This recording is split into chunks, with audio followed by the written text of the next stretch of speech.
Oh my god.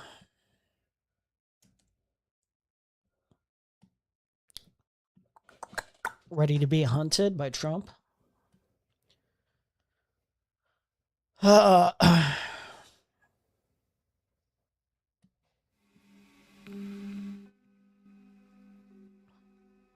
what up? What up?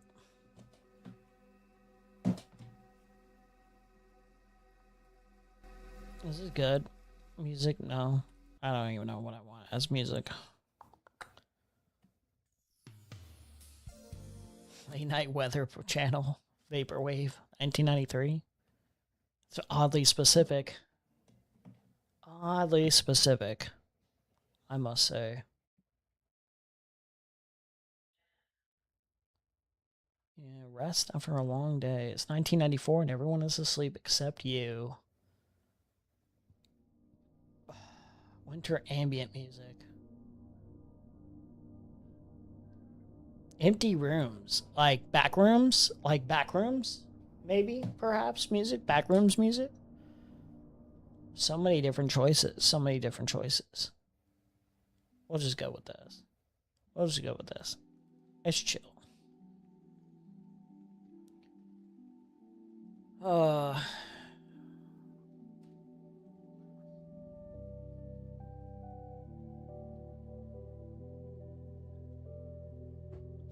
It's been 7 days. It's been a week.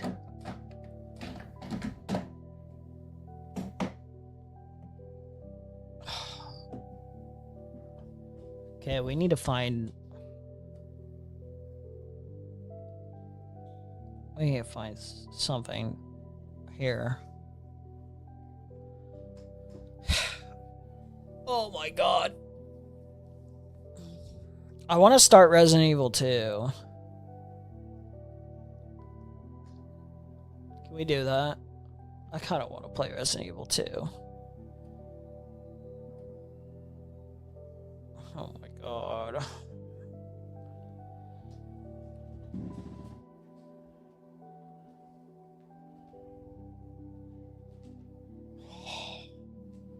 I thought a week was enough. No, it's not intentional to take a week. Dude, it just gets harder and harder reading this shit. It really does. Oh my god.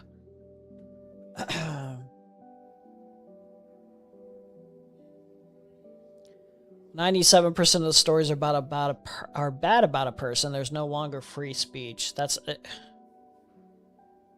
Fact check. False. In the United States, the press owes no duty of loyalty to the President of the United States. George Papadopoulos had to pay $16 million to me because of what he said. And that's ABC. You had to pay more than that. Your network had to pay more than that. So I think it's very sad. But I think that reporting has to be at least accurate to an extent. Again, when somebody is given 97% of the stories are bad about a person, that's no longer free speech. That's no longer, that's just cheating. And they cheat. And they become real. I just can't even, man.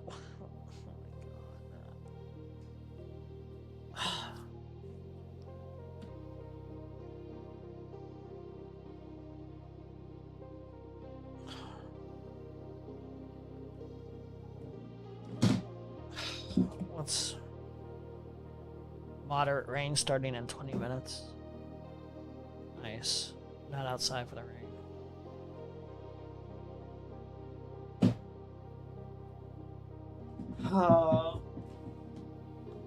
I need to...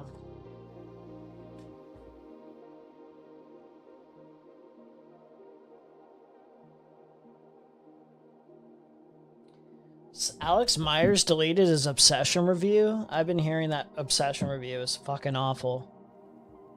The Alex Myers review of Obsession. This guy just doesn't know how to review movies at all. He completely misunderstood the point of the movie.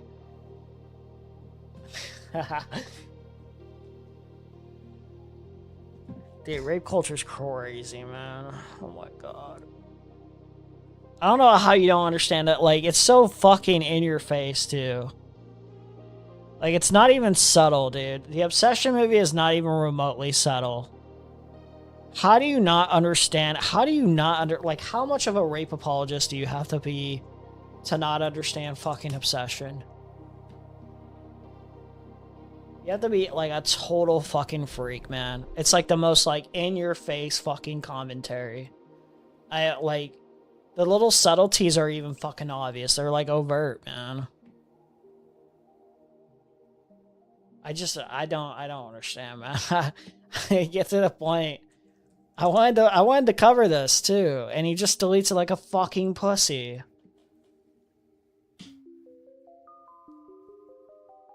This motherfucker got 1, 2, 3, 4, 5. Like, holy shit, how bad is your fucking review?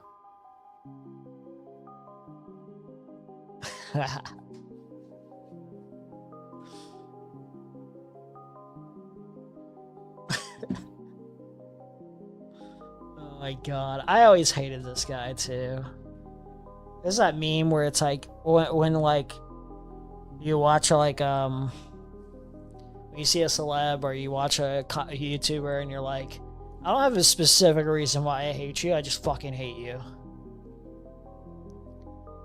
Well, I have reasons, but it's like, it's not, like, specific enough to where it's like, it's just, like, mostly vibes. It's like, this guy's fucking lame. Wrong about Toy Story 2 my whole life. I was not ready for Toy Story 3. Toy Story 4 is even worse. Apparently it has writers, too. He, like, makes a comment on, like, Andy Navarrete being, like, a Latina chick or whatever, and he's like, sorry, that joke was in poor taste, but, like, you know, a Latina wrote that jokes. So I thought it would be okay. Oh, my God.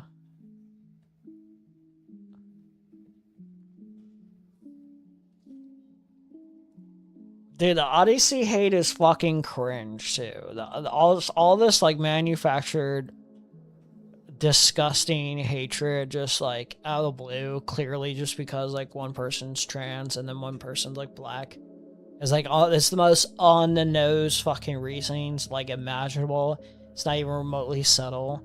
So you might as well just say, I fucking hate black people, and just say the N-word.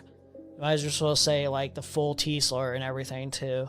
It's, like, the most unsubtle fucking, like, overt hatred. Like, stop hiding at this point. It's Trump's America now. Like, why even hide it at this point, you fucking losers?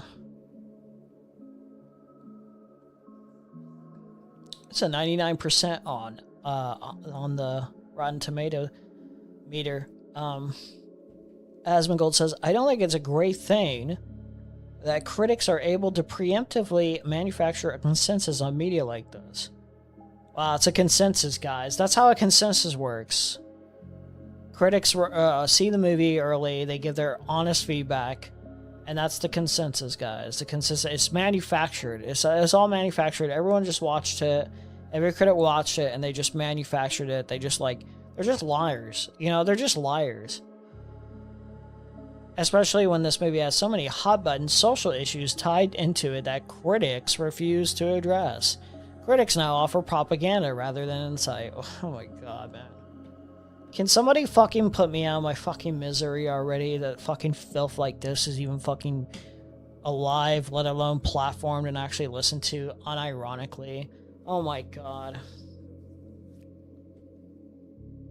And I think it's a great thing that critics are able to preemptively manufacture a consensus on media like this.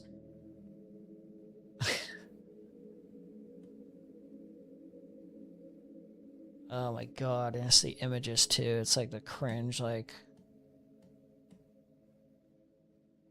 This is from the movie, I think. This image is actually from the movie. I think this one's a little exaggerated. She's clearly upset, but she... In this scene, I think she was crying.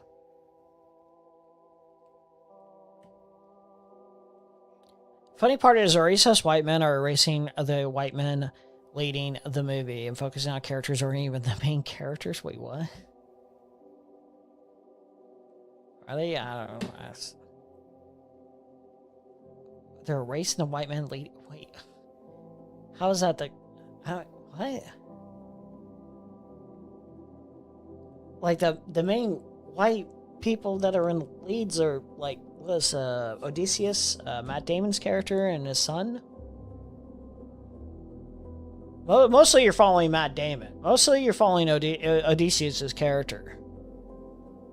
So I don't even know what the fuck this point is supposed to be. I'm not sure if it's like for or against this tweet either. Racist white men are erasing the white man leading the movie. And focusing on characters or even the main characters. Well, there is focus on other characters. They're like tangential side characters, but I don't even think they get as much focus as like you would think. Like, I thought Tom Holland's character would actually get a lot more focus, and I thought Robert Pattinson would get a lot more focus, given that he's technically like your villain, but like really, it's about the journey that Odysseus is on.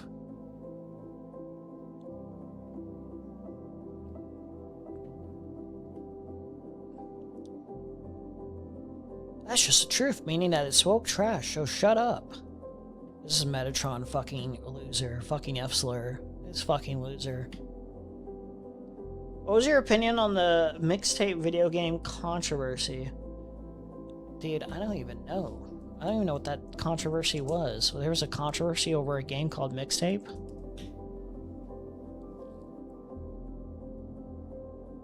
Explain why I personally hate Mixtape in just 30 minutes of totally uninterrupted gameplay. Okay, that's just uninterrupted gameplay. That's not an explanation, though. Why do people hate Mixtape? Could you tell me? Is it basically just like black people, women? Is that what it amounts to?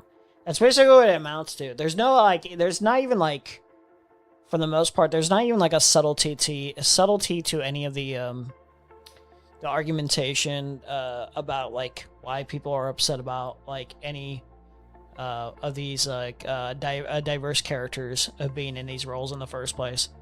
It's like extremely lazy. So like I don't even know what is the controversy over Mixtape? Is it like cringe? Is it like cringe diversity? Is that like the meme? Were people seriously trying to say Mixtape has no gameplay? These weird grifters clearly didn't play it. Gameplay is all over the place and it's really fresh and creative. So it's a Game Pass game as well. I have to end my subscription on Game Pass. I'm just wasting money doing that. Holy shit. So many subscriptions that you fucking forget that you even have. It got a 10/10 rating and it's a walking simulator with no fall state. Well,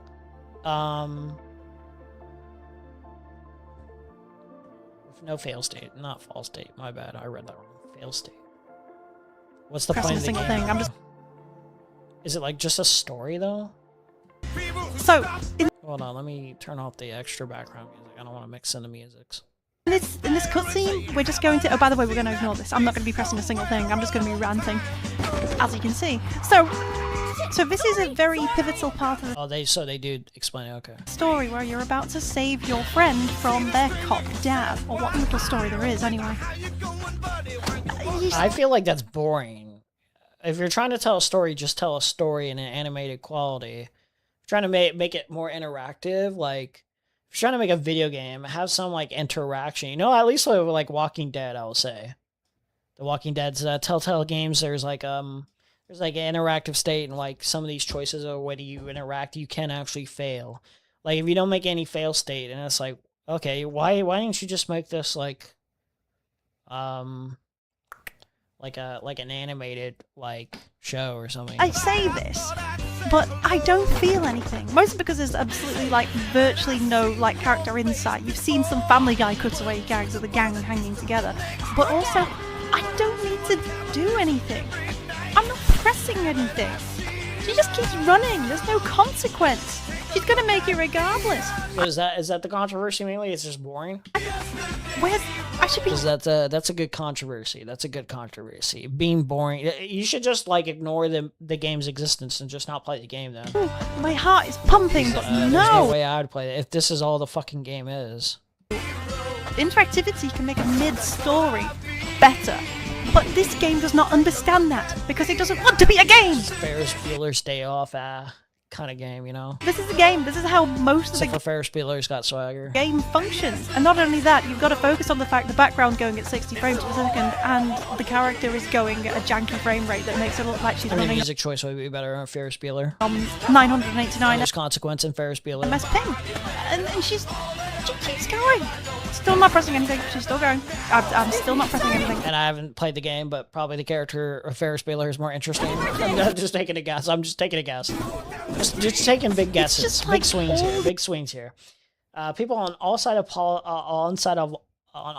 of politics hate it. Well, probably for different reasons. Probably one side of politics hate it is because diverse. These set pieces and all these moments And where then they're you're like, well, like the gameplay sucks, and it's like there's like one part of the criticism that's legitimate, and then like the other side is like, well, it's just like the gameplay really, really sucks, and the story is not that good, or something like more like legitimate, or you know, put me worthy down of criticism. absolutely nothing. And It I'm tends to be the case. It tends to be the case. Even like when they're like right on something, like if like on the quality of a project, they're right for the wrong reasons. You know what I mean? Have you noticed that they're like right for the wrong reasons? You'll be like, well, this fucking sucks, and it's like me who's like a true hater as I like explains why is like, oh well, the sequel trilogy of Star Wars sucks, or like this specific movie in the sequel trilogy sucks, and it's like here's the reasons why. Well, because Rey is like a Mary Sue and you know, blah blah blah blah blah, and all these like uninteresting. It's like her Finn's black, or it's like me, true hater, just coming in and being like, actually you're wrong, and here's why it fucking actually sucks. supposed to point at this and Here's go, why look, it it's like actually very sucks. Here's the legitimate reasons. Bueller. It's like very Bueller, guys. And oh, by the way, this look at the rubber ring there. Excellent.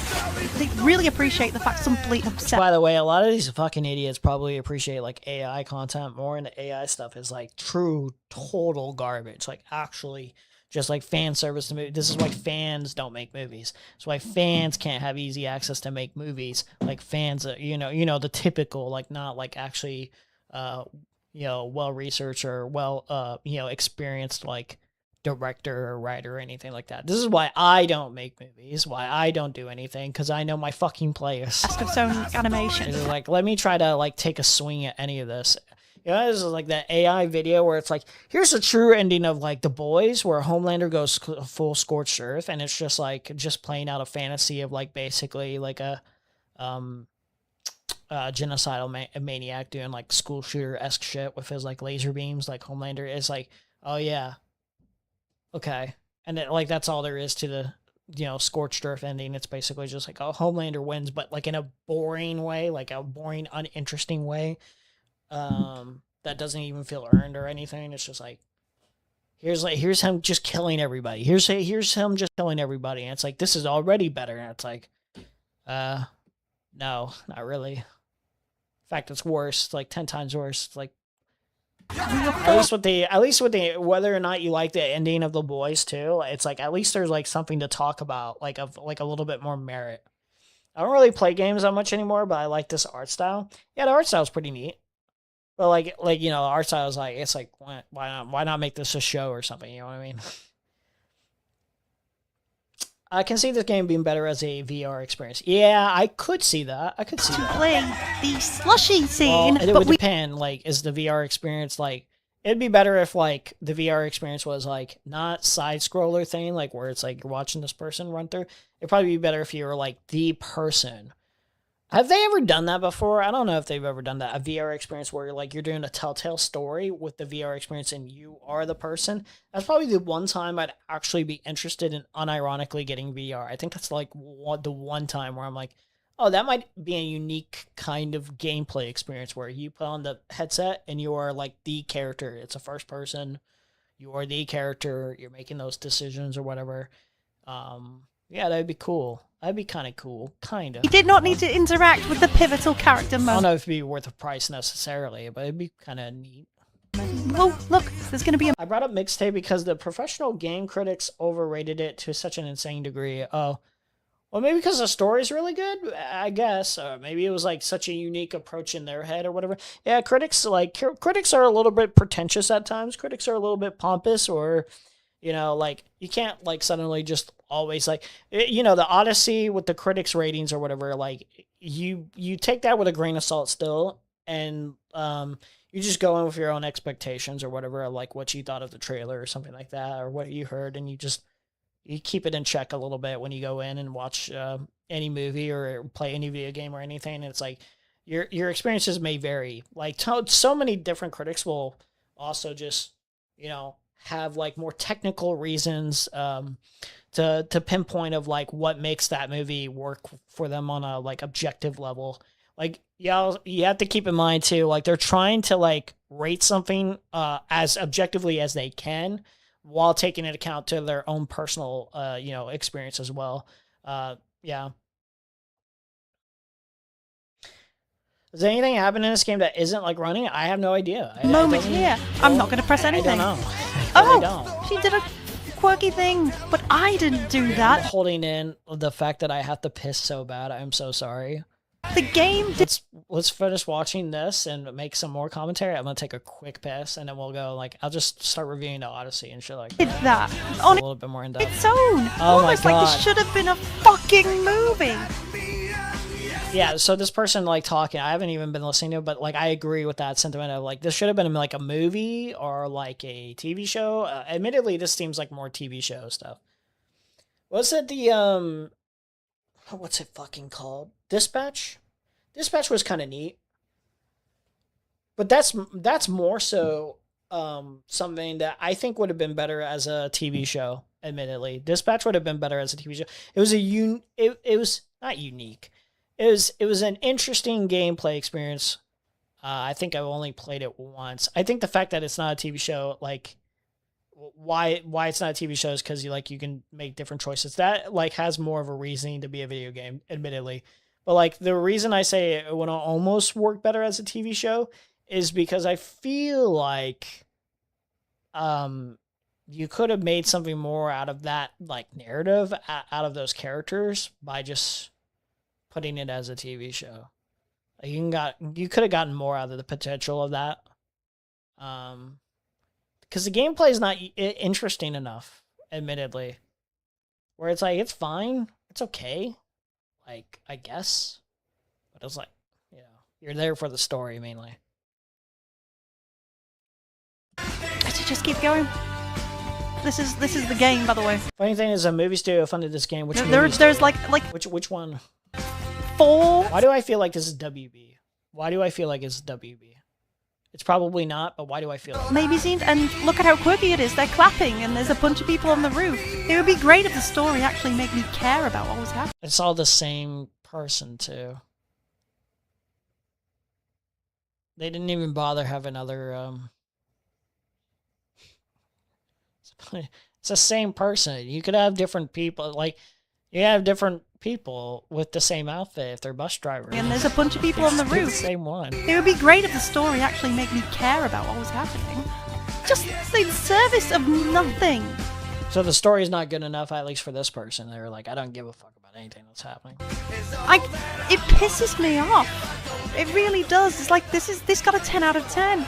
Oh, this is a really nice kick. I really wish I could have failed that, or punted a wide Vikings in the 1990s. I don't know.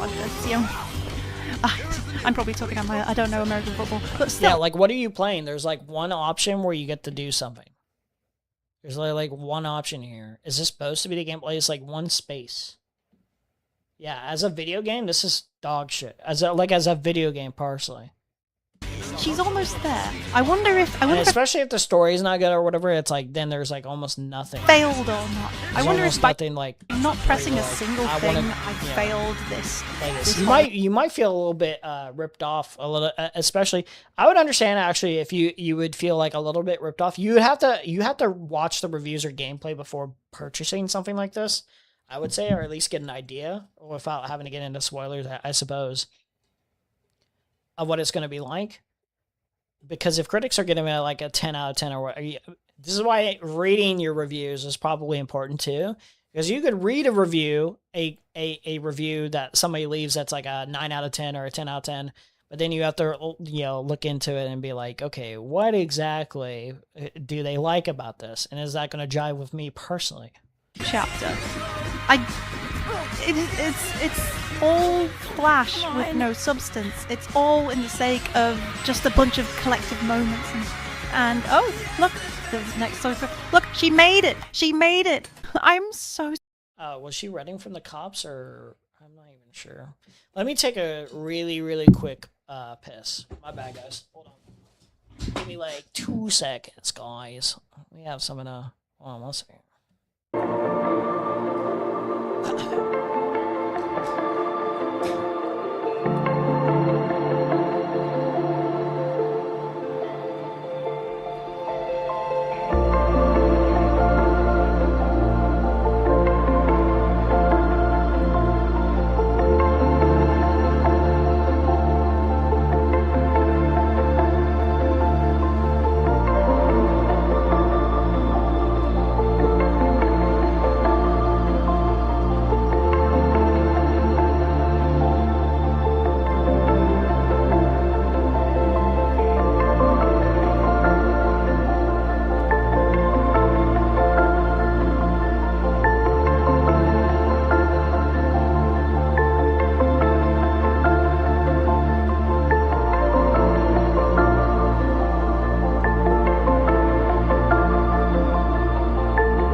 Okay.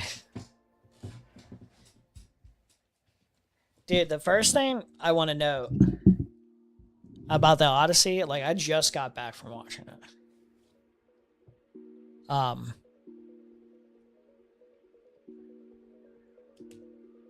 Do I want to watch other people's reviews of it to get an understanding of what I want to, like, go into? I'll probably do it that way.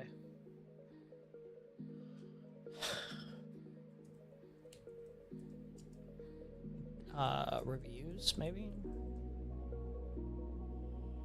I got a couple of reviews. I want to see a bad review. I want to see somebody like say it's awful. Oh, that Star Wars girl. Awesome. Cool. We'll do it this way. Fuck it. We'll do it this way. That's awesome. That's gonna be awesome. Okay. Do I want to pull up notes? Like things that I'm gonna jot down and then like say good and bad about the Odyssey? Yeah, we'll do it that way. It's big enough? Can everyone see it? Hopefully. We can zoom it in. Zoom in. Oh, no. Hold on. Where's zoom here? Italic. List. View. I swear there's like a zoom where you can like make it go closer.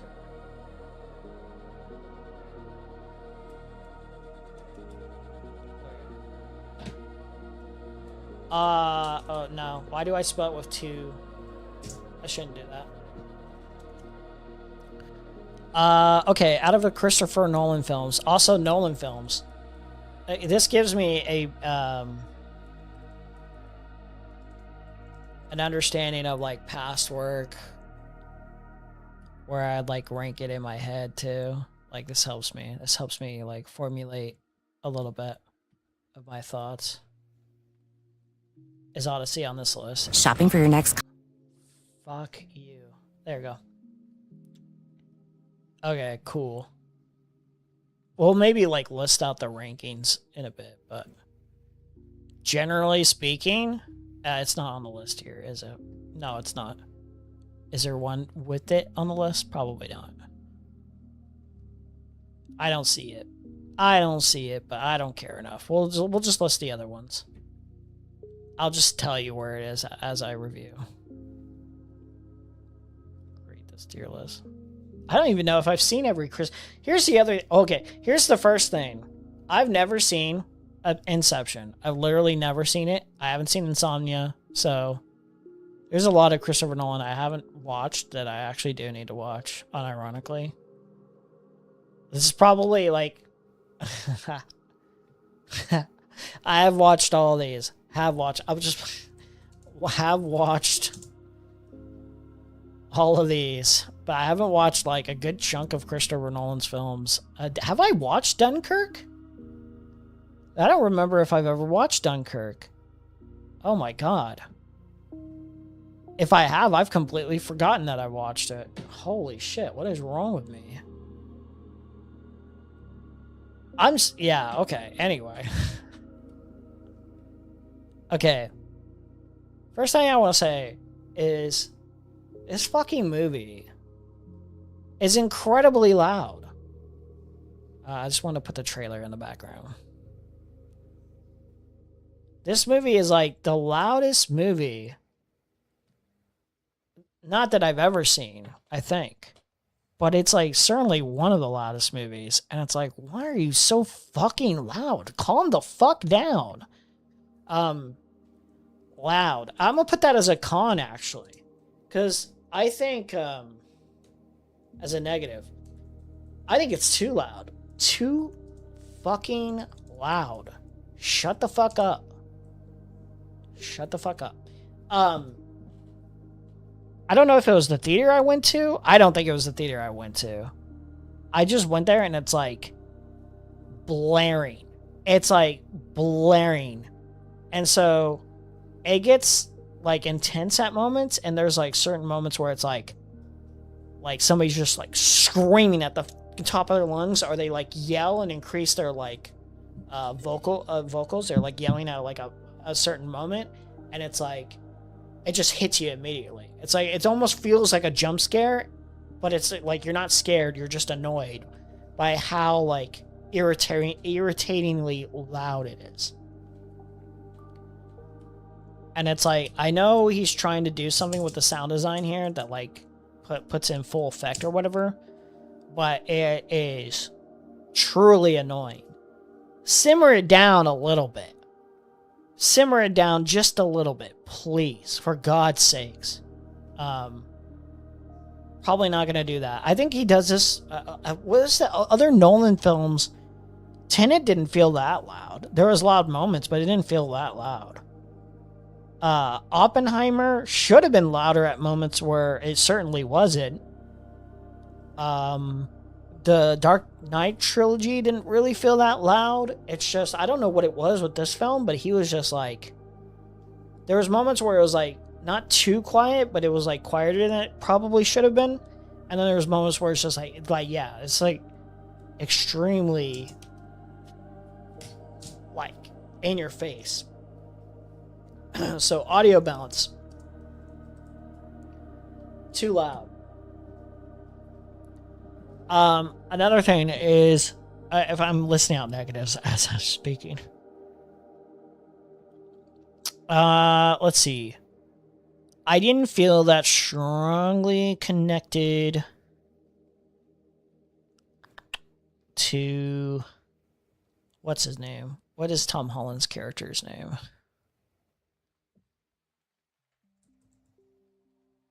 Yeah, that's how bad it is. What's his son? Yeah, I don't even know how to pronounce that.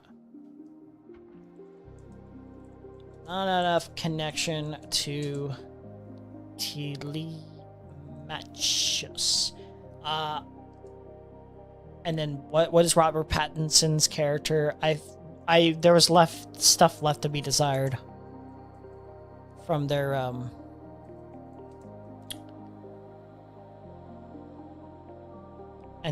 Antonius. Yeah, I wanted more of the integral play-by-plays. Like maybe there's not enough in the actual story to work with. I don't think I've ever read Odyssey, and if I have, it's been so long that like I might as well never have. But he's just not. I just did not feel that strong of a connection. I feel like they played their parts very well. Robert Pattinson killed it as his performance, and I think Tom Holland did what he could with what he had, which was sufficient. Like there was not really any specific moments where I felt like Tom Holland was delivering like some Oscar-worthy performance. If anyone tells you that like he delivered like an amazing performance or anything like that, it's not bad. It's not bad, but it's nowhere near like Oscar-worthy or anything like that. Hopefully, no one says anything like that, because that would be a ridiculous sentiment. And Robert Pattinson is great as an actor, but like this is not one of the performances where I'd be like, wow, he's like a standout or anything like that. He delivers a solid villain performance, but he's not like captivating like he could be. Not a bad thing overall. Just I felt like it left a little bit more to be desired, but maybe that's not the point.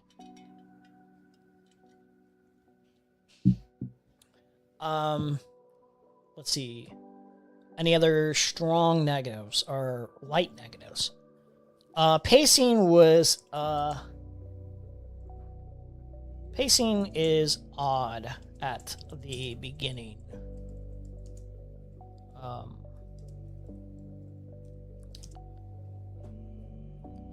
just felt like some of the pacing was just like where we start specific stories. Again, I don't know if that's in the original story. I just like the pacing of like where we start some stories, where we introduce some characters. It's just a little all over the place. Yeah, I don't know if he's just following the story accurately as it's told, word for word or anything, or like something very similar. But it just felt like a little bit messy in the beginning, like maybe 30 minutes. But then it like picks up and like the structure gets a lot better. And yeah, once we get to the Cyclops monster thing, that's where like it really starts hitting, I think, in a positive way, when it starts really getting great, I think. Oh my god. Positive? Yeah.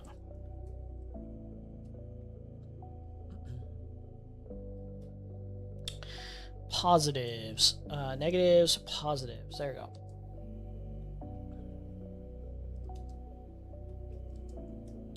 I'm gonna add to the negatives as I think about the movie or whatever. Cinematography is great. Cinematography is basically 10/10. Like you really feel like the world like is real. The CGI also 10/10. I felt like all the monstrous figures or whatever were real as well. Everything felt like everything like when it was practical, it's like it's done masterfully. The practical effects are done masterfully. CGI special effects are done masterfully. Everything felt like very visceral and real. Very like it feels like you're just watching some real shit go down. Like it didn't feel like out of place or anything. Like it didn't feel like it was like green screen effects or anything like that where it takes you out and you know you're watching a movie, like, or you know you're watching a TV show or anything like that, where it's just like, oh, this doesn't feel real. All of it feels very, very real. And especially for a story like this, that is like incredible, I think. Odysseus himself is a great character. This is without trying to spoil by the way, I'm not trying to spoil the movie necessarily. This is like kind of a spoiler-free review for the most part, as much as I can. I don't know if this review that I'm going to be watching where this person's talking about the film being awful, I don't know if they're going to spoil it. Hopefully not. But if it gets into spoilers there, I'll just warn you guys. Odysseus is awesome. Matt Damon's performance is very captivating. Like he just really sells it. The action is awesome too. The action is like, especially for Nolan. I feel like the other films that I've seen as action sequences are fine, are acceptable.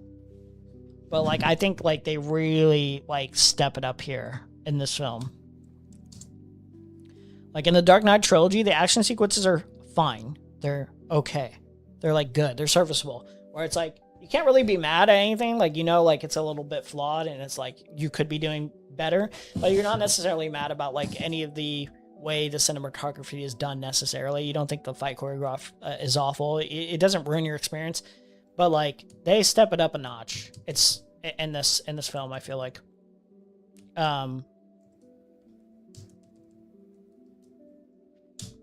Especially the third act. The third act is crazy. The third act is so fucking good. Oh my god.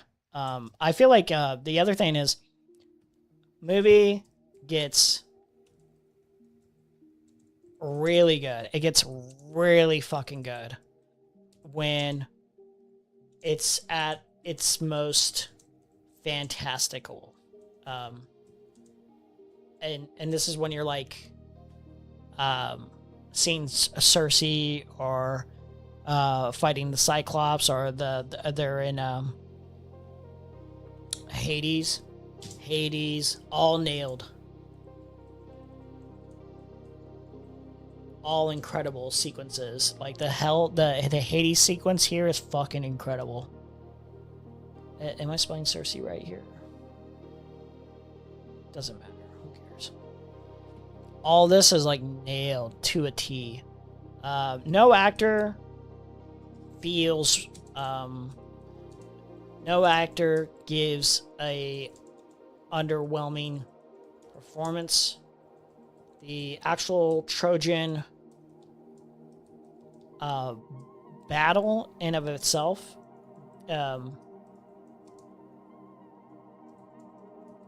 Trojan invasion, maybe, yeah, invasion. The trick there. Trojan invasion was incredible, and the consequences, the emotional consequences, everything that pays off towards the entire movie for everything involving the Trojan horse and evasion is masterpiece storytelling and very moving. Let's see. I will say another negative that I can think of right off rip is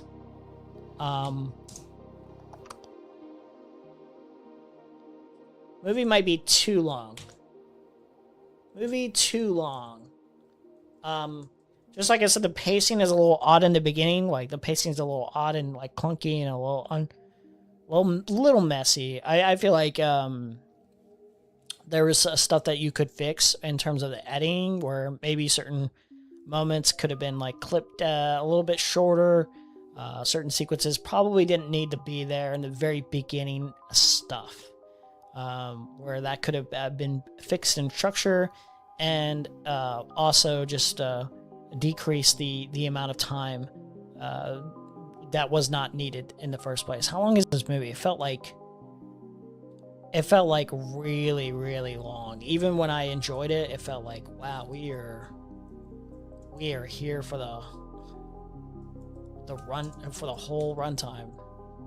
Nearly 3 hours. Yeah, I think you could have cut this down maybe at least 7 to 10 minutes or something, where like maybe 7 to 10 minutes of this was not really necessary. Or it feels not super redundant or anything. It just feels like unimportant by comparison to other stuff.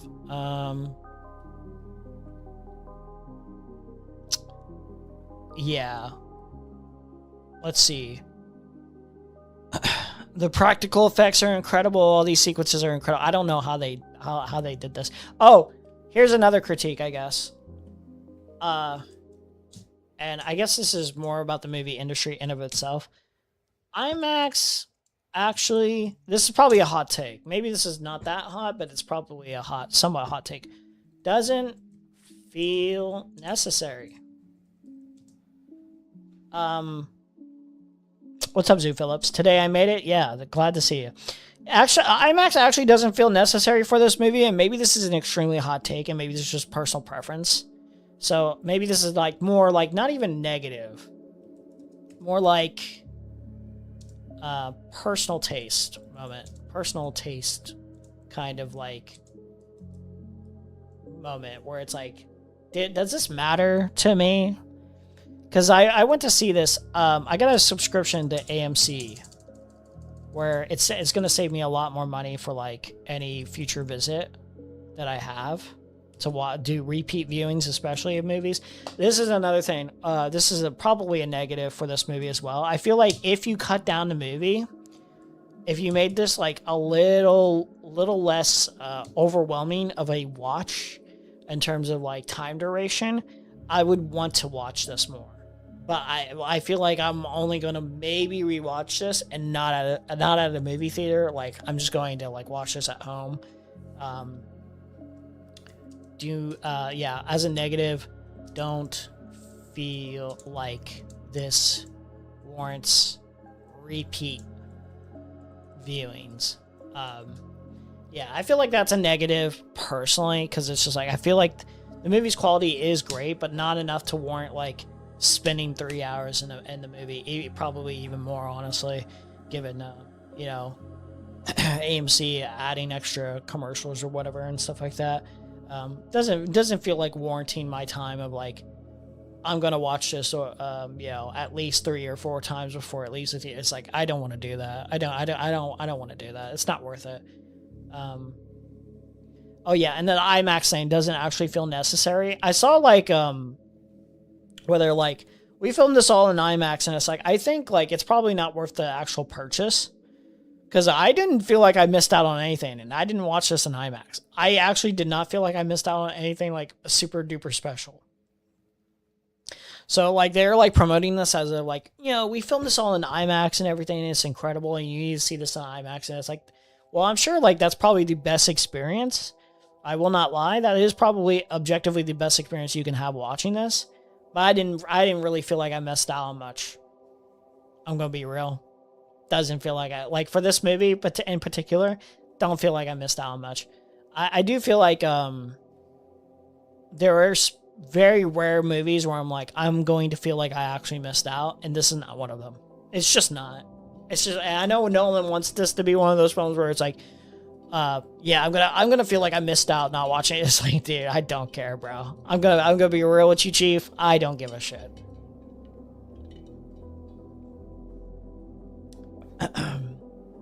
For me, this is a cold take. I personally think this is as amazing as the first Avatar was. The obsession with improving the movie-going experience has been detrimental. If I had a movie theater with high-quality video, good seats, and good affordable food, we would be at the movies all the time, speaking for me and my family. Yeah, especially like if you're like, if you got a family and everything, and like it's a family event or whatever, it's like, this does not warrant an IMAX experience personally in terms of like how much more pricier it gets. It's like very unnecessary. So like my AMC, I have an AMC stubs thing now. This is gonna save me a lot of money where like I could just go back to the movies, like I could hypothetically watch every week like 4 free movies or whatever, or free quote unquote, but like least expensive movies possible. I'd be saving a whole lot of money. And yeah, this is not one of those movies where I'm like, wow, I'm gonna abuse the fuck out of this. It's just not. It's just not. Although, to be fair to the movie, even with movies that I'm hyped up for, like the next Spider-Man or whatever, I think the next Spider-Man is going to have to be really good for me to abuse. You know what I mean? To abuse this. I feel like I'm going to only abuse this really with Dune 3. I don't even know if I'm going to do this with Doomsday. It'll depend, but I think if Doomsday is good enough, I'll probably abuse it with Dune 3 primarily, and then maybe Doomsday. Spider-Man's going to have to be really good for me to abuse it. So, to be fair to the Odyssey, yeah, I don't know. So, let's see. Too loud. See, there's sequences. Oh, yeah, the horror sequences. Nolan's horror sequences are great. I will say, the Cersei stuff is crazy. And the Cyclops stuff is, like, great. So, like, for for Nolan, horror sequences seem to be new, at least so I'm told. Horror sequences are incredible.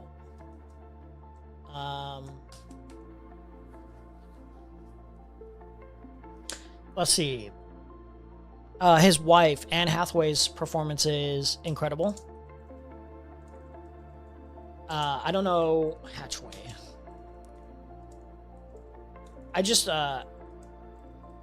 I think her performance probably stands out the most besides Matt Damon's Odysseus character.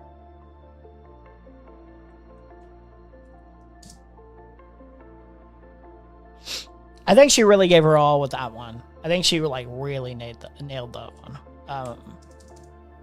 I'm just trying to think of like performances besides his that were like standouts. Hers is really good. This was gnawing at the back. I don't know if I'm racist or not, but this was gnawing at the back of my mind, and I need to figure this out now. Odyssey actor cast. Is this one of the characters? I don't know the fucking character's name. Oh my god. I need to figure this out. Okay, we're gonna do it this way. Dude, I might be racist because this guy. Yeah, no, it's him. It has to be. It has. Okay, from The Big Bang Theory. I wasn't sure, but in my mind I was like, is it the same guy? Is it the same guy?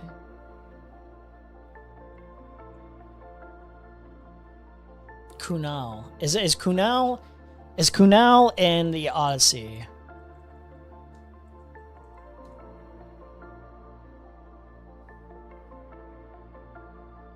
Or am I racist? I might be racist. I swear to God that's him. I swear to God he was in Odyssey. Dude, am I wrong? Dude, I'm wrong. I'm so wrong, aren't I? He's not in Odyssey. He's not in Odyssey. He's not in Odyssey. Oh no, I'm racist. Who is it? Oh my God.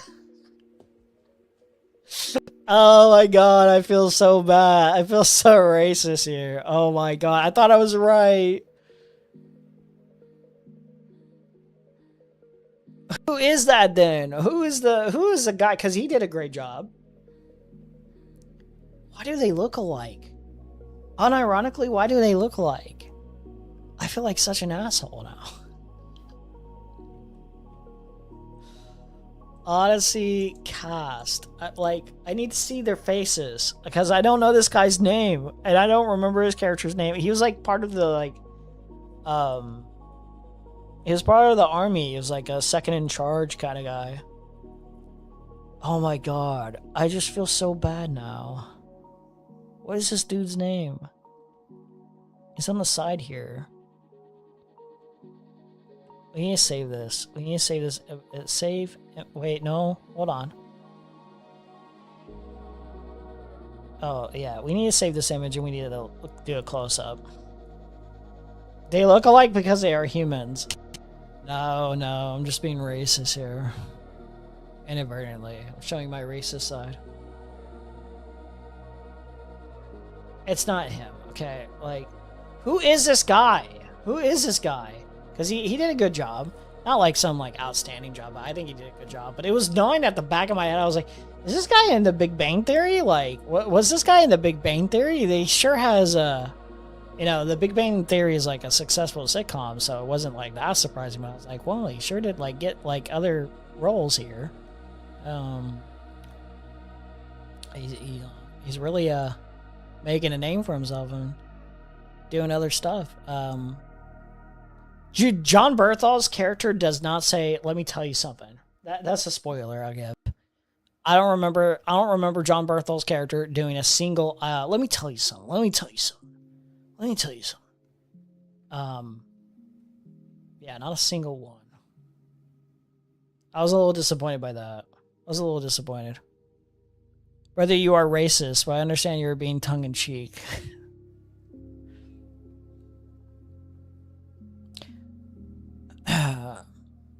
When I lived in Texas 2 years ago, we had a drive that would play a double feature, $20 for the entire. They had burgers, hot dogs, all that jazz. I know pretty much the entire Dune story during Dune in movies was stupid. No, no, no. Those movies are fucking awesome. They're fucking awesome. Now, if you like turn children to Dune, maybe that could work as a TV show. I don't see that working as a film. No, I think Dune. The Dune movies are pretty great. I think the first Dune is like a bit slow paced, but once you get into like the first Dune, you're in. It's like, okay, this is great. And then Dune Part 2 is like it's really incredible. I don't understand why people have literally said that Dune cannot be adapted. I wonder if they're going to follow the actual story, or if Paul wins, the movie ends. That is the story of the modern. No, like Paul Atreides as a character is like a tragic figure and in a madman, a genocidal dictator madman, like yeah, space Hitler.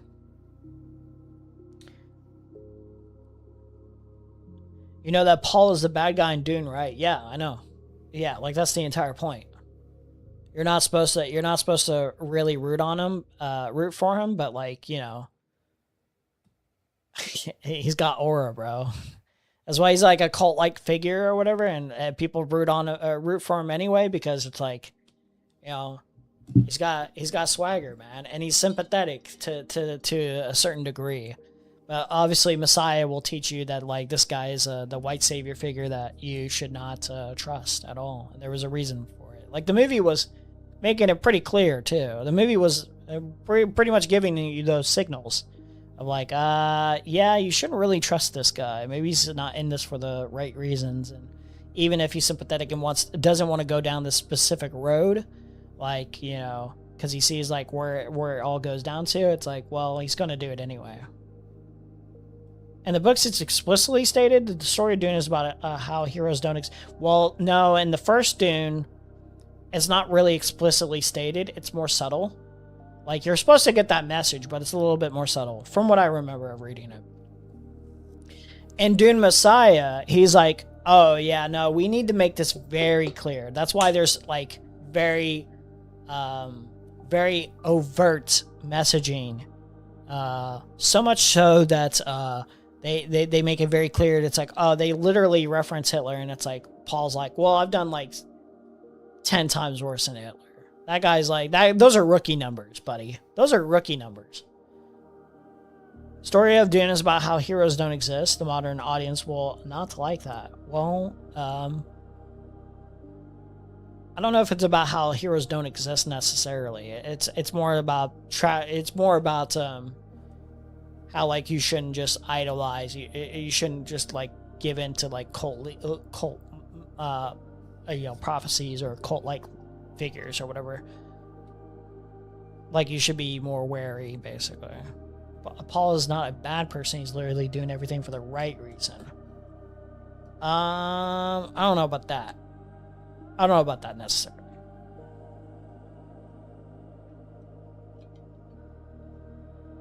It's probably a bit more complicated than that. So yeah. Hold on. So let's see. I haven't seen Inception because we're on Nolan films. I haven't seen Inception. I'm going to watch that next. I've been meaning. I was going to watch that before I watched Odyssey, but you know, I was like, you know, let's save that. Dunkirk, I'll probably eventually watch. I don't care about Dunkirk. I'm going to be real. I don't know what movie this is. Some Christian Bale.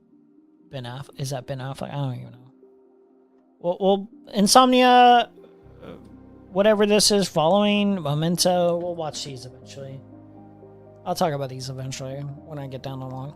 Tenet is barely like a film to me. Tenet is like more of an experience, like a weird time travel experience thing. It's like on the list of, we should make another tier here.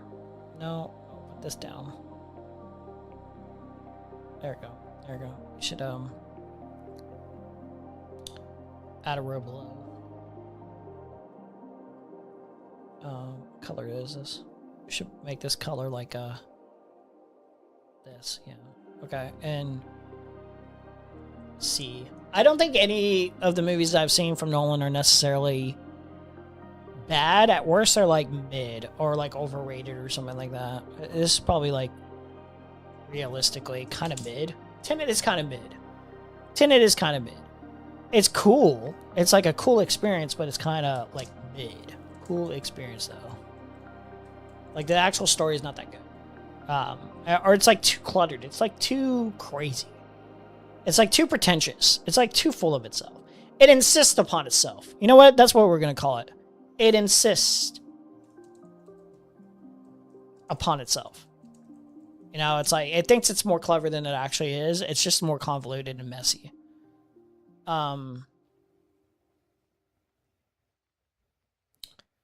then like what? Dark Knight Rises is pretty solid. Pretty solid, but like the writing is not that great. Like the writing could be better. I think it's overhated a little bit. I think people are a little bit too critical of it, but I think it left something to be desired.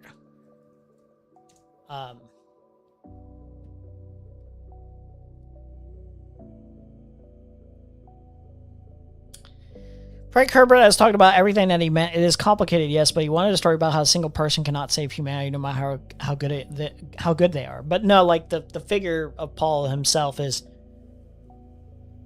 there's good intentions, but ultimately like he's a corrupted force also.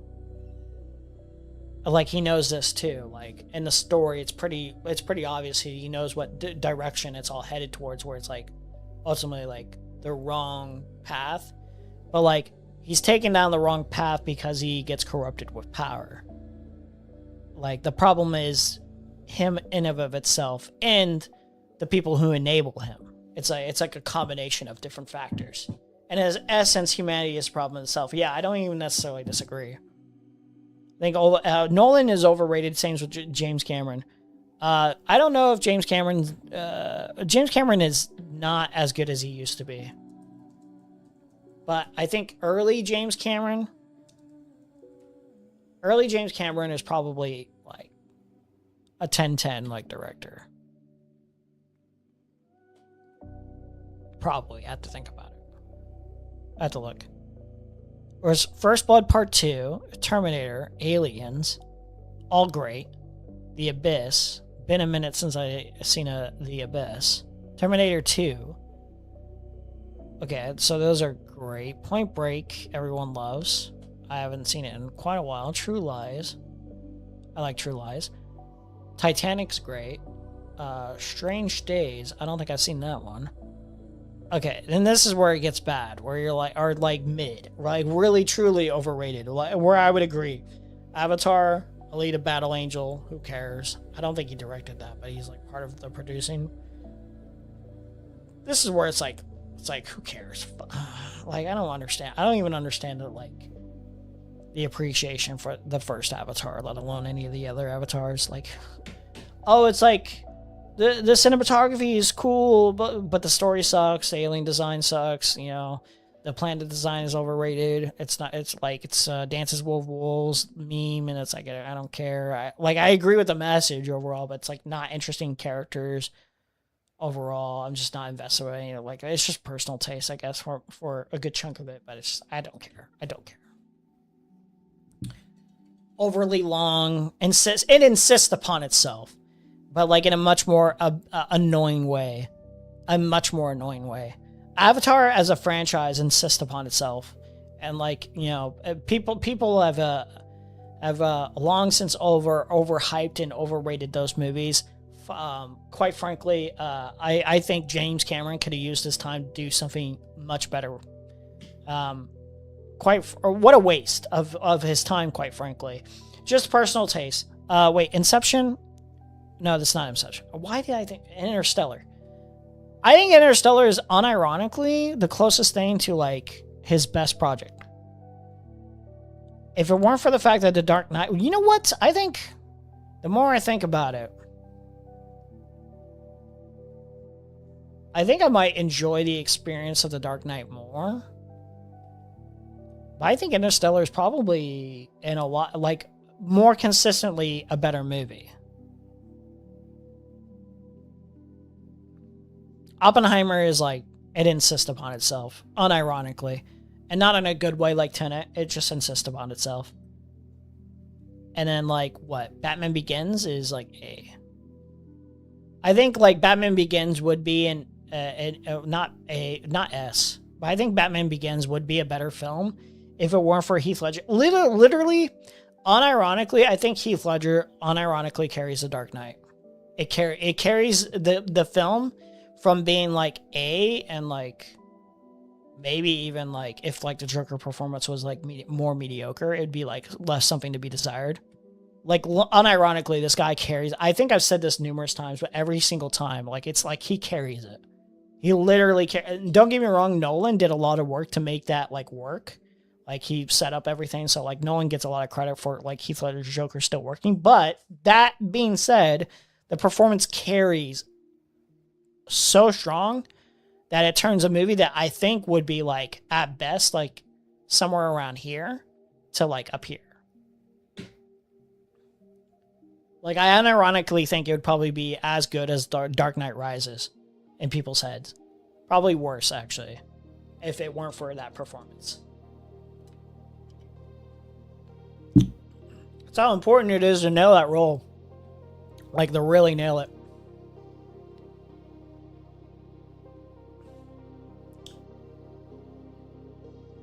I don't think he gets corrupted at all. I think he loved his family too much and he's not willing to make the sacrifices his son does in the Alter stories. Yeah, I don't know, man. I don't know. Like, I have to do a reread or something to refresh my mind or whatever. But like, I feel like there was like a corrupted kind of like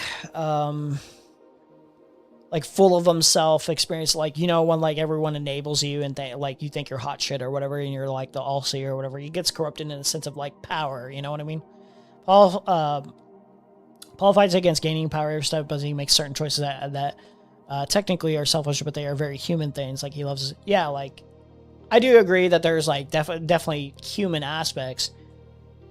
There's definitely like a sincere love and a sincere. I think the other thing is like it's like once you see the future or whatever, it's like how do you stop the future from becoming the future? It's like it's everything that you want to. It's just like in like Attack on Titan. I don't know if it's as transparent of a message, but like it is on Attack on Titan. But it's like once you understand like you can't really change your destiny because this is what you want your destiny to be. This is what you want to do. This is why you can't change it. Is like I think that's probably part of the same core message, even though if it's not as transparent in the story.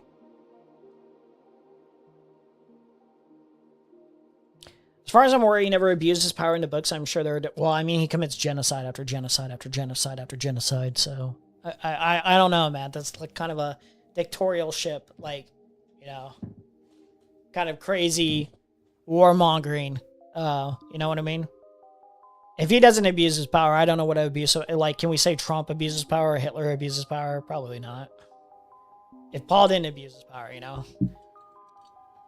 He did everything for the greater good. And it's like, well, what does that mean? What does that mean to you?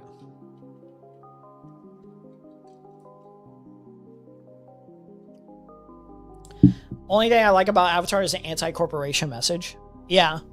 But it's like a boring way of delivering it. It's like a very overt on the nose way of delivering it, which isn't necessarily a bad thing. It's not always bad to be overt, but it's like in such a way where it feels more boring. Like it's like a dry way of like delivering the message.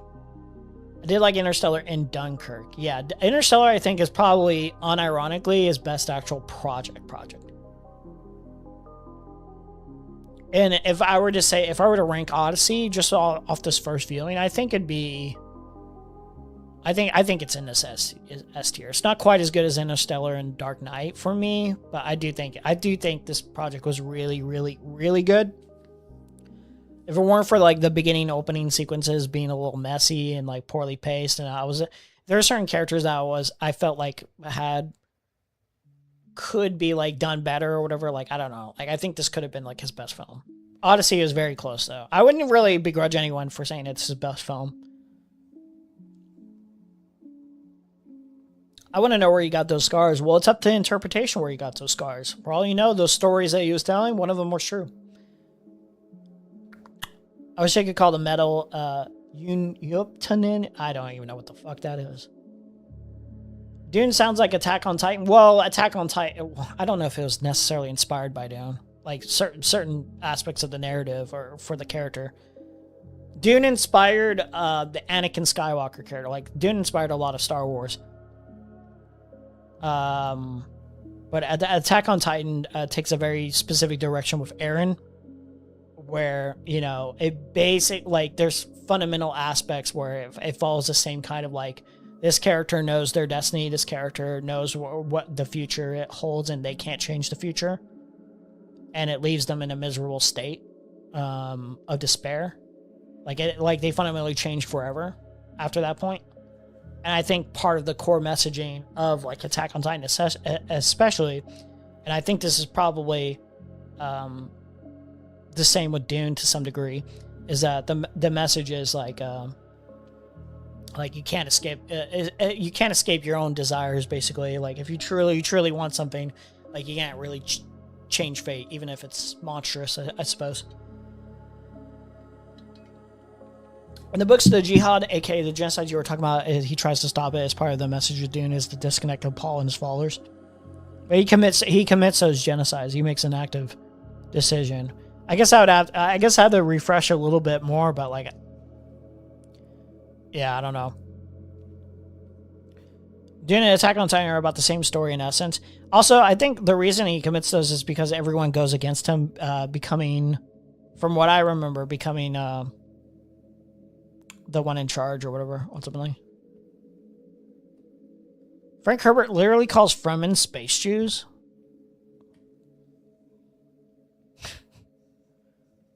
That's crazy. Dune and Attack on Titan are about the same story in essence. Well, not necessarily, but yeah, in some aspects, yeah.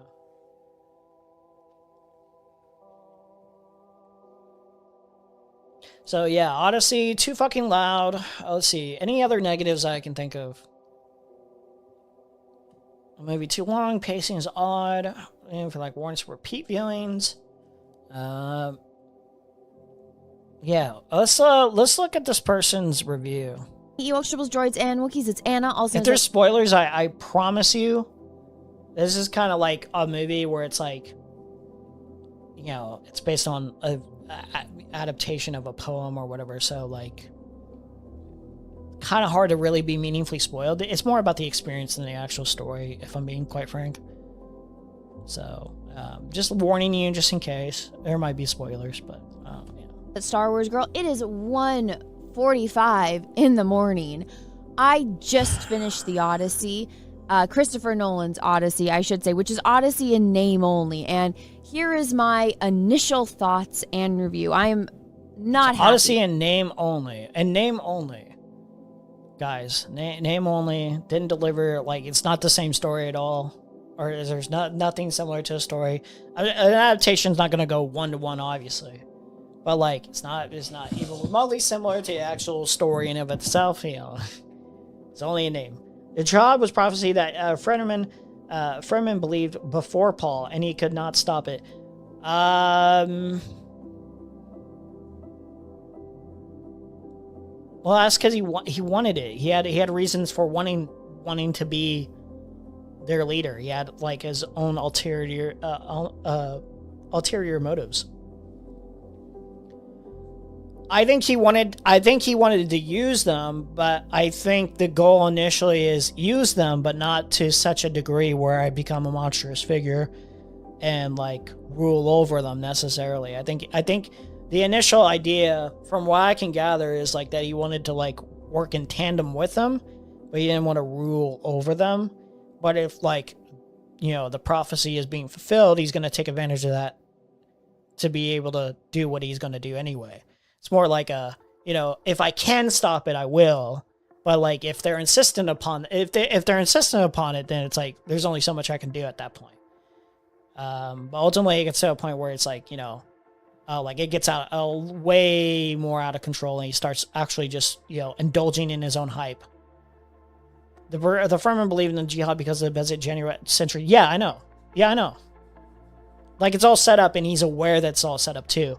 That's the other thing is he's always got the option before he even like takes the thing where he knows the future is set in stone and everything. He always had the option to be upfront and honest about, the Bene Gesserit set up, and maybe they wouldn't have believed him, to be quite frank, but he had specific pieces of knowledge where he knew all of this was bullshit and how it all got planted in the first place. So it's hard to really probably sell that narrative, to be quite fair, but it's like it certainly doesn't seem like he ever tried.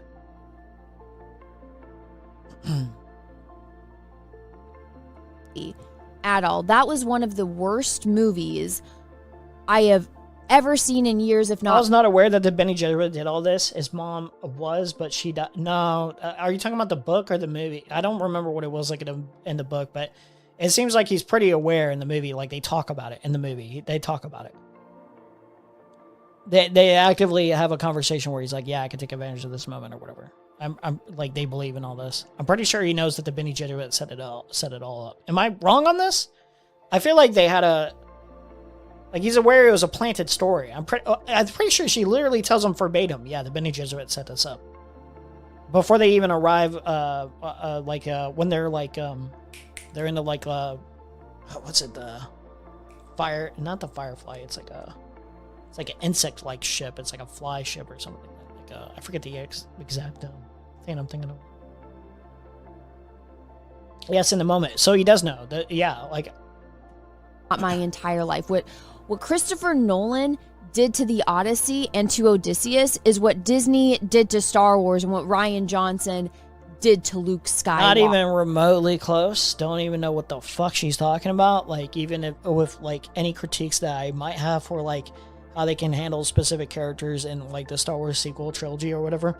Even if I wanted to agree with all the exact critiques, which I don't necessarily with what they did with Luke Skywalker in The Last Jedi, it's not even remotely the same. I don't even know what the fuck she's talking about here.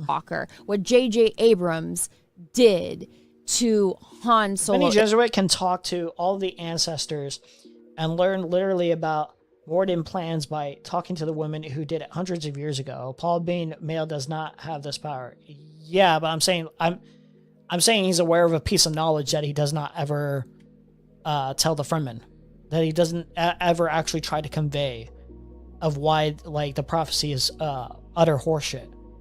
There's not even an attempt at doing that. Even though I understand to some degree why it would be hard to even sell that, where it's the Bene Gesserit set up this story centuries and centuries ago.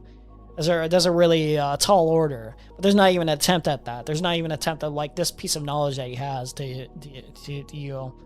he'd rather indulge in the deluded beliefs that they have. It is at it for his own goals, so bad.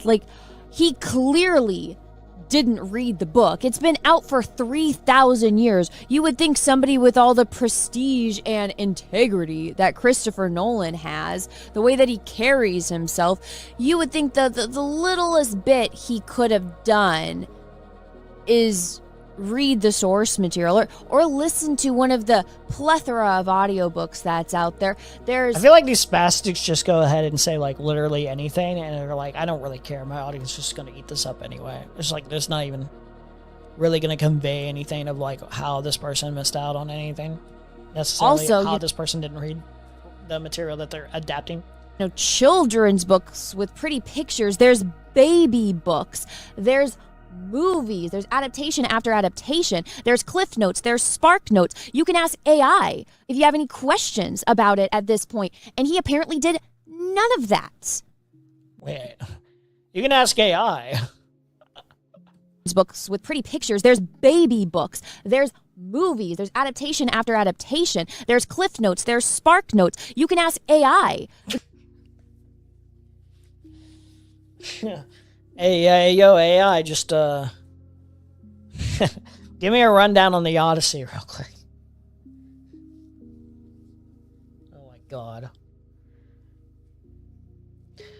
We should do a Dune stream when the next Dune comes out. Oh, absolutely. Well, I think what I'm gonna do is, I don't know how I'm gonna set it up because I'm obviously gonna see both probably the same fucking day.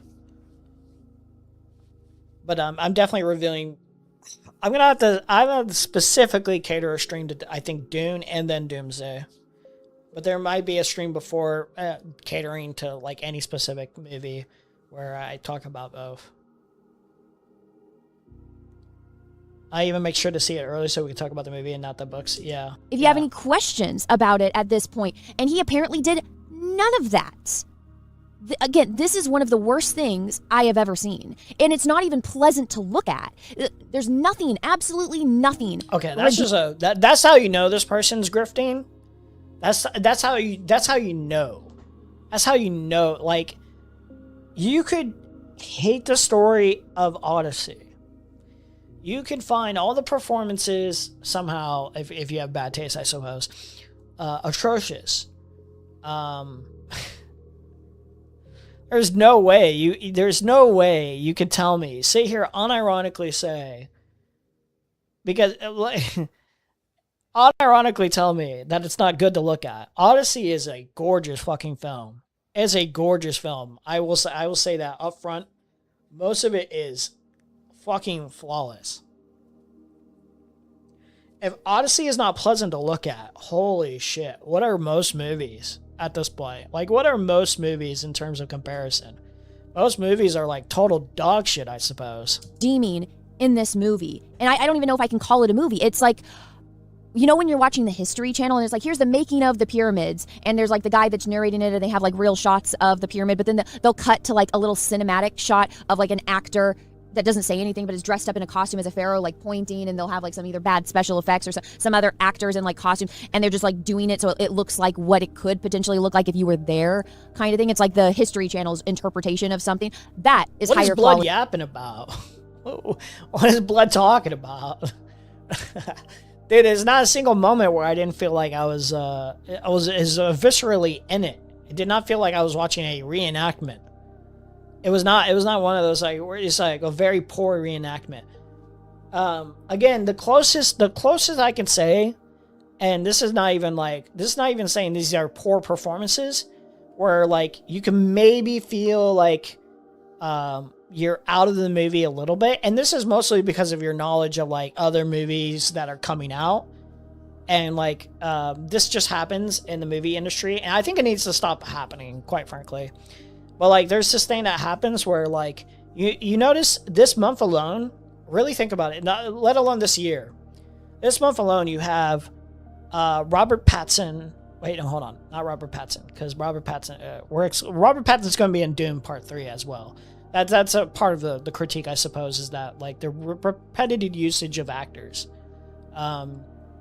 in the industry when they're all, especially when they're hot and they come out the same year or the same month. Like the same year is one thing.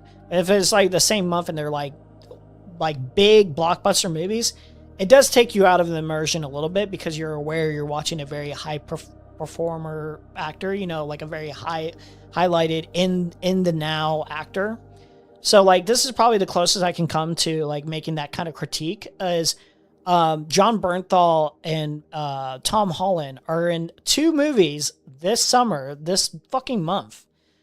Spider-Man Brand New Day, which is Punisher and Spider-Man, obviously, and then in this film.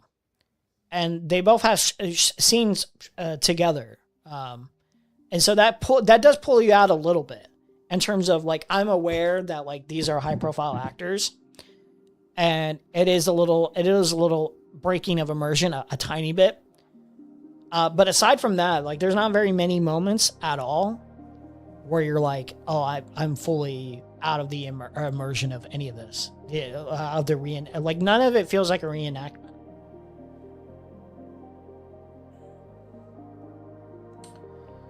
I don't even know if it's true, but I feel like the chance of grifting is directly correlated to the amount of merch in the background. No, grifting, it's very obvious grifting, because like I feel like there's not even like a substantive like meaningful criticism. Like most of this shit is like, okay, like you're just yapping at this point. There are things being said here where it's just like, yeah, this is just yapaholics. Like we're just like the entire point is like, I'm just gonna find any negative to get into, even if I just like throw it out, you know, out of nowhere. Because like, what is my channel? It's like a grift to like a total like right wing people who love my Star Wars right wing grift slop content. It's like a total grift channel. It's like channels like Neurotic, you know. She had to pad this out with more than crying about Elliot Page being in the movie. Yeah, that's the other thing is like, I feel like even people that like want to be transphobic or racist in those moments where it's just like, those people are like subhuman to me. Like if you care about that meaningfully, like you're subhuman. But like even those people can go and watch this, and for the most part, you'll enjoy the entire experience.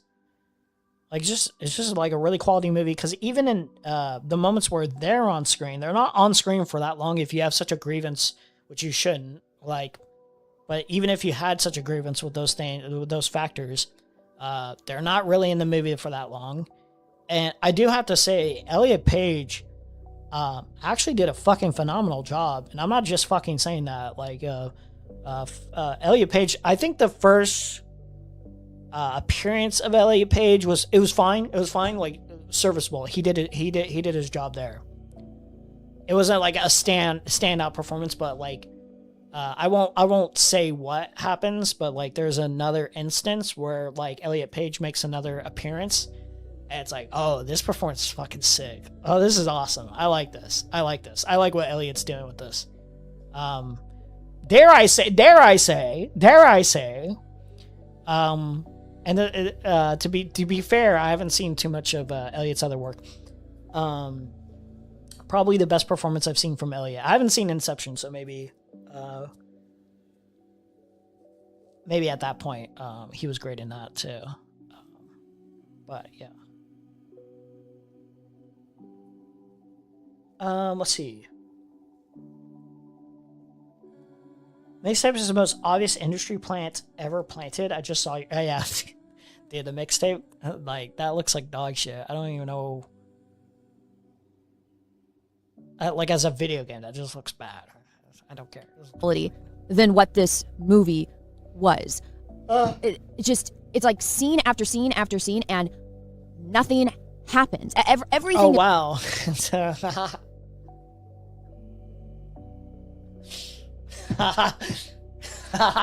Nothing happens. Nothing happens, guys.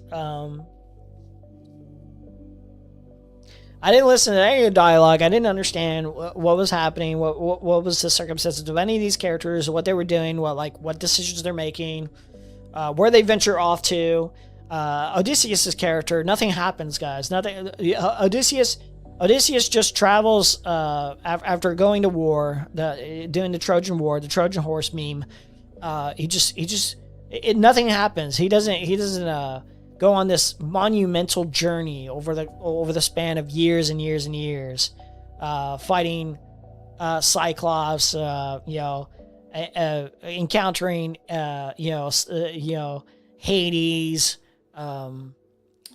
There's like, yeah, I forgot to even mention this. There was like this big they land on this other island, and it's like they're giants, and they have like this, dude, it was like they were gigantic. They were terrifying, honestly. It was just like they had like all this armor or whatever. They're like armored up. They're like in like silver armor or whatever. They're huge, and they're just like swinging their blade casually, and it's just knocking over trees like it's nothing or whatever. No, nothing happens. No action happens. No point to the narrative. No themes. No nothing. Odysseus is not a well fleshed out character at all. There's no emotional character journey for him. There's no introspection to the character at all. No, nothing happens, guys. Nothing happens. Is wrong. Also, mind you, Zendaya did not have to be in this movie. The whole point of having the gods in this, which are huge, for whatever reason, even in the movie Troy, I don't even want to spoil too much, but like Zendaya's character is not in the movie like a lot, but the character's in it in the necessary amount that they need to be in. And there's kind of a point, and like the emotional payoff of like Zendaya's character being like, you see like, oh, that's and it's like I think the closest I came to actually genuinely crying, which I didn't. I did not cry, but it was a very emotional moment where I'm like, oh, okay, I see the point of this character being in the, like, well, I already understood, but like I understand where it came from for the for the main character, Odysseus. I was like, oh, this is impactful. The fuck is this person talking about? Like, I just don't. What are we going on about, man? Elliot Page ruined one of my favorite shows, and I'm not a fan of him. He's trans, so I'm not allowed to talk about it, so whatever. Well, if you don't like the person, just say you don't like the person for whatever critiques you have of the person. It would be one thing, like, you can not like a person, like, for other reasons. But if you're making it transparent, I don't like this person because they're trans, or you make any comments, derogatory comments about them being trans, then obviously there's something worth, actually being upset about, about your behavior. I know that the reason why they did cut out a lot of the stuff with the gods in Troy was because they had. Also, the other thing is, I don't even know if I've ever seen an Elliot Page performance in the past or whatever where I actually thought they did a good job, where they were that interesting. I don't think they were that compelling of an actor beforehand, from what I saw. But yeah, that's just personal taste, I suppose. Pay Brad Pitt, who, for whatever reason, even in the movie Troy, I know that the reason why they did cut out a lot of the stuff with the gods in Troy was because they had to pay Brad Pitt, which, you know what? I'll accept that, because at least Brad Pitt gave a performance. All Matt Damon did was stand there in a shitty costume and say words and walk around. That's it.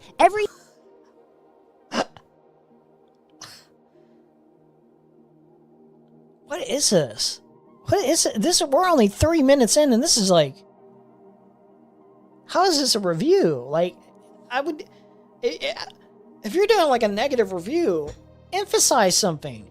Emphasize something of like why the performance doesn't necessarily work. Like, you don't even have to have the correct opinion. It may not even be like the most compelling of like a reason to emphasize how like the negatives of the film. Listen. I overall liked the movie, obviously. But like I was able to emphasize exactly what negatives I found like not that great. In fact, if I wanted to be that guy, there might have been like a couple acting performances. If I did a rewatch, there might be like some standouts where it's like, oh, that could have been a better performance. But like, if I were to like talk about those negative performances, I would tell you at least how I feel about like why that performance was like, flawed or like total dog shit or something like that. I would like give a little bit more oomph to the criticism. Like, tell me what Matt Damon could have done to give you a more compelling performance. Tell me what Matt Damon didn't do correctly, necessarily, You don't even have to give spoilers. You could just be like, oh, he didn't emphasize enough of his face. It felt a little bit flat in terms of, like, the dialogue, like the tone of delivery. I didn't feel like he fit the role of Odysseus necessarily. Like, maybe explain why he didn't feel that way. Like, I don't know. There's, like, nothing here so far. I think there's just a bad actor. They act the exact same. Juno was good, but that was, like, 20 years ago. Really? I feel like it's been a while, but I don't even feel like Juno was that good.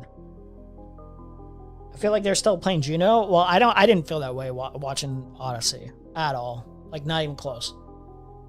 Many actors have this problem. There are actors that are like typecasted for sure. That does happen. I watched The Invite not that long ago, which I think The Invite is good. I think The Invite is a solid film. But one of the critiques I do have is, and I don't know how he breaks away from this necessarily. I don't know if like it's ever possible for this guy to really break out of doing this. But like, you could tell Seth Rogen is just always, even if he's doing a good performance, like 9 times out of 10, I don't think I've ever seen him do anything else. Seth Rogen is playing Seth Rogen. Like, he's not really playing another character for the most part. Like, it is basically 9 times out of 10. Maybe there's like 1 or 2 exceptions, and I can't think of them at the moment. But like, Seth Rogen is always Seth Rogen. Even if you like his Seth Rogen, even if you think his performance in that particular movie is exceptional Seth Rogen acting, it's always Seth Rogen. Like, I can say definitively, at least in the case of what I saw in terms of examples of Elliot Page, like, I do think Elliot has more range so far compared to like Seth Rogen, at least. That's not saying much. That really isn't, but still. Matt Damon's acting was bad because of Elliot Page. Yeah. It's bad because of Elliot Page. Matt Damon fucked up because Elliot Page was on the screen, and really we have to blame this trans person for something. So it has to be Matt Damon's acting. We have to do that, you know. Yes, typecasting. I cannot remember what it was called. Yeah. Every single person in this movie is unlikable. I don't even know. Is Elliot Page really typecasted? Maybe that's true. I haven't seen enough of like their I just don't remember it as well. I don't know if there's movies I've seen Elliot Page in where I'm like, this person is definitely typecasted. I believe you when you say that, though. It's probably the case. I know you did not mean this, but it feels like what you're saying is Matt Damon is transphobic. There's not even acting in this movie. There's just people saying words at the camera or at each other. You want everyone to die. They're so unlikable. And it's like, even the dog, you're like, oh my God, thank God they put that CGI catastrophe out of its misery. What the fuck are you... What? That was a real... I'm pretty... Wait, was that not a real dog?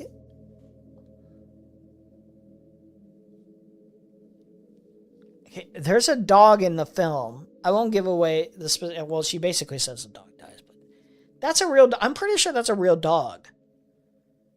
If that was a CGI dog, that's a really good usage of CGI, I suppose. I think that was a real dog. I'm not... She's like gaslight... Is she like gaslighting me? Is she like gaslighting me? Is she like unironically gaslighting me right now? You know, they say women can't be abusers. They say women can't be abusers. But women are like exceptional emotional. I feel emotionally abused right now. I feel like she's gaslighting me on my opinion of like certain aspects of the film. And now I feel like I have to go watch Odyssey again in the theater just to feel ungaslit here. That is the dog CGI or not? I felt like that dog was real. I'm pretty sure that dog was real. Thank God they put the dog down. What do you mean, thank God they put that? What did even the CGI dog do to you? If the dog is CGI, what was wrong with the dog's performance? It's a dog. Elliot Page did the mocap for the dog. Well, that would explain a lot, I suppose, in terms of this vitriol hatred, you know? The way you explain Seth Rogen, how he always acts the same, even if he is not supposed to be Seth Rogen, he is Seth Rogen. I can say that is way worse about anyone who says women can be abusers, literally retarded. I think I'm actually upset hearing you say that. Oh, anyone who says women can't be abusers is literally... Well, I'm making a joke. The joke is basically that people will downplay women's ability to be abusers. I think that's pretty... I think at least that was what... I think I was trying to be pretty clear there. I think I was being somewhat clear. That is the meme. That is the meme. They show the dog in the beginning as a puppy, and it's not even the same breed of dog it is as an adult. Like, they can't even get... Okay, that might be true. That might be a legit critique in terms of, like, consistency. That might be a true critique. I don't remember necessarily, but that might actually. But this is more of like it's like more of those like, okay, like why didn't we stay consistent on this one aspect here? Why didn't we get the same breed of dog? You would think Nolan would be better than that. You know what? This might actually be a genuine critique. I think that's true. I think the dog was a different breed as a puppy. But I don't remember. And I can't trust her. Maybe she's lying about this too. This is definitely not a CGI dog. What the fuck are we on about? Is that right? That's how bad this is. But it's just... That might be the only valid critique somewhat, and this is more like a technical, like, taking you out of the film somewhat in terms of, like, consistency thing. That might be the only thing I can think of, like, that she said in, like, the past 3 minutes, almost 4 minutes. That's been kind of, like, true. Maybe. And this is just me just being gracious and just based off memory from what I saw is like, oh, I think that was a different breed of dog. I'm pretty sure. Seth Rogen played Steve Wozniak in a Steve Jobs movie, and it's the worst thing ever. Yeah, I feel like there's no doubt about it in my mind. I haven't even seen that film, but even based on the trailer, I was like, that's not Steve Wozniak or whatever. Like, that's Seth Rogen. Seth Rogen. Seth Rogen. Like, it has to be the same thing. Yeah. Steve Wozniak says Seth Rogen did a great job playing him in Steve Jobs. Well, I'm glad he enjoyed his performance, I guess. Oh, I feel like I did watch this. Yeah, I remember. Okay. Michael Fassbender did a great job as Steve Jobs. I remember that. I don't remember. I feel like he just blended in. It was like there was no like outstanding performance. It was like he's just there. He's there. Well, let's hear it. Hold on. Top guys, the ones who are getting laid off. Is it his voice? Can he even change this? I don't know what it is. Listen, okay? Last year, Apple lost $1 billion. I don't even know how that's possible. You were less than 90 days from being insolvent. I had 3 different accountants try to explain it to me. The whole place has to be streamlined. Start with 2 of the accountants. I started with the Apple... Can you come off stage? We're going to go Leave him backstage right for a there. moment. That's Seth Rogen. It's just Seth. I'm sorry. Like, maybe I'm just not giving him a fair enough chance here. But that's just Seth Rogen. Like, it's a good Seth Rogen. It's fine acting. Like, not amazing acting, but it's fine.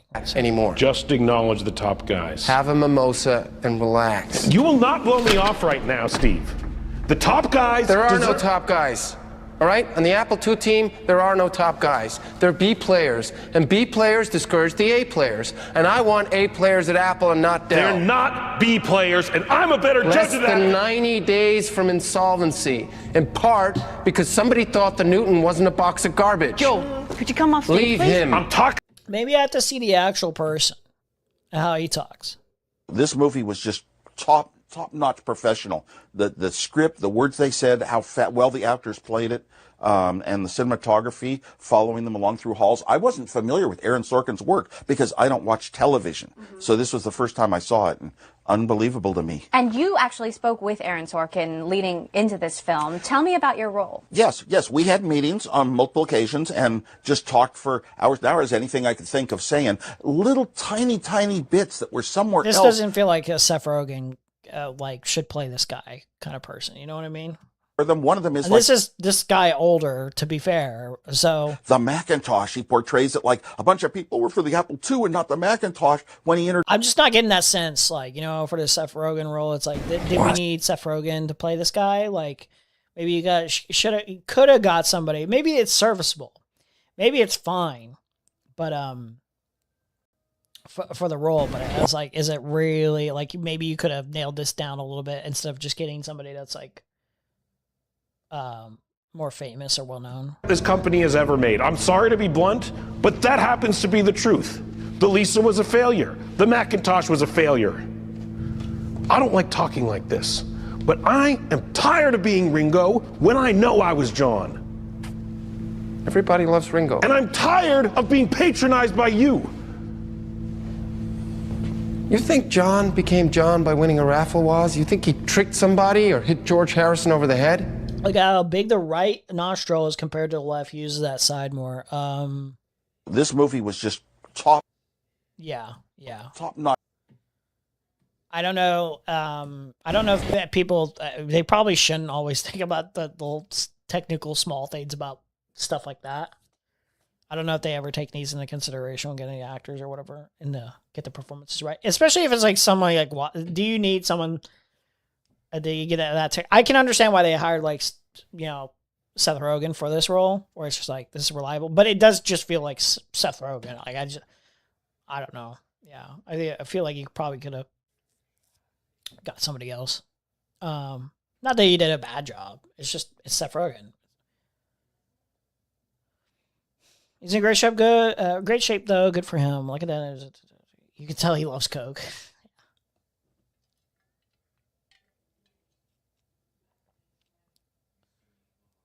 Seth Rogen will never be on Will Ferrell's level. Can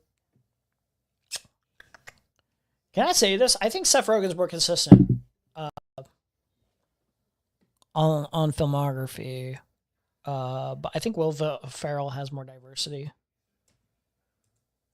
And like Will Ferrell's a better actor, but I don't think he's better at choosing or being in films that are like as funny or as well made by comparison.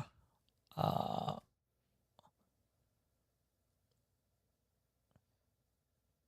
I could be wrong on this. Okay, Sausage Party was total dog shit, but it was like fun dog shit. It's like, it's so bad that it's great.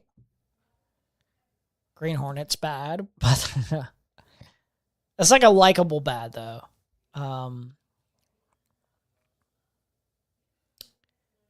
He was in that animated Teenage Mutant Ninja Turtles, the newer one.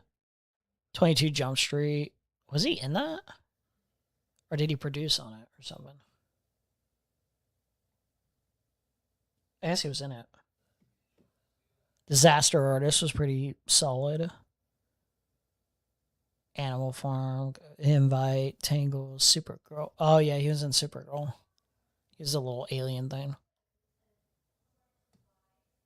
I think Will Ferrell's probably like, yeah, overall better though. Oh yeah, we left this plane, didn't we? The Odyssey is a beloved. As far as acting, I mean, I think if you consider Seth Rogen writing and directing, Seth is better, of course. Yeah, I think so. I think acting-wise, comedy-wise, I think for the most part, there's certain things Will Ferrell does like 10 times better, I think. But Seth Rogen's like a little bit more consistent, I think. So when Will Ferrell is not funny, it's like really bad. When Seth Rogen's not funny, it's kind of like, yeah, it's whatever. I don't know how to explain it. Like, when Seth Rogen's not really that funny, it's like, you just like, it's hard to describe, but you kind of just let it pass. Because in certain areas of the way he delivers comedy, it's like more subtle by comparison. Will Ferrell's much more like bombastic and crazy with the delivery. It's like if Jim Carrey were to deliver like a bad comedic performance, you would notice much more. I would say I like when Seth Rogen voice acts. His voice is very animated and it shows when it's yeah. I think, well, Seth Rogen, even with voice acting, it's tough because I can tolerate that more. But like it's a very unfortunate because his voice stands out so distinctly. Like, even with voice acting, like, I think certain voices just like, oh, I just can't hear anyone else. But it's very unfortunate. He's in a rough spot where it's like I don't even know how much he can do to actually remedy like this typecast thing. Loved, at this point, like what more can he do? Own story. It's showing the tale of Odysseus and him telling his tales on how, what happened, what happened after Troy, his beef with Poseidon, dealing with all of this craziness. And it's more like he's experiencing this and you're along for the journey. He's not necessarily telling. There's a little bit of narration here or there, but it's far and few between. It's mostly not really narration as like no one's like explicitly talking to the audience. He's having a conversation with like some other character. I forget her name. From island to island, going to the underworld, fighting these monsters, losing his men along the way, and eventually making it home. And he's telling this, I apologize, I have read this, I can't pronounce the names of many of these characters, but I can describe them to you in vivid detail. But I'm a Californian, I have a terrible Californian accent. If I butcher names, I apologize. But it's Odysseus telling his story, and Christopher Nolan changed it to, instead of him telling his story to the king that's giving him all this gold so he can go back to Ithaca and save his wife and son from all the suitors, it's him talking to Calypso, who is basically a homeless fisherwoman on this island, not this beautiful ethereal being that he's been banging for 7 years. No. Well, she is a beautiful ethereal being. Well, not an actual goddess or anything like that, but like I'm fine with that change. I don't really see the problem necessarily with that that change necessarily. I don't see the huge, grand, horrible atrocity committed here. She is beautiful. She is gorgeous. She was helping him heal. She got attached to him in such a particular way where she didn't remedy his mind. She, for a long time, for a period of like 7 years, anytime he was about to remember something about like his family or whatever, like she did like take actions to delay that, to say the least, for her own benefit. So like I don't really see the problem with this change. This is not like a meaningful like distinction of like it's just counteract, like it still serves the same role essentially. That's what I'm saying. It feels like when Seth Rogen voice acts the character is based on his goofy voice. I think that's a compliment to his voice. Yeah, sure, yeah.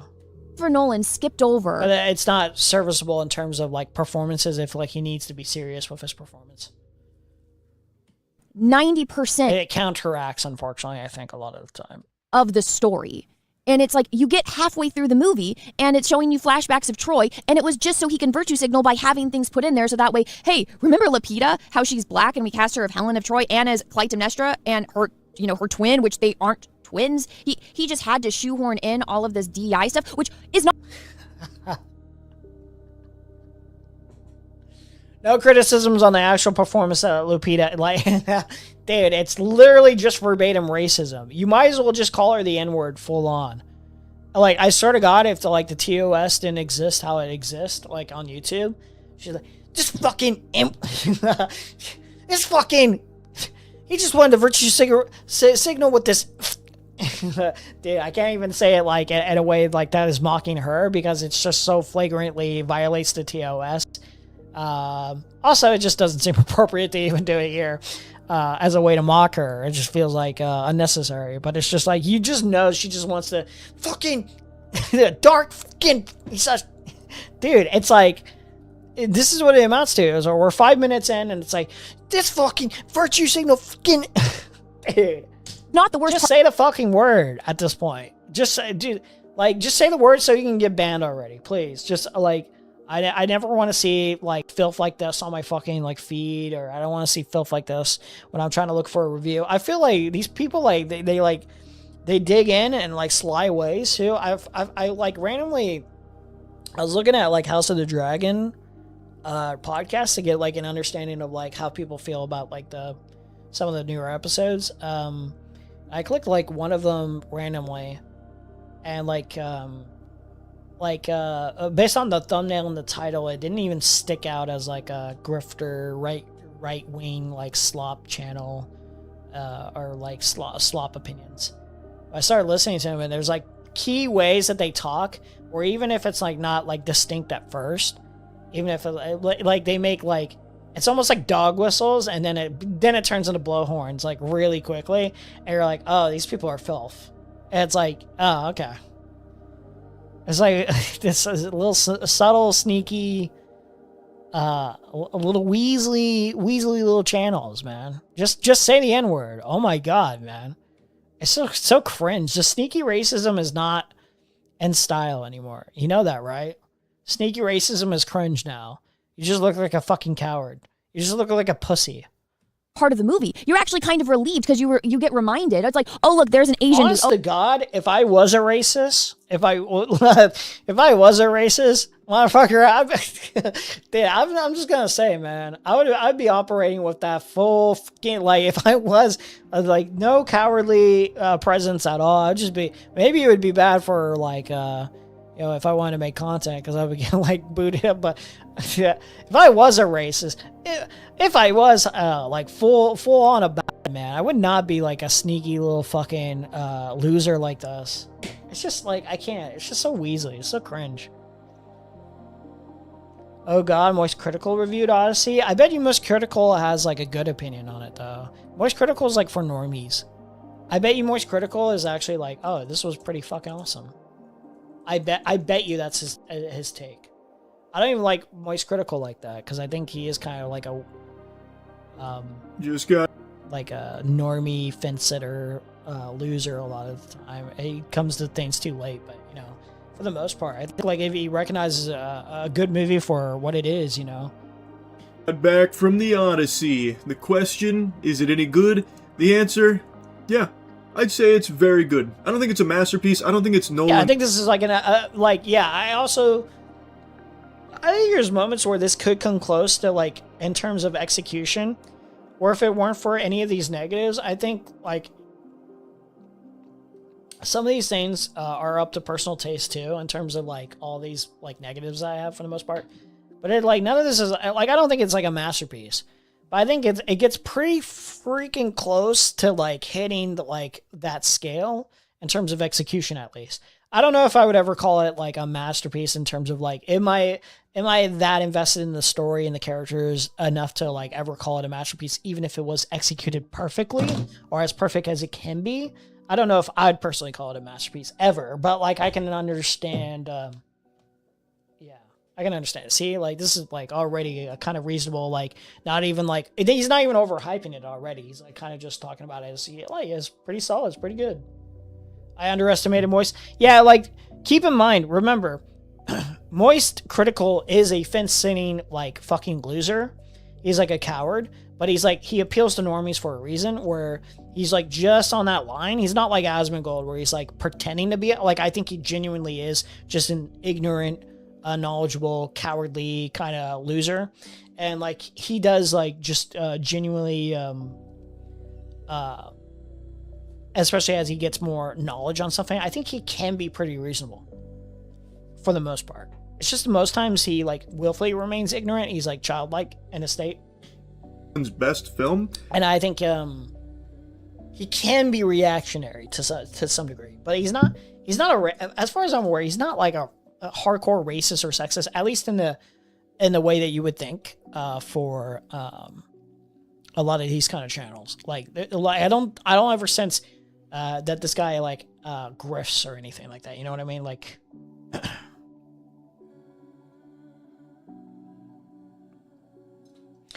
you're giving this person way too much credit. I don't think they understand that they are racist, or at least understand what they are saying is racist. Are you talking about the Star Wars girl? No, she understands. She's not stupid. She's not stupid. She knows what she's doing. A lot of these grifter channels literally do know verbatim what they're doing. Like, they're not stupid. They're stupid, but they're not that stupid. Oh, look, there's an Indian dude. There was a time and place where if you had these kind of positions, there was somewhat reasonable at a specific time and place. Or some people, and I think I was a part of this like way back, like of this mindset where you kind of understood that there was somewhat reasonable critique of how corporations can what's the best way to put it? It's just like like how Target is just like, we're LGBT friendly until cultural zeitgeist goes another way, and then fuck you guys. It's Pride Month until it's not Pride Month, or they'll cast people for cynical reasons.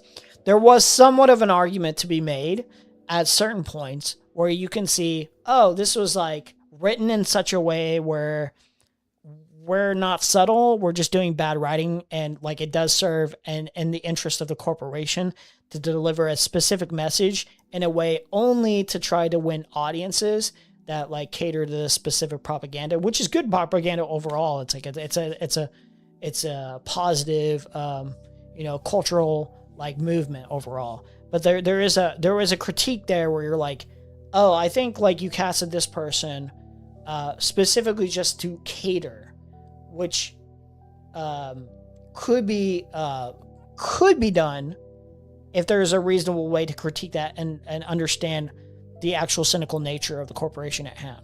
But that only amounts to when you actually dive into the project and actually are able to understand the vision that the writers and the director have for the project as a whole. You know what I mean? Like, you think that Richard Dawkins is aware that he's racist? Yeah, I think he is. Yeah, I think he's aware. I think most people are at least somewhat aware of how racist they are or Islamophobic that they are. Yeah, I think Richard Dawkins does know that he is a racist. I think he likes to. And this is the. There are subconscious feelings of racism. There are subconscious, thoughts of racism or like ideas. There's like a structural way that people go about living their lives that could be internalized racism. Which happens in a white supremacist kind of like culture, like a society overall. But at a certain point, it becomes a little bit more transparent of like, I think this person knows exactly what kind of end goals are in my, what, like they're too smart for their own good. Like Richard Dawkins is not stupid. Say what you want about Richard Dawkins, but he's certainly not stupid. He is smart enough to know what he's doing. Oh, look, there's a black chick. And these people are stupid, but they're like smart enough to know what appeals to their specific bread and butter, to their specific audience. And they made an active choice. They've been making active choices to continue down that road, to continue to pursue down this road and to lie disingenuously. It's just like the Trump administration. There's active decisions that they are making on an active basis. These people feed off self-interest of like, pursuing specific goals with the two interests in mind, mostly self-interest. And the second thing is like, well, I hate those, I want to be in a very, very specific, I want to set a certain culture or a certain way that America should be run or whatever, my vision for it. And, I want to basically put, at least in the bare minimum, put black people or brown people in their place, any minorities in their place, to be seen as lesser than, and especially trans people and stuff like that. Yeah. Oh yeah, I'm in the 2020s. Okay, thank freaking God. Like it brings you out of this terrible catastrophe you're watching and brings you into reality. And it's like, oh yeah, it took me out of the movie. Thank God, because I'm just watching this dumpster fire that just shits on one of the most iconic and beloved stories in the entire history of the freaking world of humanity. This person, listen. I don't pretend to be Mr. President Sunday. I read the Odyssey, and I can tell you all about all the characters and all the blah blah blah. Like, I'm not Mr. Book Reader. I'm not Mr. I know all these poems are like the back of my hand, or all these characters and all these themes or whatever. And what maybe there's genuine critiques that if President Sunday were to watch this and be like, well, they didn't nail this correct and about this. Like, he certainly has a lot to say about the Dune movies. You know what I mean? And how he thinks they're dog shit because they don't really nail the the entire point of the books. But like I would trust the opinion from President Sunday about like Odyssey, and if it was like an actual dog shit adaptation, before I would ever trust this person, because I can guarantee you this person has very likely never read this fucking book or this poem or whatever the fuck it is necessarily. Yeah, like it seems like a book more so. Yeah, like isn't there like a poem version and then there's a book, whatever the fuck. I can guarantee you that's not the case. They're just as ignorant about like the actual adaptation as I was. Like, I just never read this, never cared to. I knew about it culturally to some degree, just didn't care. I was like, oh, Christopher Nolan's adapting this? Okay, cool. I'll see it when it happens. When it's on theaters. And, you know, some people, if you're new to my channel, welcome. You might think that I'm a little bit dramatic. You just know this person never read this. On this, but guys, I've been obsessed with Greek mythology since I was a child. I remember when I was a kid, I watched... No, you didn't. No, you didn't. Clash of the Titans. I got so you didn't. into this. Like, Ray, how we are... All of it in such a sense where I feel like it's like it very much is blatant that there's like this... It's like a surface level of understanding of any of these any of this material, any of these projects. I bet you it's all super surface level, which is not necessarily always a bad thing. You can like a project, you can like a movie or a TV series or like certain projects or whatever, and just have like a surface level. Like, I can't tell you every single thing about the Ghostbusters franchise or whatever, like at least the first one, but like I can tell you genuinely, oh, I enjoyed that. I was a fan of the first one. I enjoyed it pretty well, but I couldn't tell you every aspect of Ghostbusters and franchise, what characters are like the best or whatever. Like, it's more of like a, oh, I remember that. I think that was a pretty good experience or whatever. I guarantee you this person does not have like a more introspective, like true understanding of like any of these projects. I guarantee you. And would be rolling in his grave at this movie. I just like, even my child, my daughter, I named her after a character in Greek mythology. Oh my God. This was a travesty to me. You don't even have to know about Greek mythology. You don't even have to have read or watched any of the adaptations of the Odyssey to know that this is awful. That's not true at all. That's not even remotely true. I feel like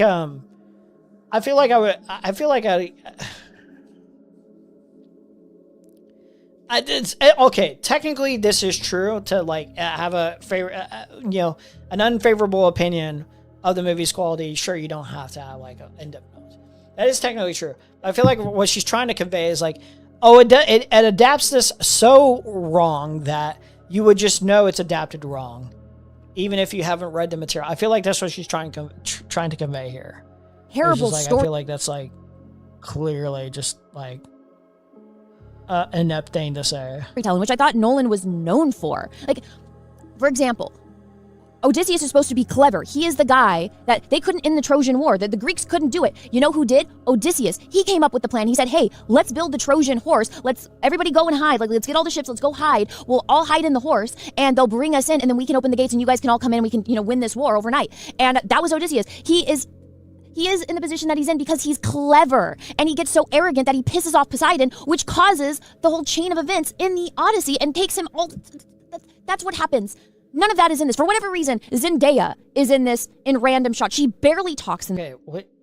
They never... I feel like I may have missed something, but I'm pretty confident they've never explicitly stated in the movie that he did not actually deliver the plan and did not come up with the plan of being in the Trojan horse in the first place. So I don't even know if this is really a valid critique. I'm pretty sure they just followed his plan, and they might have even communicated this in the first place. But they were always talking about, like, they've always made it a point in the film where, Tom Holland's, like, his son is basically, like, doing training or whatever. They make it pretty clear that Odysseus, the way he trained others and the way he fights is that he's, like, the smartest. You can't ever be the biggest or the fastest fighter. But if you're the smartest... in a combat situation or in a strategy situation, then you're more than likely going to prevail. So I think that's just one of many examples. And then in the Odyssey, in the actual Odyssey poem, maybe I have to in like Odyssey, not maybe.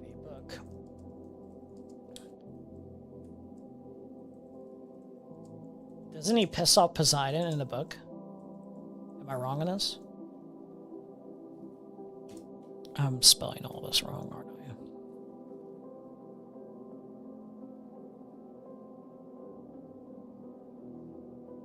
in the Odyssey, he deeply offends Poseidon. So even in the book, he does this. So what is she talking about? Yeah, because they even said, like, they pissed him off because he was fighting the Cyclops, which is Poseidon's son. He, like, shoots an arrow at, yeah. So what is she even talking about? In this movie. So, just a quick, like, Google search there, it's like, it's just a very quick Google search. And the actual story in of itself, which I've never read, so you could, and I've never claimed to read, so you can forgive me for being a little bit ignorant on this part to clarify this. She says, I read this, I know about this, and here's a critique I'm making about the movie. He pisses off Poseidon. That's against Odysseus' character. That never happens, but it does. Apparently it does. He's clever, and he gets so arrogant that he pisses off Poseidon, which causes the whole chain of events in the Odyssey and takes him... Honestly, I don't even know if he's like super... Maybe there's like one moment where he could have been like arrogant, but I think that's more out of... that was just an unwise choice. I'll say, like, spoiler little moment, but like the Cyclops thing, like during that whole sequence or whatever, they're like trapped in there, they're trying to figure a way out. Because the Cyclops thing opens the actual, like, rock door or whatever. He's the only one able to. Otherwise, they would have killed him already if they were able to open it themselves. Or they would have at least attempted to kill him. They escape finally. Like, long story short, they escape finally. And then, like, one of the things he does, as the Cyclops is pointing out from the exit, the actual entrance to the little... Cyclops home or whatever, which is the cave. It seems like the Cyclops is not actually going to chase them down all the way to the ships.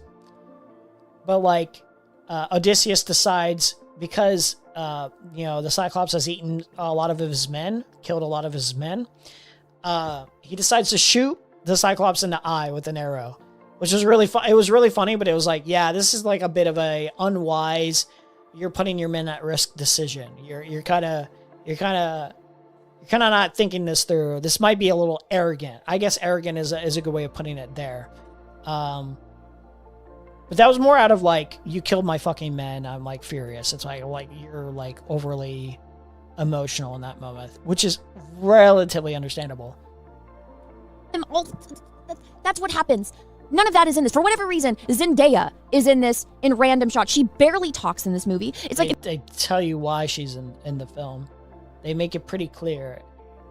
What do you mean for whatever reason? It's very transparent. It's like, especially by the ending, you're supposed to understand how everything affected Odysseus as a character. How the entire experience, how the entire journey, the entire war, the entire point is like, it's flat out clear why Zendaya is in the movie. It's hilarious she felt the need to explain a Trojan horse to her audience, yeah. If you're going to have one god, you have to have them all. Also, again, this is how I know Nolan didn't read it. Telemachus. If you're going to have one god, you're going to have them all. Who says you have to? How many gods are in the Odyssey book?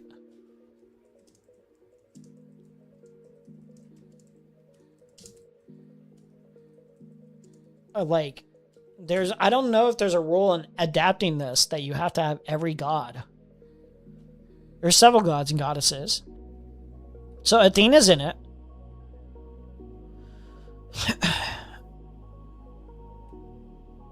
Which Zendaya plays Athena.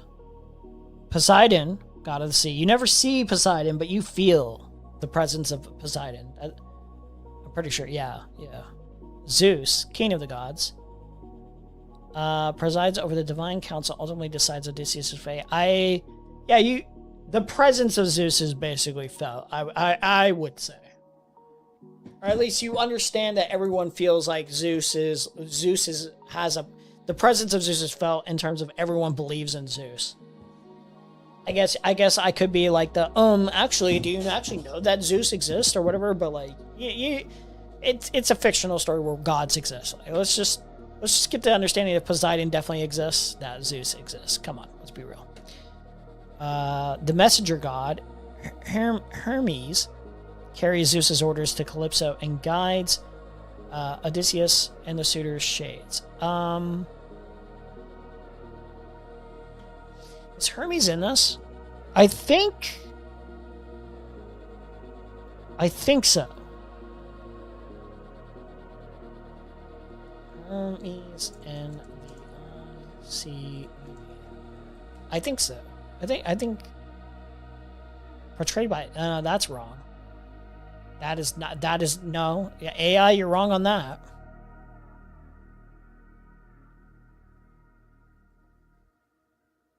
I think Hermes is in the film.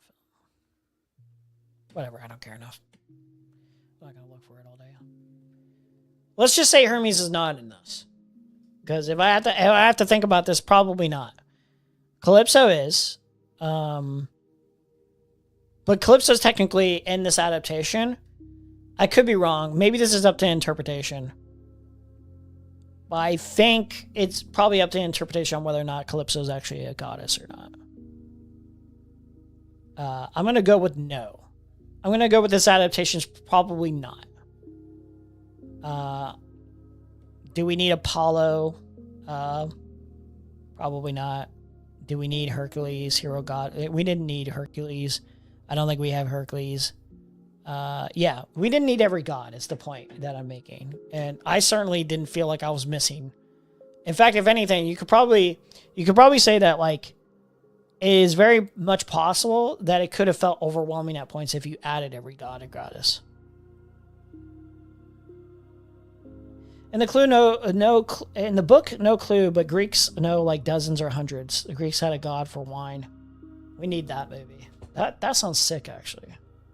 How's the box office sales doing? Well, apparently it's projected to do better than every other movie he's done, except for probably the actual Dark Knight trilogy, or at least the Dark Knight as it is. But I don't know the exact numbers right now.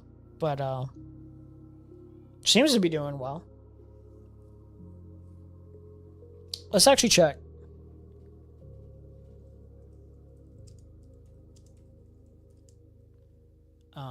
Opening weekend.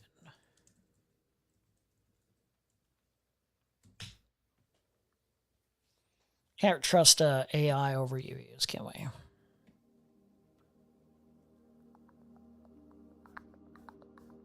It would be Nolan's biggest domestic opening since 2012's Dark Knight Rises, 160 mil, but still well below that record. Projected 85 to 100 million domestically in its first weekend, with another 110 million internationally. All right.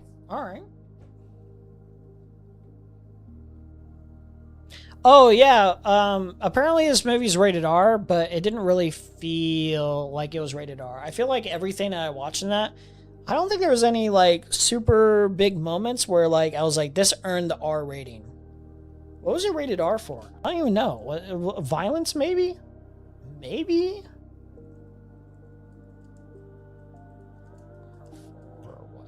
What was it rated R for? Violence and some language. I didn't even feel like the language was that brutal.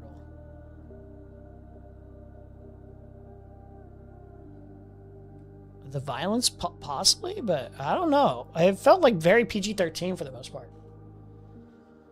Yes, Odysseus' son. I think ours probably, there probably are some moments that are like earning technically, where it's like, this, it fits the vision, but it's like, usually when you think of an R rating, you're like, there's going to be something like a lot more graphic, but it actually was, you know,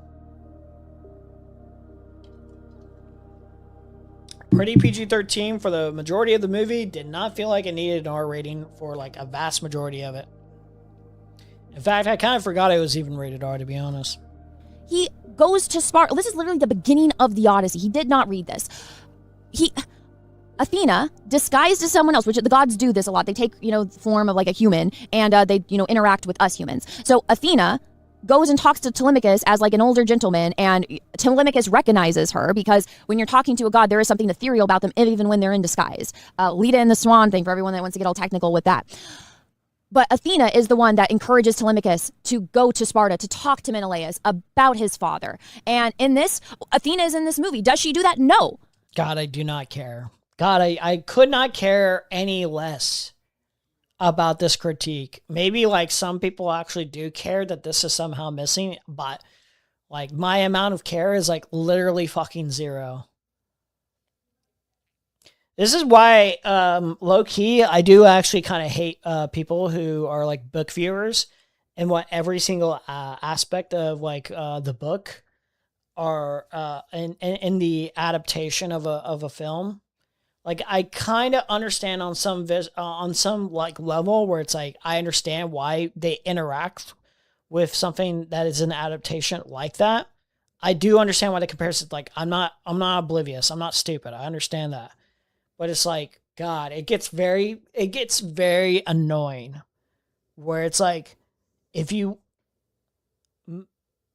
hyper nitpick to such a degree like this about stuff that I'm like I felt like I was like, this was not a moment that I like personally for me as a non-book reader. I just watched Odyssey as is. I didn't feel like I missed out on anything. But this person will pick it out as if like this meant anything, as if this should mean anything. Even though the experience, this is the other annoying thing, the experience of a book is monumentally fucking different from a fucking film or a TV series. It's monumentally different. You have to take so many other different things into consideration in terms of the actual experience for the person that is consuming the art. You cannot adapt a book one-to-one. It is impossible for a movie or a TV series. Even like smaller books or whatever, you can't adapt it one-to-one. It just doesn't always translate well. And not every single little aspect of it, like it's just very annoying. Like it's a night and day kind of, like it's like a different mediums altogether. So like the hyper nitpicking, it's like it like does something in my brain where I'm like, this is like super, it's like more obnoxious than any other forms of criticism to me. Because it's like, okay, like I kind of understand. And sometimes it warrants a criticism if you're missing something fundamental to the story. That's where it kind of makes sense, where it's actually fundamental. But like if you're like complaining about like say like Game of Thrones or whatever, you're like, Glup Shadow number 55 is not in this fucking, story. So therefore, like, this is a very valid critique of this episode or this season, and therefore this fucking season fucking sucks, or this episode sucks, even though everything else is probably at like a moderate like level of like consistency and scale of like quality that like it should be. It's the most I swear to God, what was it, like House of the Dragon? People were complaining about like a specific character not being included, that like rides a sheep stealer.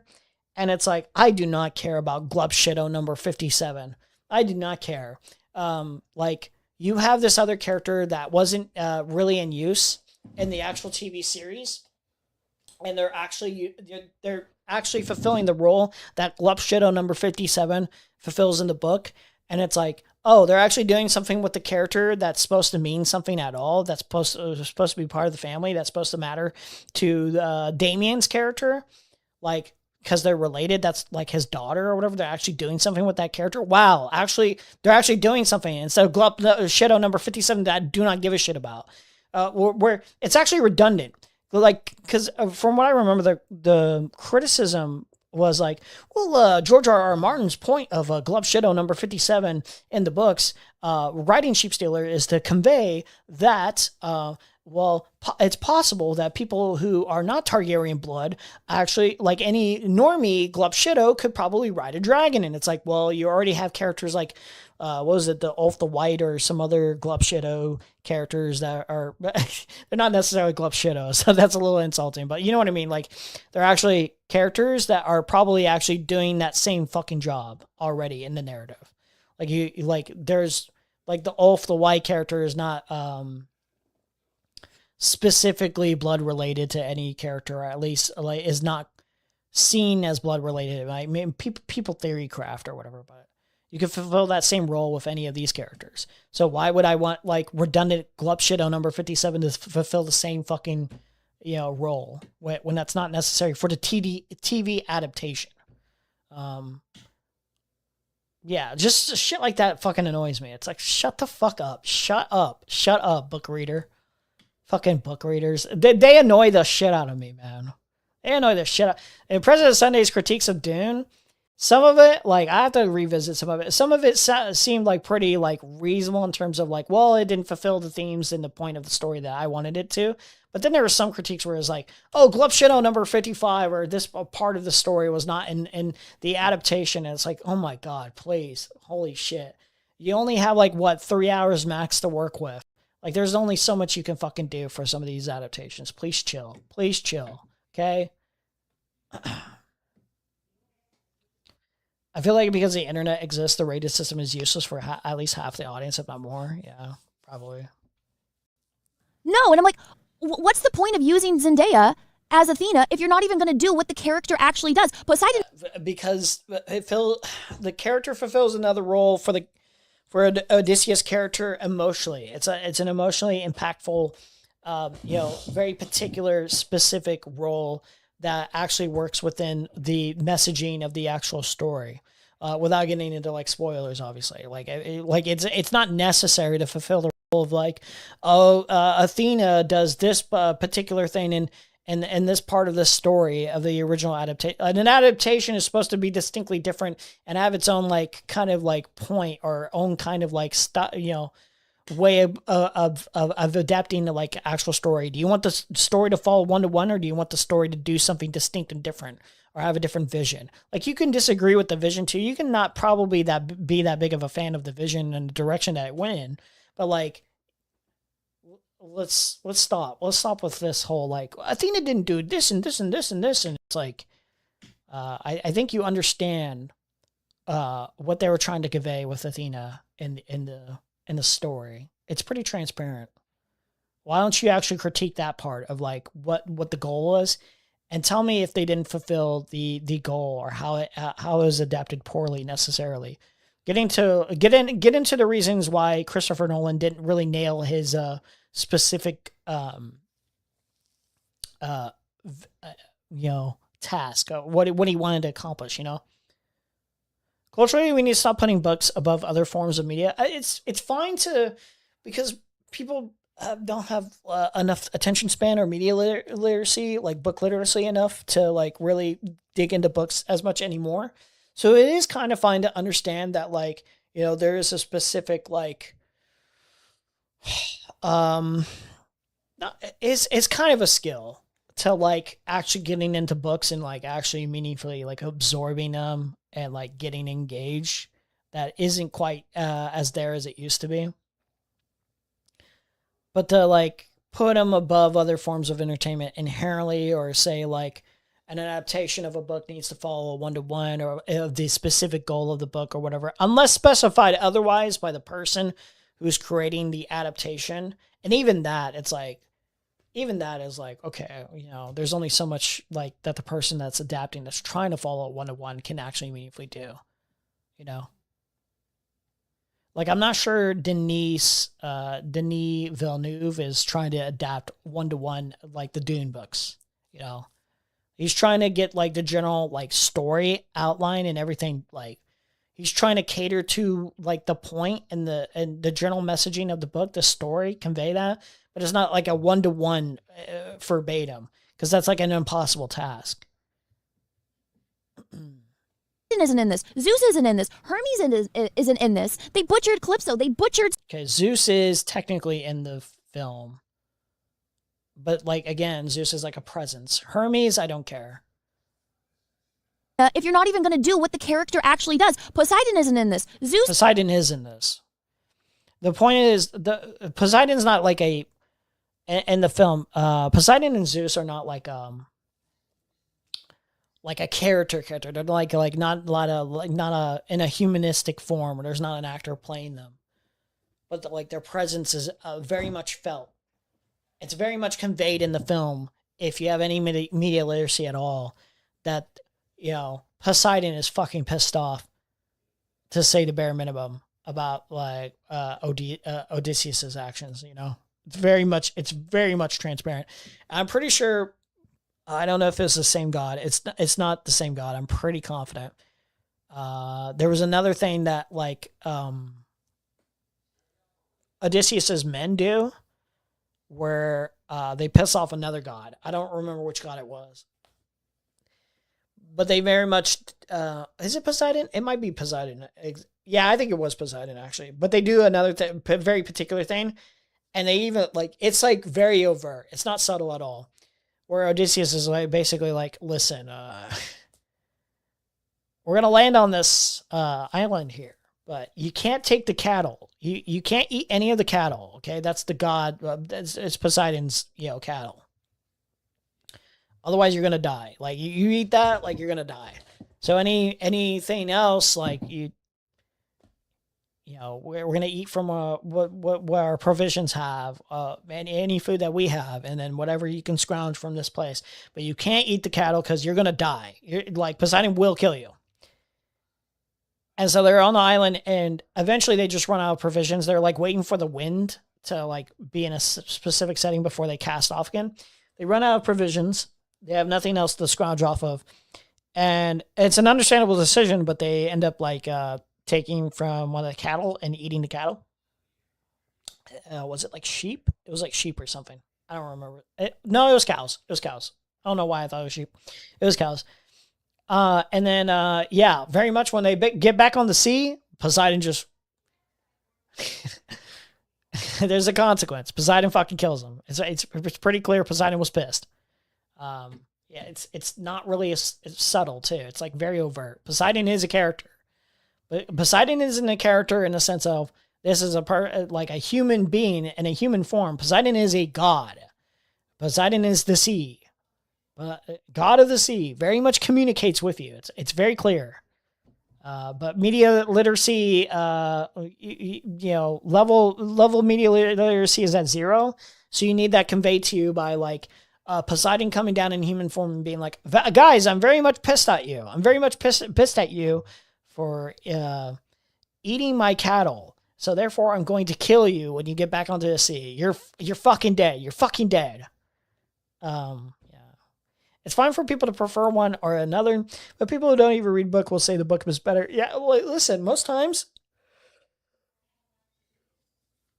when it comes down to the actual story and what you can get out of the story, the book is probably most times, depending on the story necessarily, it's probably most times going to be better. You're probably going to get more out of the actual book.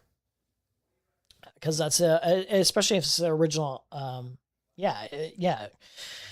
Like, that's probably likely going to be the case. I don't think there's very many cases where the adaptation of a book is necessarily better,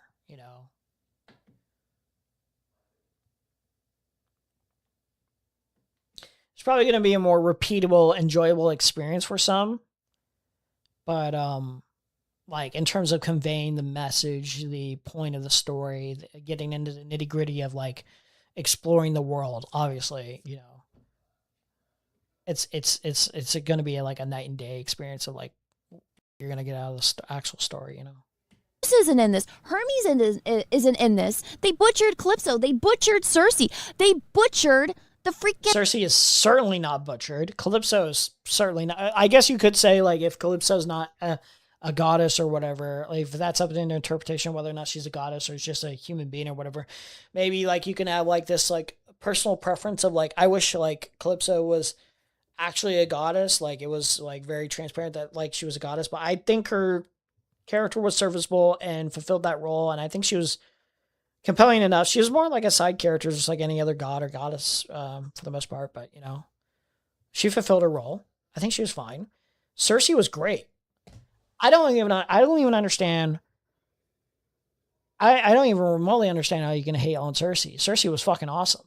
Circe, dude, the Circe sequence is probably my favorite sequence, low key, in positives. Besides, I think probably some of the third act battle. Dude, Circe was fucking sick, dude. Dude, that shit was the Hades sequence is really cool though, but I think the Cersei sequence is better. The actual it's hard to really pick my favorite because now that I think about the Trojan horse invasion was really sick. But I would have to say the Cersei sequences, the Cersei scenes, and the third act like final battle. Oh man, and then like his talk with his wife. Oh my god, I'm sorry guys, you have to see this movie, man.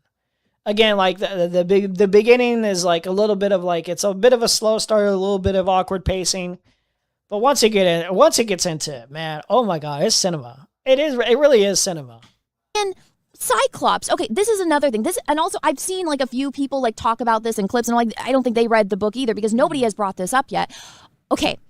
One of the funniest things and one of the clever things that, makes Odysseus lovable. I mean, he's got a lot of flaws, which humanizes him because, sorry for those that want to say, oh, this is all fake. Sorry, this is Greek history. This is the way that they tell their history. Odysseus is based on a real king. You can like it or hate it all you want. But I don't care. It's a fictional story overall. I don't give a shit. I don't give a fuck.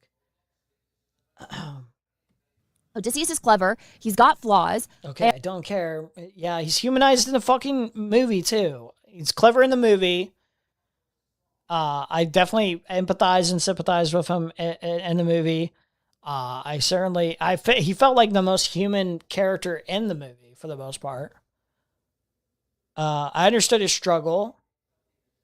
Well, I didn't. You know what you mean? Like the message is conveyed in it, like. And he can be a pompous asshole, but he's fucking smart. So when they get trapped in the Cyclops home, he's certainly arrogant in moments. I don't know if they conveyed that he was like a super big asshole very much. There's probably like a couple moments, but it's more like it's more like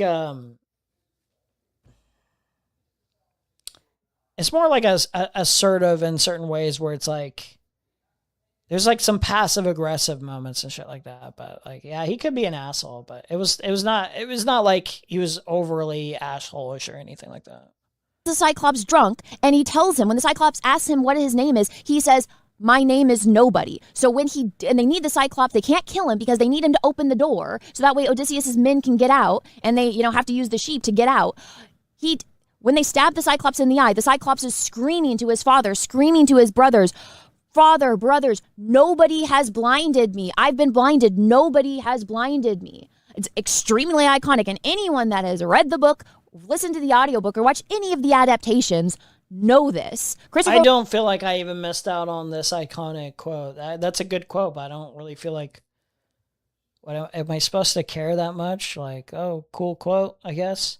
Maybe this is just me, where it's like I'm not a book reader. This is like again, it's like the... criticism of the book readers where it's like yeah, that could have been better, but it's like there could have been like sequences of like, yeah, would this have made this like experience like a little bit better or a little bit more like true to the book source material? It's like, yeah, critiques like that could be made, but it's like I don't even feel like there's like this pivotal thing that I'm missing where it's like, oh my god, wow, holy shit, this adds so much more to Odysseus and a Cyclops interaction. Like Cyclops is just like a monstrous like figure. It's like a grotesque monster figure. Like Nolan apparently did it. He made the Cyclops. Nolan's trying to go with like a more realism to like the adaptation too. Like it's much more like transparently like this is what it'd be like if it was like more grounded by comparison. Like a retarded giant that lives in a cave that has an eye that clearly sees that there's all these men in his cave.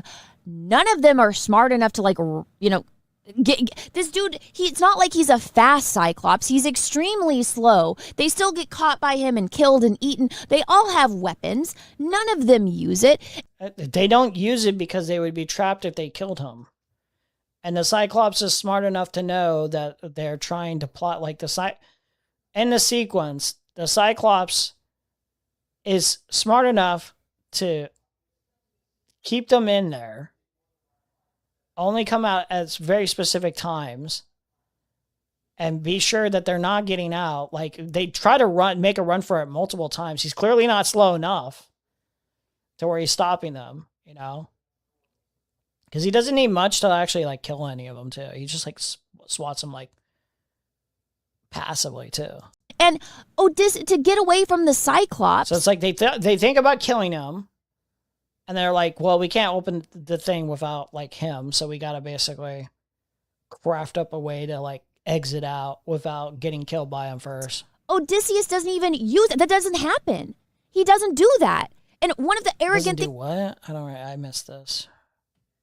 It's not like he's a fast Cyclops. He's extremely slow. They still get caught by him and killed and eaten. They all have weapons. None of them use it. And to get away from the Cyclops, Odysseus doesn't even use it. That doesn't happen. He doesn't do that. And one of the arrogant things that Odysseus does. They do blind the Cyclops later. I don't know what she's talking about. They blind the Cyclops. In fact, they actually get pretty clever too, and they use the when they blind him, they use whatever they can gather, like little bits of like grass or whatever, like little bits of grass or whatever, to cloak themselves as like other sheep when when the Cyclops is blinded, and letting the sheep out.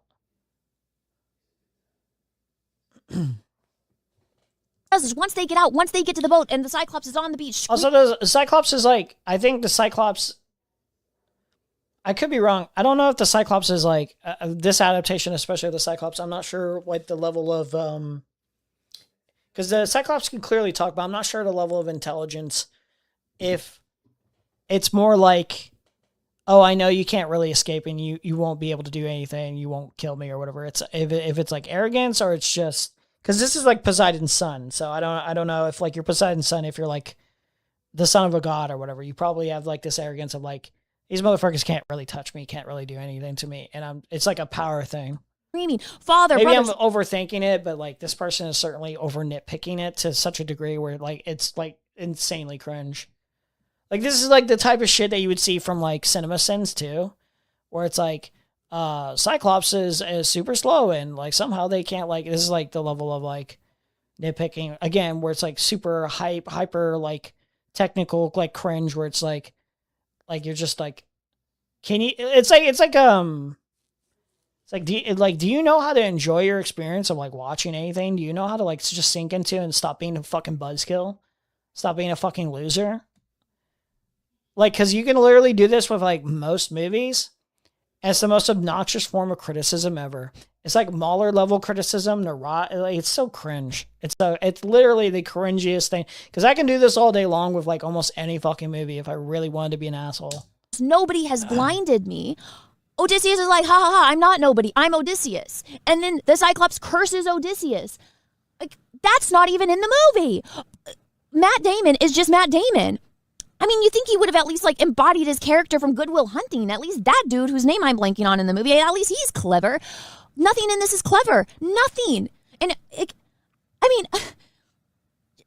it's so bad. Like, I could go and talk about the stuff with Lupita. I could talk about the What about Lupita? What is the critique about Lupita? I'm curious. What is the critique about Lupita? I guarantee the critique about Lupita is she's black. Menelaus is literally just like narrating. I'm like, this isn't Menelaus. What John Bernthal, he did awful. This is the worst thing I've seen him in. He did better in The Walking Dead. Can I have that guy? Can his character in The Walking Dead come back and be in this movie? Like, just that was better. What's wrong about John Berthal's performance? Wait, there's nothing ever specified. I could tell you what I think could have been done better for John Berthal's performance. John Berthal, I do think this is actually a genuine critique. I don't think like the character is like awful, but it's more like a character where it's like one of those characters where like, this is like fulfilling the role, but it's just like the Seth Rogen type. It's like the typecast meme, you know, where like John Berthal is basically playing John Berthal. You know what I mean? Let's be real. John Berthal is actually like one of those guys who's being typecasted at this point. Even when he's playing Punisher, you see more John Berthal than Punisher at this point. Which, for Punisher, for me personally works. But, like, let's not kid ourselves here. So I do agree to a certain extent. I don't think his performance was bad, but it basically is like Seth Rogen putting on a better Seth Rogen performance, and John Berthal. It's like John Berthal putting on a better John Berthal performance. Yeah. Everyone's performances were like, for the movie, I don't think it's like a huge negative. It's more so like, oh, I think could have probably done something a little bit more distinct.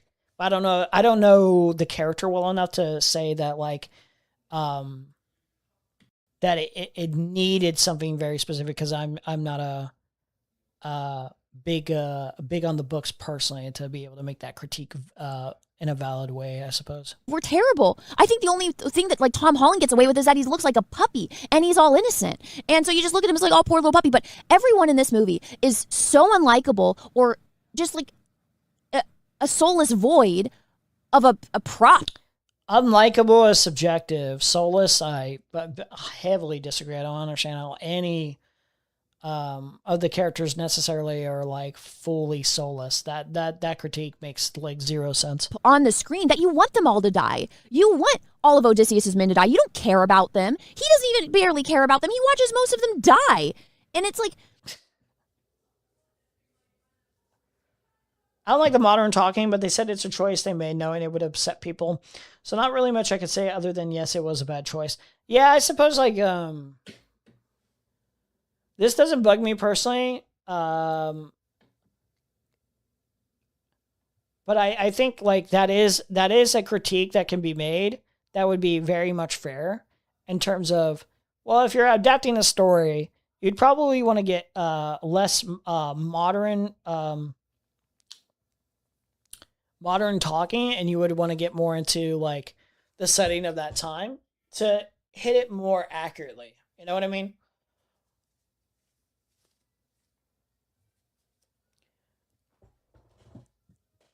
So I think it's fine to make that critique.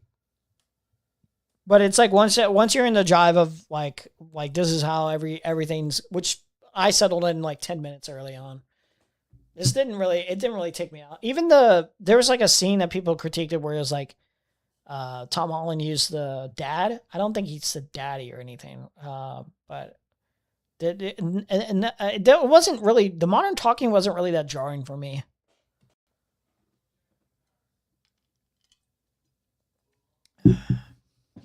the costumes, like just thinking about this. The costumes are pretty good. I like most of the costumes. Some of it is a little. I think some of it could have been better. I think what was the one dude who shows up? He's got the really larger than life helmet where it looks a little out of place. Stuff like that.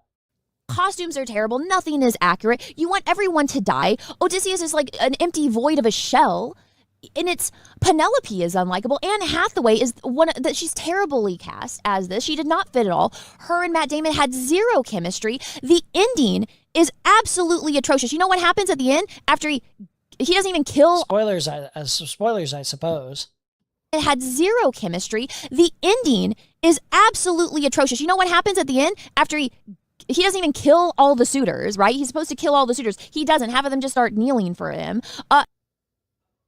Do you want them to just be bloodthirsty and just kill all of them, even though they've accepted their fate and they're like, isn't that like supposed to be like an admirable trait in like your protagonist hero figure, or like as close to a hero figure as you can get, which like some of the actions obviously, but this is part of the commentary on like war or whatever, like what it means to like actually go out and serve, as even a commander or whatever, what you and your men end up doing, whether or not it's the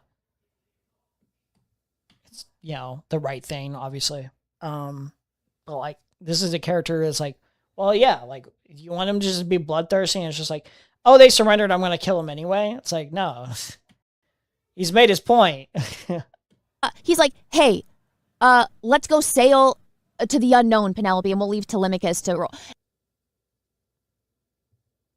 Yeah, he's exiled. They're just following Zeus's law. I'm pretty sure that was Zeus's law, right? Like, he wasn't supposed to kill any of the suitors or whatever, but he, instead of having his son do it and get exiled. Oh, I could be wrong on this.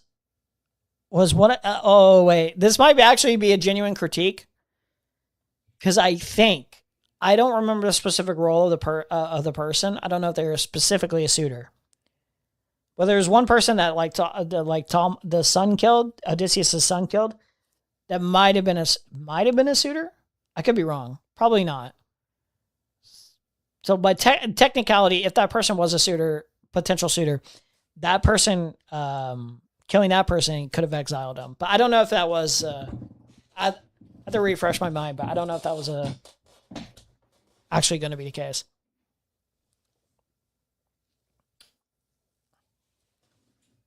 But yeah, no, he gets exiled. And so getting exiled, he brings his wife along with him, who his wife wanted to spend her life with him. So yeah, that's pretty reasonable. It's a happy ending. They get exiled, live happily ever after, and his son rules over as king. Yeah. It is so bad. That's pretty awesome. That's pretty awesome. I don't think that ending's bad at all. It's not the Odyssey. It is the Last Jedi of whatever this genre is it is Christopher Nolan's Last Jedi. There, I said it. That is what this movie is. It is an absolute catastrophe. It's awful. It doesn't respect the source material. It doesn't respect Odysseus. It doesn't respect history. It doesn't respect the Greek people. I would be so pissed if my taxpayers' dollars went to fund this movie. Like, okay, dude. So pissed at my taxpayer dollars. What the fuck? Is Christopher Nolan running the government? Fucking filth. What are you talking about? I'm so pissed my taxpayer dollars is going into like the Trump administration, who has now delivered us dookie lettuce. What are you talking about, you filthy fucking piece of scum? What are you talking about? Taxpayer dollars to a fucking movie. Grow the fuck up. Who even cares if, let's say your critique of this movie being wrong, or bad or whatever is even accurate, an accurate assessment in terms of, let's go with like everyone hates the Odyssey. What the fuck does that have to do with your taxpayer dollars, you fucking filth?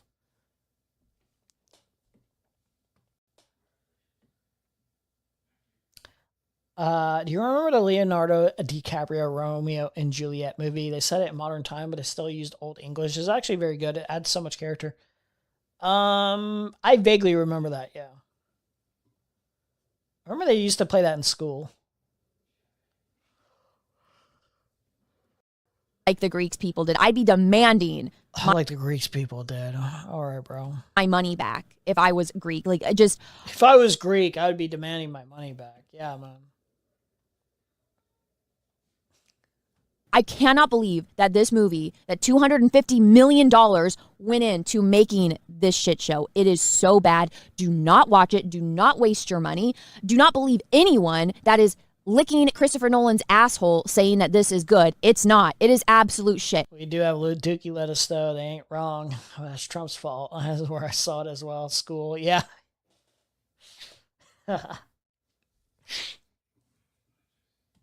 You don't even have, again, you could go into this not knowing anything about the Odyssey and acknowledge that this is terrible. It's not even pretty. What happened to his cinematographer that did Interstellar? At least that was pleasant to look at, even though it had some glaring plot holes. Like, what happened?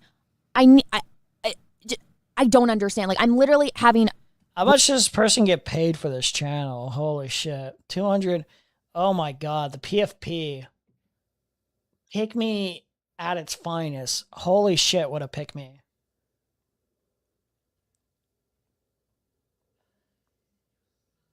Oh, we're working with the quartering?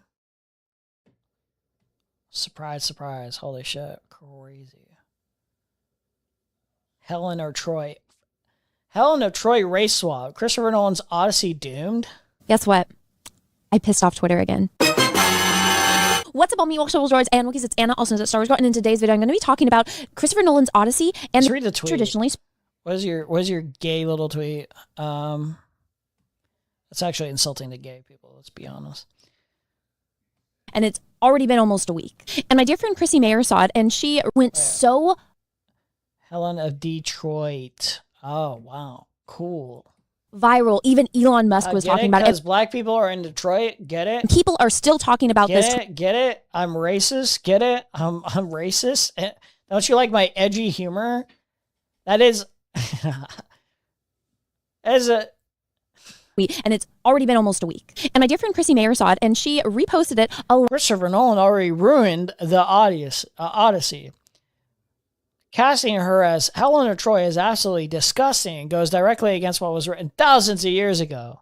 Along with the description of what Helen of Troy is traditionally. Golden curls, fair-haired. Yeah. Or did I remind you that this is fiction? That adaptations of like different characters, if it's not essential to the character, if the actual look of, like, here's two examples. These are the most cliche examples I can give, but here's two examples where like actually changing the race of this person actually is a fair critique, where it's like, okay, I don't think you should do that because it takes away the point of the character a little bit.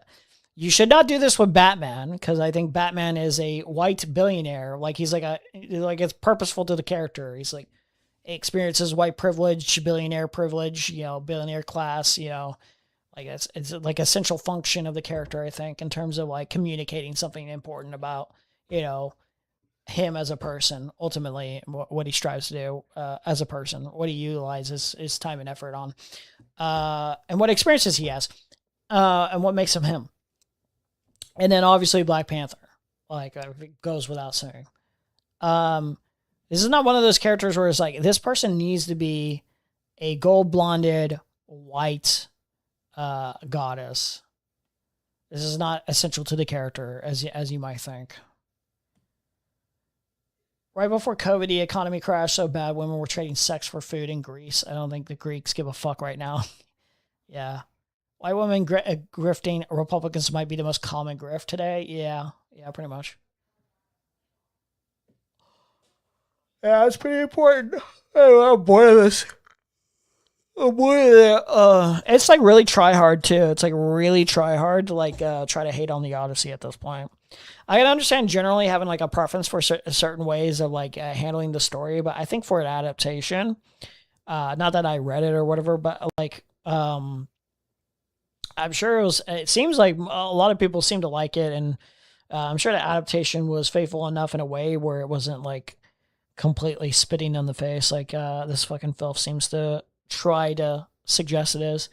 I certainly got the point of like what the Odyssey was, what it tried to convey. I certainly didn't feel like there was too much that I was missing from. Like maybe there's always like fair critiques that like, well, I think this could have been added in from like the book into the actual movie in of itself, and it would have made it for a richer experience. It would have made for a more enjoyable experience to certain ideas. Yeah, of course. Like no movie's gonna be perfect, but man, dude, like people are so privileged, man, that if that's what you're crying about is the Odyssey in 2026, man, you really are just like spoiled rotten. Like,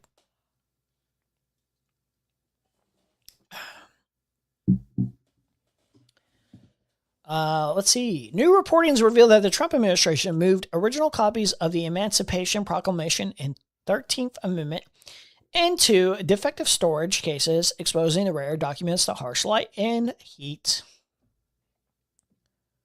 He's definitely not racist, guys. Remember when everyone said he's definitely not racist. You guys are just over exaggerating. He definitely doesn't hate black people at all. He definitely doesn't. doesn't. Yeah. Mm-hmm. Certainly. Trump is a sadist who relishes in doing harm to others. He's overturned the order that suspended most immigration-related traffic stops just one day after his administration announced the pause following the deadly shooting of, dude, this Iran war alone, like, we're so cooked. I don't think people really understand, like, famine, widespread disease, travel severely cut, like your work life severely cut, your social life severely cut, everything cut. Like you're like, I don't think people understand. I genuinely, like, it's like getting to apocalyptic levels. Climate change, as that's a more, well, that's a Republicans contributed a lot of the problems, but that's a societal thing that we all share in to some degree or another, but Democrats especially have to take blame for not taking it as serious as they should have. Oh, that getting worse. Yeah. And now this guy is going to actually be cracking down on far left terrorism, communists. They're going after the communists. For decades, far left terrorists have attacked private citizens, government officials, police, and law enforcement, businesses, and critical infrastructure in the U.S. and overseas. The State Department is working to crush these violent groups all around the world, so get ready for them to start targeting anyone that is even tangentially related to anyone that might be vaguely, broadly terroristic. They're all going to call us terrorists one day. They're all going to say we're in terrorist organizations one day. Seems like that process is starting very, very soon, if not basically now. Far-left anti-government terrorism now accounts for more attacks and plots in the United States than any other ideological category. Wow, good false information. Far-left actors were responsible for 63% of anti-government attacks or plots, as well as 3/4 anti-government fatalities in the U.S. in 2025. Wow, awesome. State Department is taking action by designating violent far-left groups as foreign terrorist organizations and specifically designated a global terrorist. Yeah, the U.S. government is coordinating with partners across the world to expand coordination, enhance information sharing, and strengthen international law enforcement to counter the threat. Oh my God. Yeah, so, yeah, lovely situation we're in. Already made $300 million. All political complaints are moot at this point, says how I feel. For the Odyssey, yeah. Christopher Nolan's mogging them right now, mogging them easy. I'm not even the biggest Nolan fan necessarily speaking. I'm not even like a Nolan can do no wrong guy, because there's clearly, even in the best of films that he's done, I think there's clear critiques that I can make in terms of like moments of quality dipping in terms of certain decisions he makes. But overall, I think he's a solid filmmaker, and he's just mogging the fuck out of them. Majority of people, including me, and you don't really understand many problems in the worlds. It sucks. I don't know how we can overcome that problem. How do we get rid of racism when most people on both sides don't know what the fuck they are even saying? Yeah, everyone lives in their own reality bubbles, their own little fictional worlds. Yeah.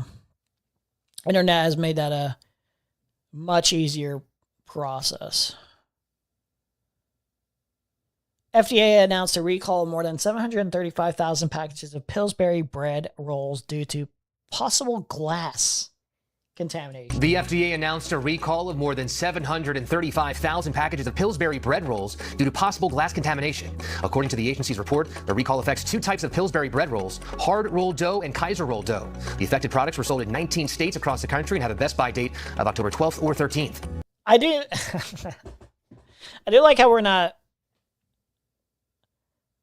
Actually, our FDA is so dog shit that it's like it does like the opposite role. I think this is intentional. It has to be intentional.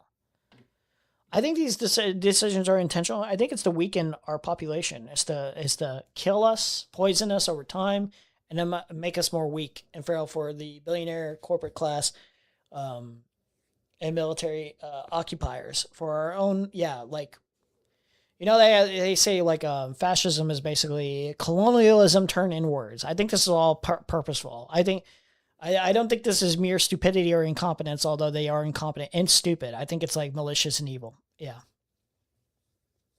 I'm in the camp of the Odyssey movie is problematic if you can't tell, but like I said, my concerns don't matter. People like it, so I'm going to move on with my life.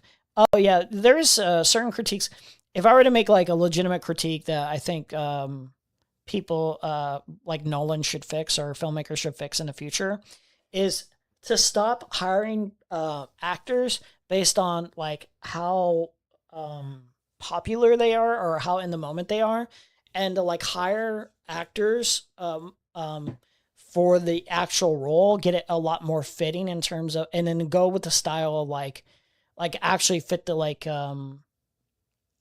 the Greek you know, accents and dialects and stuff like that. Get it a little bit more in the nitty gritty. I think the modern talking thing is acceptable. It's like fine. Like I can tolerate it personally, preference wise.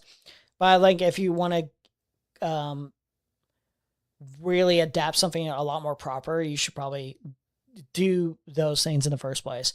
And you should make it a lot more like about the film, like the world, than about. I feel like a lot of Hollywood does this, and it becomes more about the actors in a way. Like it's not outright said, but it feels like it's like you can even save money doing this. Hire people that like are not as well known, right? Or a little bit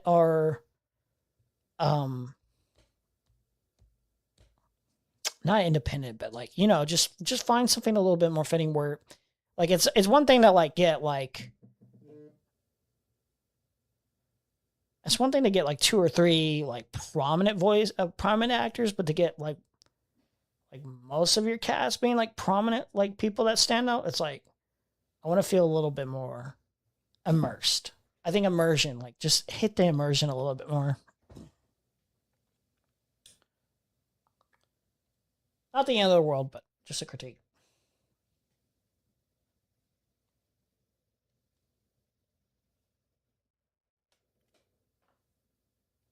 Let's see.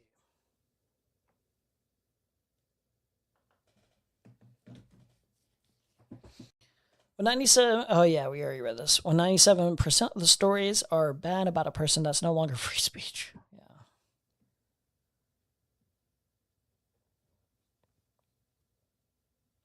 Dude, this Mount Rushmore, I saw an image of this, and like there's a reason they did like the close-ups. Like the photos are close up. Like if you look at it outward, it looks horrendous. Like it does not. It looks horrible. It does not. It like does not match any of the other stuff. Like it just stands out and it looks ugly. I just noticed that. I was like, holy shit, this looks grotesque. This is not a vibe. You know what I mean? It's not a vibe at all. I think Ogre Boy wanted to talk, but I don't know if he wants to talk today.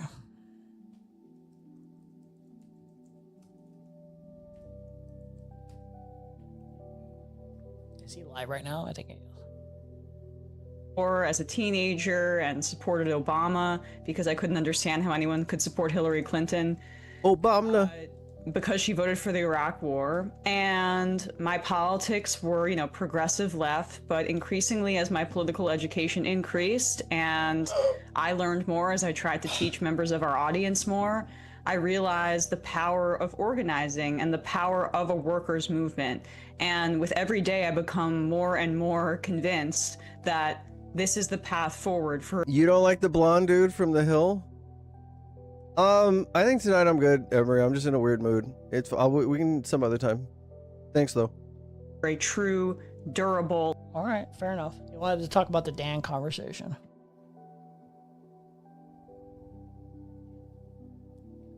That's gonna be at another stream then. I don't know when that is gonna be, but all right. Is there anything else I wanted to talk about, really? No, just everything gets worse and worse. What was it? I had Many people around the world are concerned about the future of democracy. They have good reason to be. Some estimates show that over 70% of the world's population now lives under some form of autocracy. I'm historian Ruth Ben-Ghiat. Today we're answering one of the most searched, misunderstood, and debated questions of our time. Is American democracy going to die? I feel like Nolan picked Elliot Page so that this would happen. That feels gross. Now I'm saying that now. It did not. I think what you just said, I don't think you're overtly transphobic, but to have a cynical take of like, I think Nolan only picked this person to cause controversy is in a subtle form of like, I don't know. It's like a subconscious form of like transphobia or something like that. where it's just like, oh, this person is filling a quota just because, like, it's like a cynical quota. I think Nolan unironically picked Elliot Page because Elliot Page fulfilled the role, the vision. This is like saying if you like picked any like any trans person to be in your movie, you only pick them out of like a desire to fulfill a quota or to cause controversy, which I think is you shouldn't look at stuff like that. You have to have more if you're going to make those suggestions. I think you have to have more to base that off of.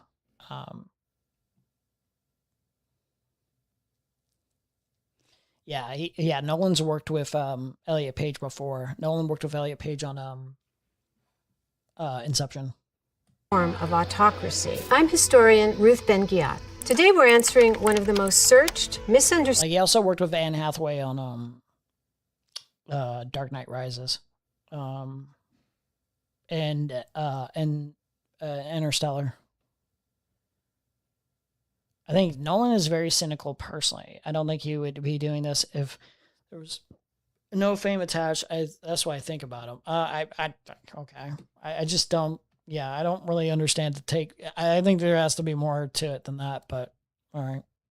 Understood and debated questions of our time. Is American democracy going to die?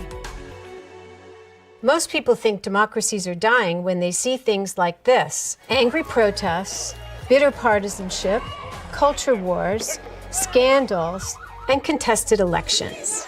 But democracies can survive all these things. Instead, experts on autocracy like myself look for patterns that appear when countries' democracies are being weakened. The first is electoral manipulation. Changing the rules of the game to benefit those in power. There's a whole bag of tricks autocrats use. First, you make it difficult or dangerous for people to vote. They can use paramilitaries. I think he's going to do this with like ICE over at the ballots. He's in the very least going to attempt this. I think he was setting up like fences for the White House too. It seems like he doesn't want to leave. Like this is why I was taking like a very cynical approach, a very black pill approach, where I was like, guys, you keep talking about the electoral process. You keep talking about how like, guys, we're getting them out. I promise. They're getting stomped out in the election. And it's like, dude, I don't think you guys understand. Like, it's going to take more than just that. He's not going to leave without like a bloodbath. I don't think he's going to leave without a bloodbath. I unironically don't think this. No, sorry. I unironically think this. Yeah, be clear. Gangs as observers to make people like, feel think this fucker like is going through like all this construction, getting all gaudy with the White House, going into the Iran war, ranking billions and billions of dollars off of corruption. You think this guy is going to leave the White House? Do you think this guy plans to leave the White House if he loses? There's no way. You would be super naive to think this. I'm sorry. Watched. Like, you're beyond delusional. When they're voting. In Italy, would-be autocrat Mussolini used his black shirt fascist. I don't even know if you have to have like, although it certainly fucking helps to see the telltale signs way sooner. Even just having like a basic outline of like how dictators act. This is just like, I think this is just transparent by this point. Like, I don't even think you have to like have like that much of an understanding of like dictatorships in the past or dictators in the past to know this. Like, it's clear. It's as clear as day. To harass people when they were casting their ballots. In the 21st century, they still use armed enforcers and paramilitaries, as Maduro did in Venezuela. It's like how you know Richard Dawkins is a racist. No one knows how to get people in seats. I think this is the opposite, Zoo, because if it was only about getting people in seats, Nolan doesn't have a vested interest in being like, I know what will get people in seats. I'll cast Elliot Page in a minor role, like when I say minor, I'm like he's Elliot's and he's in the film for like maybe 5-7 minutes max. He's not in it very much.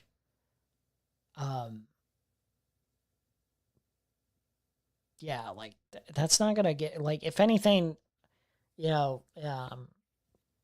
it's unfortunate, but this, like the trans representation doesn't really sell tickets like you think it does.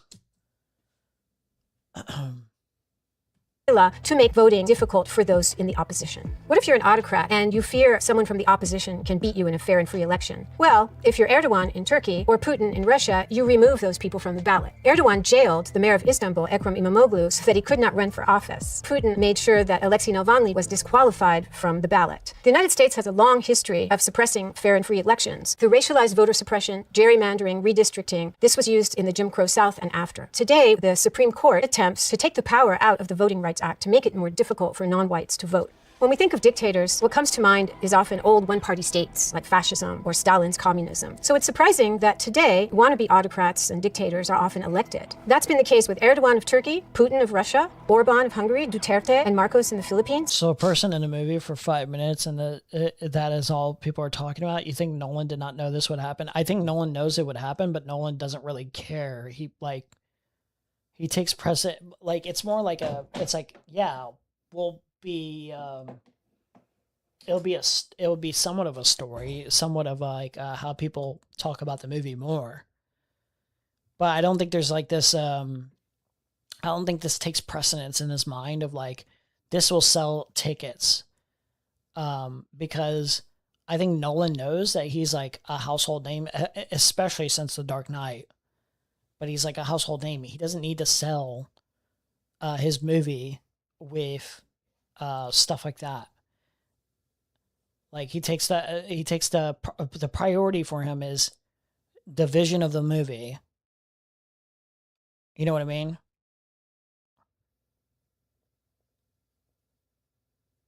You can't have it. No, you can. It doesn't actually sell tickets like you think it does. If anything, the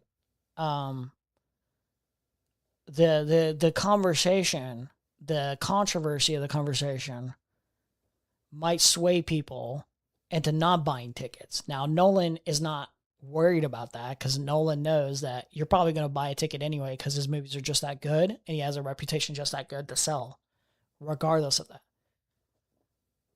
But it would do the opposite, if anything. Politics sells movies. People are like that now. It's annoying as fuck, to be honest. But when is politics not involved? When is politics not involved in movies in one way, shape, or form at this point?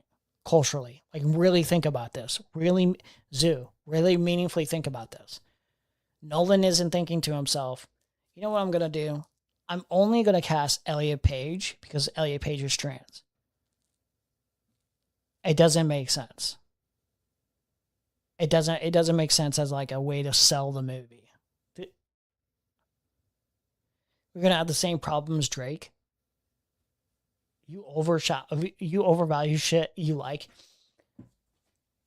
No, I estimate the actual value of the thing that's being consumed. I value it properly. I'm telling you the value of like the exact music or the exact films. I'm giving you like here's the value that regardless of what your own opinion on the artist in of itself, the filmmaker in of itself, here's the value that Nolan or Drake has contributed and has contributed for quite a while in their careers, and they understand their value. Nolan understands his value. Nolan isn't thinking, I'm going to sell more tickets because of the conversation discourse about Elliot Page. Nolan is aware that there will be a conversation, but Nolan isn't thinking about the conversation as a thing to sell the movie. It's just going to be another plus to people talking about the movie.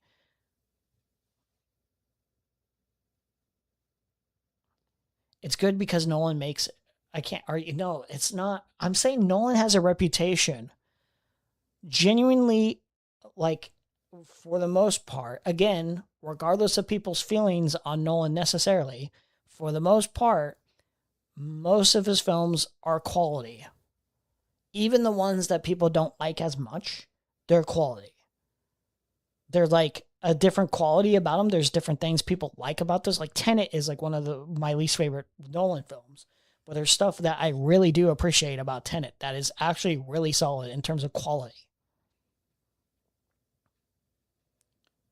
Regardless of your opinion, they made money. That says nothing about them. They are popular. Tons of shitty things are popular. I already agree with you on this, but I'm saying Nolan has a very specific reputation, just like Drake has a very specific reputation, where it doesn't just come out of nowhere. The reputation doesn't just come out of nowhere. The popularity doesn't just come out of nowhere. There is a certain value that these artists have contributed over their time, over their career, that people, and this is why people say the new Drake stuff is really bad, because there was a time where Drake's stuff was really, really good to people. Like a lot of people, not just mainstream white rap heads, not just the mainstream girly fangirls or whatever, like hip-hop heads. People who really, really love hip-hop would say, yeah, he's in the GOAT conversation or top 10 conversation. I'm saying the value is there. The value is specifically there because people notice the objective quality for the again, artist subjective overall, but there is an objective enough quality to understand that there is a massive value and that people generally see something in the artist and can understand, even if they don't like it personally, they can understand why people like this person and their material. It doesn't come out of nowhere. It doesn't come out of nowhere. It's like if I were to say, for instance, I don't like Justin Bieber's music, or I didn't like his earlier music, but do I understand why Justin Bieber, who appealed to a very specific crowd, and was doing a very specific thing with his like music, do I understand why My World 2.0 is viewed as generally good music to get to the reception that he got to? Yes, because he was appealing to a very specific crowd, a very specific thing in the industry that was hitting on all the things that it needed to. There was a certain talent, it was delivered in that art specifically for that crowd. And that was a very large crowd.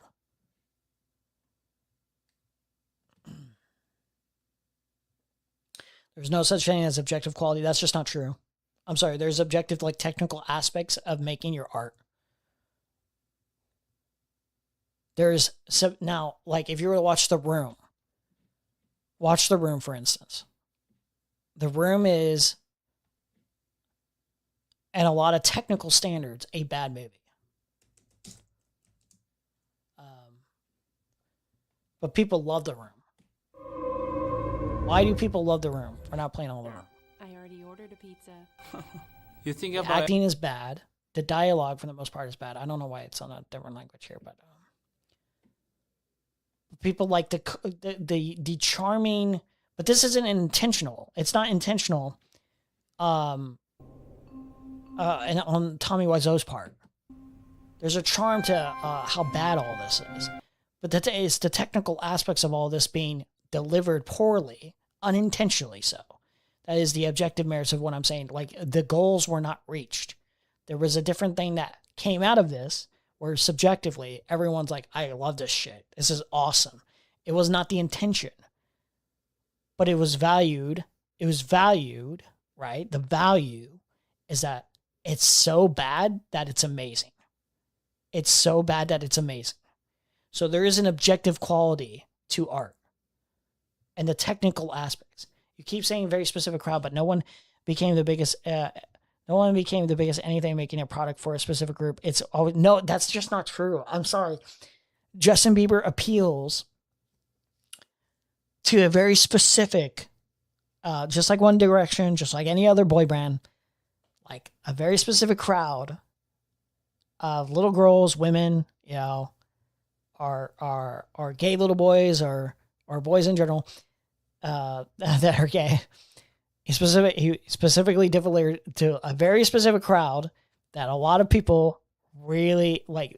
Like a lot of other boy bands existed. A lot of other boy idols existed.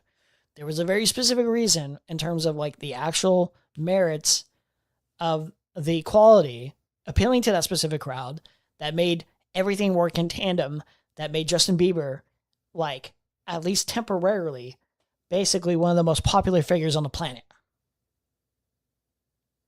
Specific crowd is humans under 20. That's what I'm saying. There's a specific talent. There's a specific talent to doing that. That's what I'm saying. I don't know how this is hard to understand. I like Zoo Phillips. I love this conversation, this dynamic between me and you, but so I still don't understand how you don't understand this by this point. It's so clear. It's like if I were to try to describe to you the sky being blue. I feel like this is like so obvious. I feel like it's so obvious.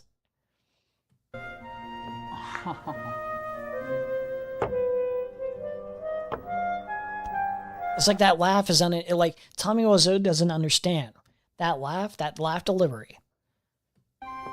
He's trying to make that natural.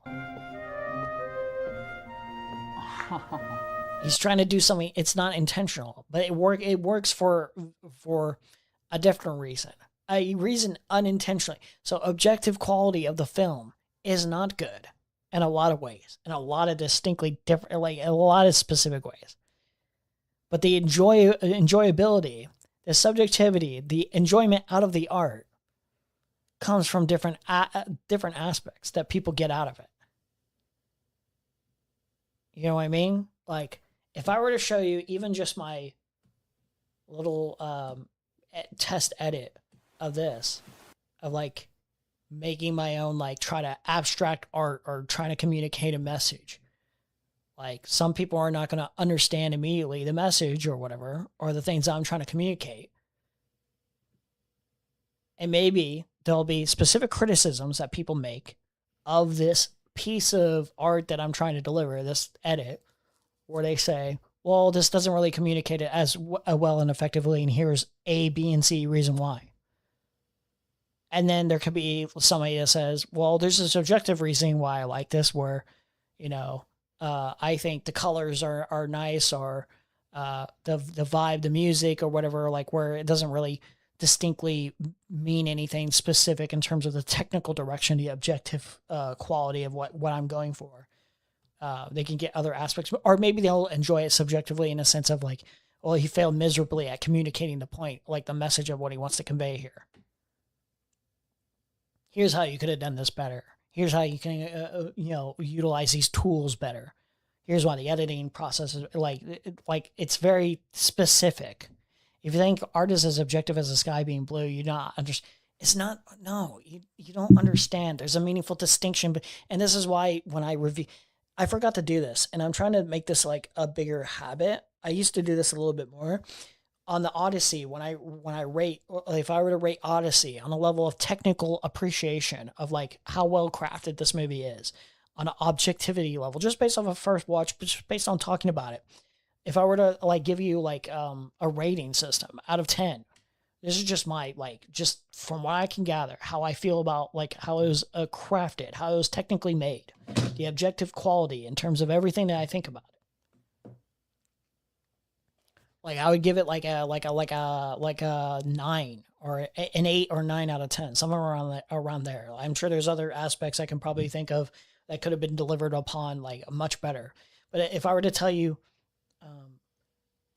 let's say hypothetically I didn't like the Odyssey, I could still tell you on an objective quality of the technical making of the film, what the artist is going for, what the vision is. Did he nail these like specific performances or blah, blah, blah, blah. I think on an objective level or whatever, I could say, oh yeah, I think the technical direction of everything that he's trying to go for is like an 8 or a 9 out of 10. But if I were to tell you on a subjective level, my experience, my personal experience, my personal enjoyment out of the entire thing, like if I didn't like it, I'd probably be like, oh, well, like I think 4 out of 10. I didn't really get much. I thought it was boring. I thought this character was kind of like just not engaging enough for me.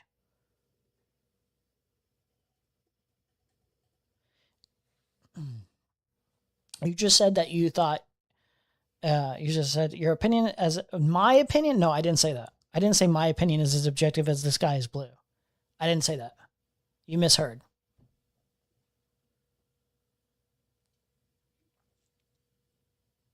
I understand you don't clearly understand other people's perspectives.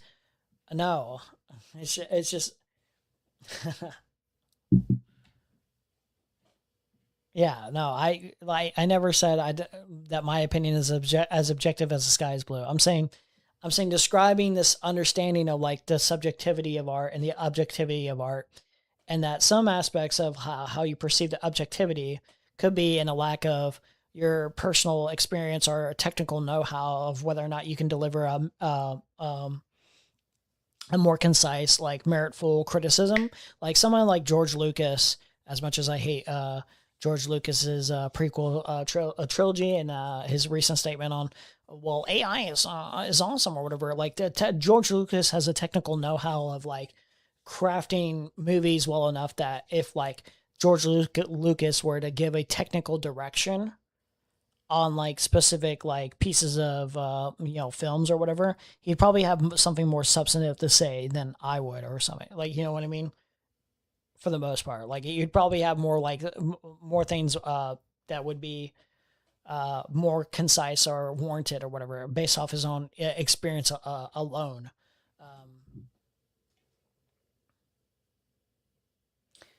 No, I didn't say that. Nothing in art is as objective as the sky is blue, ever how you frame. No, I didn't say that. I'm saying like to get an understanding of how well crafted something is. I do think there is like an understanding that you can come to that is like, okay, I think like on a technical know-how of how something is crafted, even if it's not your personal preference, like, yeah, I do think that is like somewhat, I think that is somewhat transparent. Like this idea that I'm telling you, I think it's somewhat like obvious as much as the sky is blue, of having an understanding of like the actual experience and the technical know-how of like the impressive display of like the quality that somebody can put into making something, knowing that they have experience and know-how and knowledge of being able to make what they make. Yeah, I think yeah. I don't care how popular or famous something is, that is not evidence of quality or talents or skill. No, not always. But like at a certain level of fame, at a certain level of popularity, you don't just get there. I'm telling you this. I still don't think you're registering this. I don't think you understand, like, to get to this kind of level of talent, to get to this level of like popularity and have a reputation as well earned or well trusted in terms of level of quality that you deliver upon, you have to stay consistent for a long time. That's like unheard of. Like Nolan doing what he's doing right now, Drake at that time, staying that consistent for such a long period of time. I'm talking about 10, 15, 20 years. I'm not saying Drake literally is 20 years, but like any person that creates art or anything, at a certain point, you have to recognize the level of actual talent, even if you're not a personal fan of theirs. Tell me as if it is a fact like this guy. Yes, actually, like high key, yes. Unironically, yes.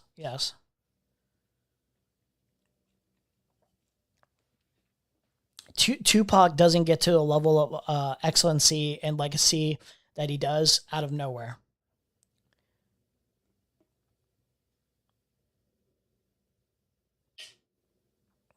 Just a fact. Steven Spielberg doesn't get to where he is just out of nowhere. Spielberg doesn't earn the reputation that Spielberg has out of nowhere. You have to deliver consistently and like at a quality that is unheard of to earn the reputation that even Steven Spielberg has. What was the filmography? This filmography is like probably like near perfection in terms of like consistency and quality. You don't just get here out of nowhere. Jaws, Close Encounters of the Third Kind, 1941, Raiders of the Lost Ark, E.T., Extraterrestrial, Twilight Zone, the movie, Indiana Jones and the Temple of Doom, Color Purple, Empire of the Sun, all different like levels of genre, different genres, different styles. Jurassic Park, Schindler's List. Now there's some bumps in the road like Lost World, but Saving Private Ryan, Minority Report. Now obviously you're gonna have your fall off era. You're gonna have your fall off, and you're gonna have your bad day in the office. But even in your fall off era, you're making what? Like the Fablemans? Fablemans was pretty damn good. Disclosure Day? I don't think I've ever seen that, but like people seem to like it okay. But like this is like a crazy like this level of legacy, this level of like being like this, it's iconic. A lot of these movies are iconic. They're legendary. They're like ultra great. I'm sorry, bro. You don't get to that point out of nowhere. It's not a meaningless statement because the point that I'm saying is to deliver on that consistently, a vast majority at the bare minimum of your entire career.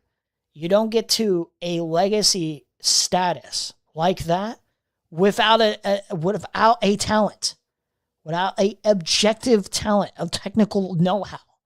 I'm sorry, you just don't. I don't think you understand what I'm saying. It's not marketing. It's not marketing. Steven Spielberg didn't make Jaws, and then he only got another praising accolades for E.T. because of marketing.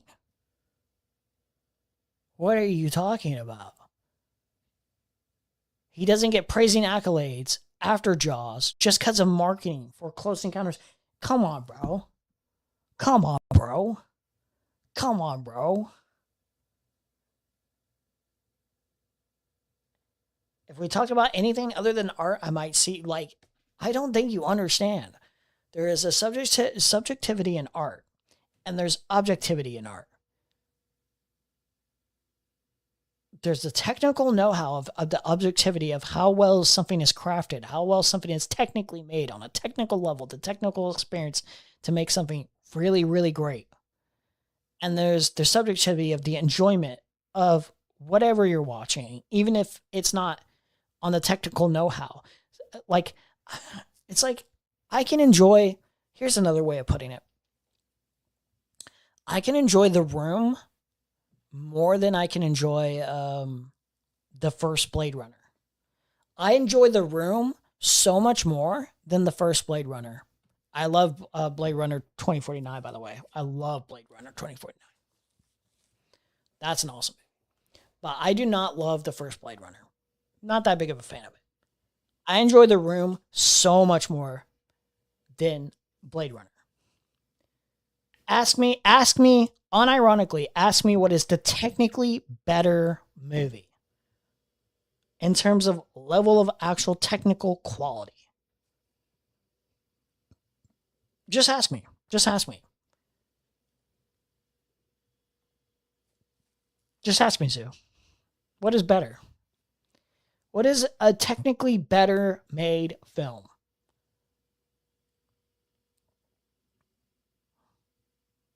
I just want to hear you ask it. I just want to hear you ask it. So, not here. I want to read you asking me this. No. We're not on a shiny rocks, buddy. We're not on shiny rocks. Ask me, what is a technically better made film? The Room or Blade Runner? The first Blade Runner, to be clear. No. No.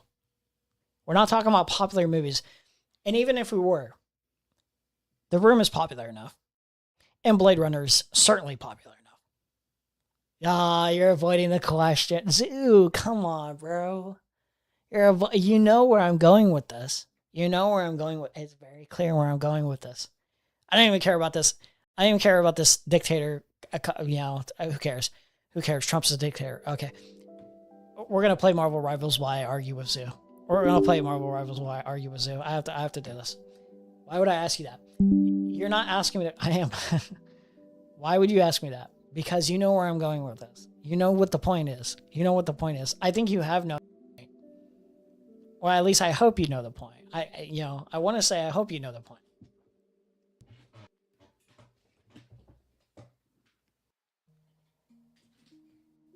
I think you know. I've seen neither movie, so I have no... Oh my god. You know the reputation of The Room. You know the reputation of The Room. And I guarantee you, if you have seen the movie, The Room, you would know even more why I'm asking you this. You did... So I have to say it like this. Just like I said it earlier. Just like I've been saying. Oh my god, I gotta turn down the volume on this, aren't I? 1 second. We'll just let the cringe memes go on. Loud volume.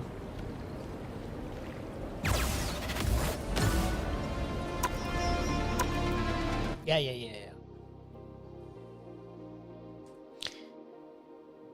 Yeah, you know where I'm going with this. In-game volume? Do I want obby music? The point is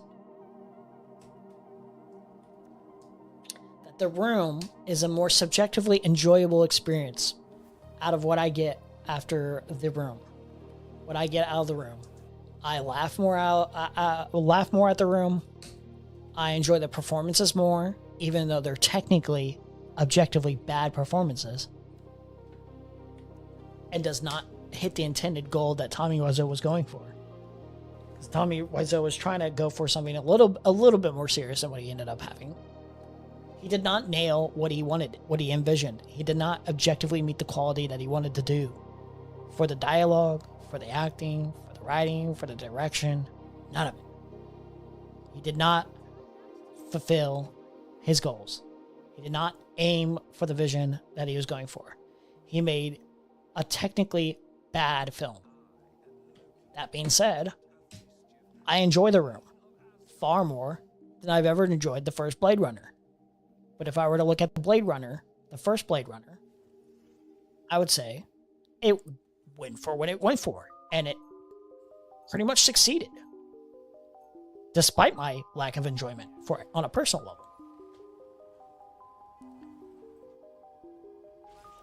Does that make sense? Zoo, does this make sense for you? I feel like this should make sense by this point.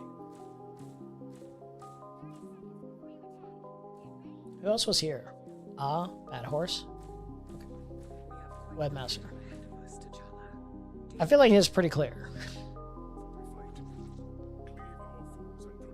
I just googled The Room. I have no clue what that is. Okay. I'll believe you on that. I don't see a reason for you to lie about this. I'll believe you on that. I was talking about The Room not that long ago. Maybe you missed that, or maybe you still didn't know exactly what I was talking about with The Room.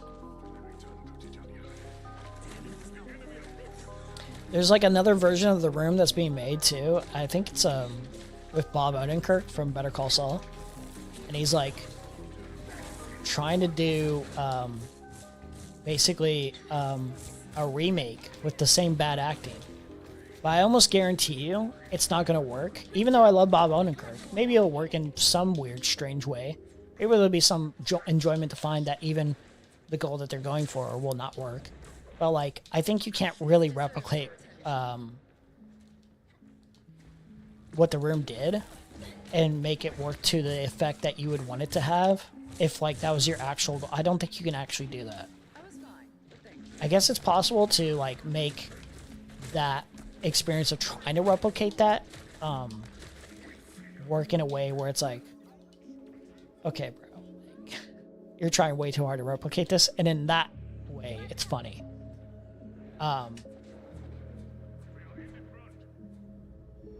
This really sounds like you're approving my point, so I don't know where you're going, because I'm saying the popularity of like a person doesn't alone prove that you have a specific talent necessarily, you know, like or like you're not like at the best of your field, you know what I mean?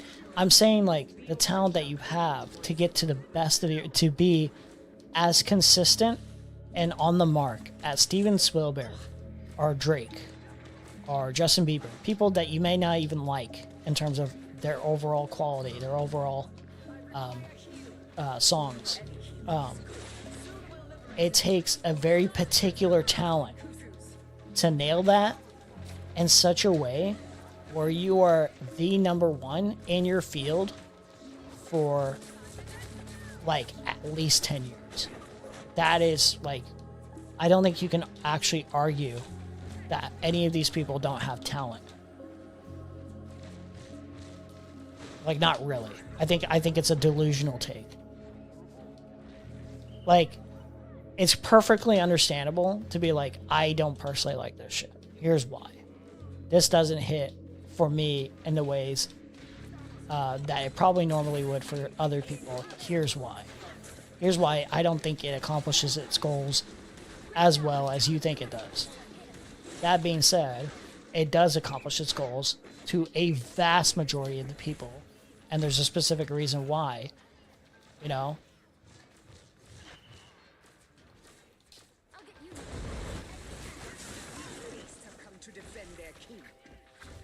The common sentiment is not there for no reason. Like, art resonates with a vast majority of people for a particular reason. Why did I just do that? Well, who cares?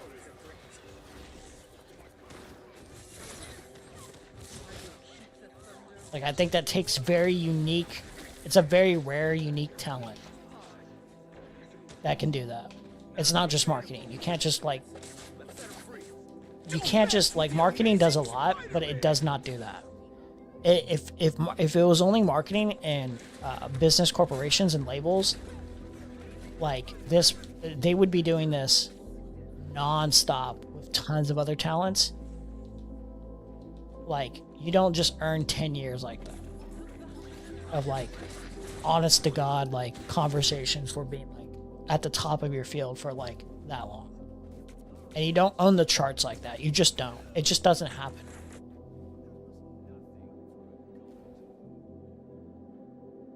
A person can be untalented and still make good art. I'm sorry, no, not at that level. No, there is a reasonable understanding of like say 6ix9ine is not particularly talented to me.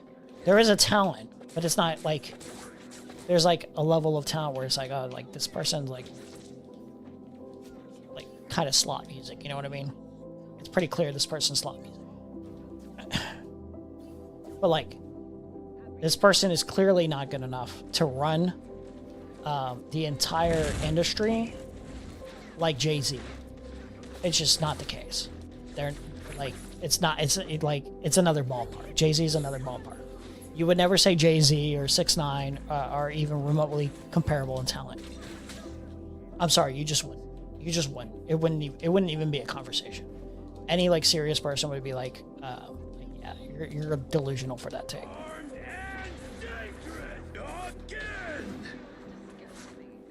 There are plenty of people who do not like value Jay-Z and his discography. A lot of people have those conversations about like Jay-Z being like highly overrated.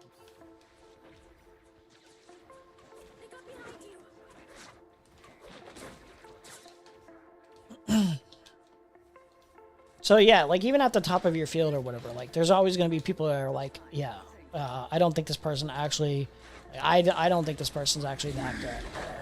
But like, I think to actually have the opinion of like, unironically, this person, you know, is only popular just because of like gimmicks or whatever. Or, like it's just like a naive way of like talking about anything.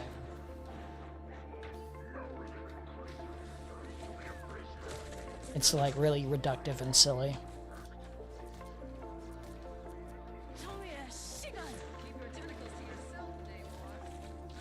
Oh shit.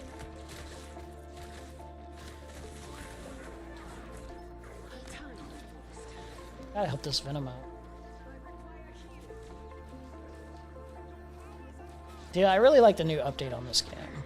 It's very much more chaotic, but I like that I can just steal other people's stuff. But it doesn't... It only lasts like a small amount of time, so it's like you gotta use it wisely. I've gotta steal other people's little powers. It's so cool.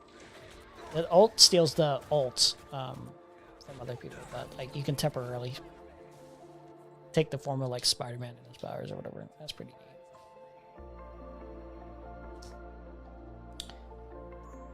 What was I looking at?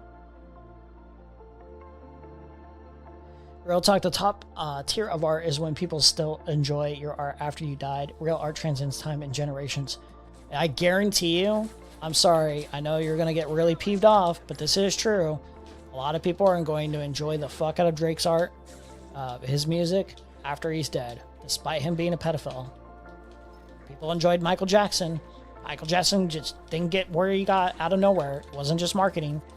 Despite Michael Jackson being a pedophile, people love Michael Jackson's music so much that they will deny the obvious truth that he is a pedophile because his art is that good.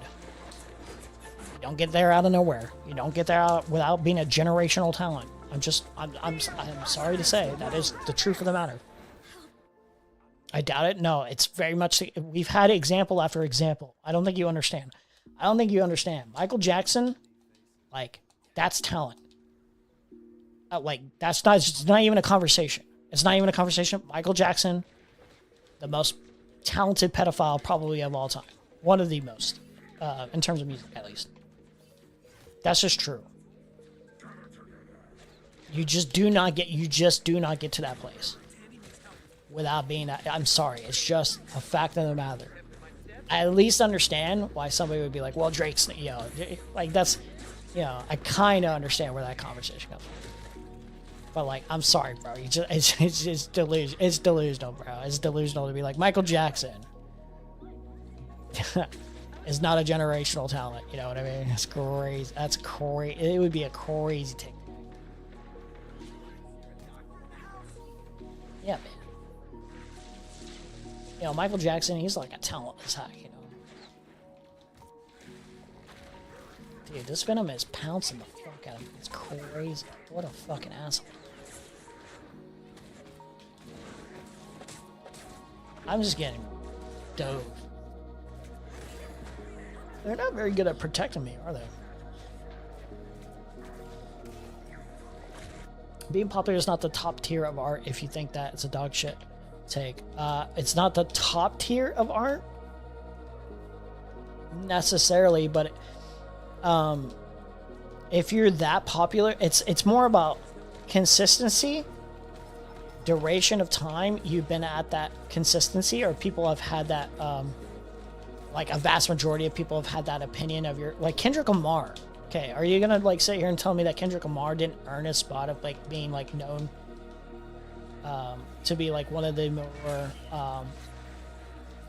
greater storytellers? Like, are you gonna sit here and lie to me about Kendrick Lamar not being a generational talent also? Because there's certainly overrated aspects and critiques that you can make of Kendrick Lamar. You can certainly say that, but I would never sit here and say, well, you know what? Kendrick Lamar is not a generational talent. That'd be like super. That would be super.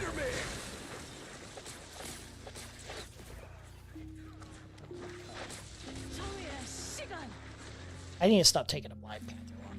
I'm super garbage with Black Panther. You ramble a lot. I doubt Drake will be listened to 50 years after he dies. Maybe Michael will, but Michael Jackson wrote his music, made his dance routines. He pretty much did everything. You do this, think, wait. Do you think you're comparable actual talents people with people that are popular? I don't think you understand the level of technical know-how, the level of like, even just as like a singer, just singing, not even writing, even just rapping, to actually like to do this in such a way, and then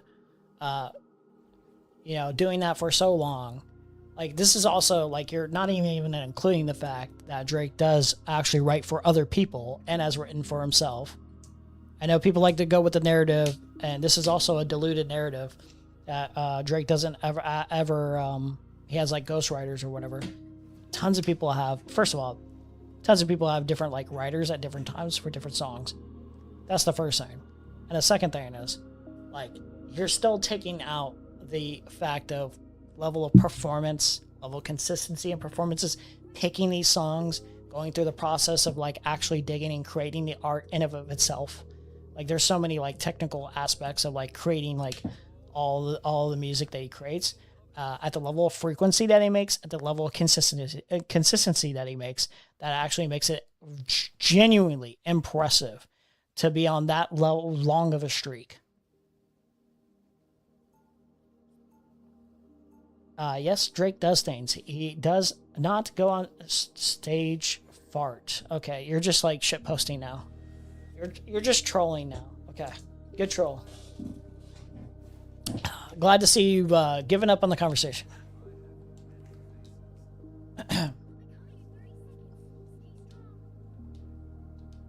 Also, it's saying that Michael might not.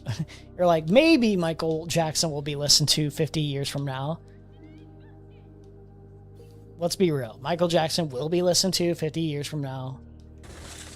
Michael Jackson will absolutely be listened to 50 years from now, if we even get that far, based on where we're going apocalyptically with the world. I guarantee you, Michael Jackson will be listened to 50 years from now. It's not even... That's not even... That's another conversation that's just like... we're going crazy levels of delusion to say otherwise. Michael Jackson's never going to be listened to 50 years from now. How long has it been since he died? First of all, I mean, like, it's been a hot minute. When did he die? I don't remember. I'll have to look this up.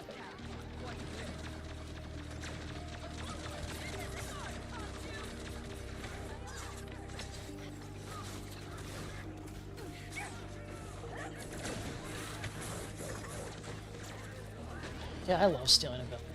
It's so cool. Such a cool update. It's very chaotic, though. It's a lot more chaotic since the update. It's crazy.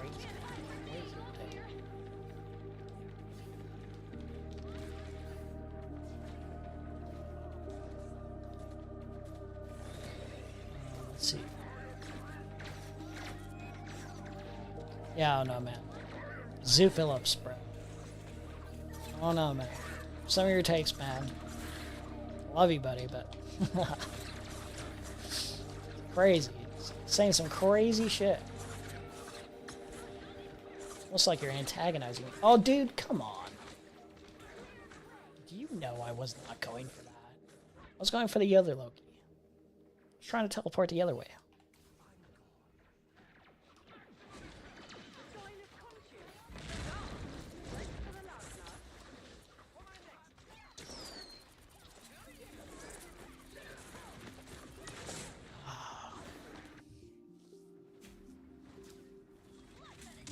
Fabulous.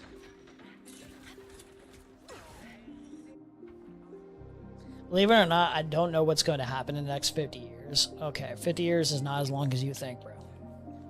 If you think people, if, like, we live for another 50 years as a human race, if you think people will not listen to Michael Jackson for that in the next 50 years, I'm sorry, man. You have to know, there's, like, only a couple certainties in life. People will be born. People will drink water. People will die. And people will listen to Michael Jackson. There will be people that listen to Michael Jackson 50 years from now. Drake was groomed from childhood to be a product. So was Michael Jackson. So was Michael Jackson. As TJ has said many times, every person who makes content thinks they are right. That's why they make content. That is true. That is true. But this time I am right. It's not that I think I'm right. It's that I am right. I am right. Okay? I am right. It's not that I think it. It's I know it. I know I'm right. And usually, to be honest, I'm a little bit more hesitant when I do this, okay? Believe it or not, I'm a little bit more hesitant. I know it. I know it's a fact. Oh my gosh. Step out there. Oh my god. Dude, that dino costume is crazy. What's that dino costume?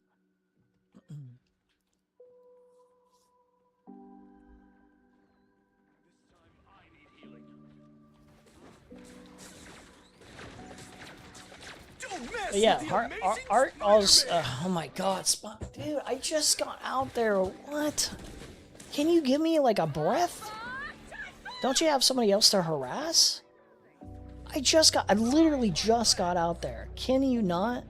That like, oh my god. Sometimes, man, this game likes to trigger me.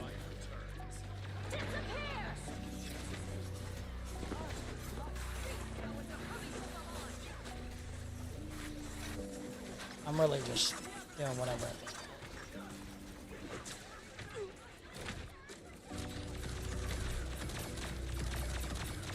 Cookie. Yeah. Of course we are. Wow, that's awesome. I just have the worst fucking game.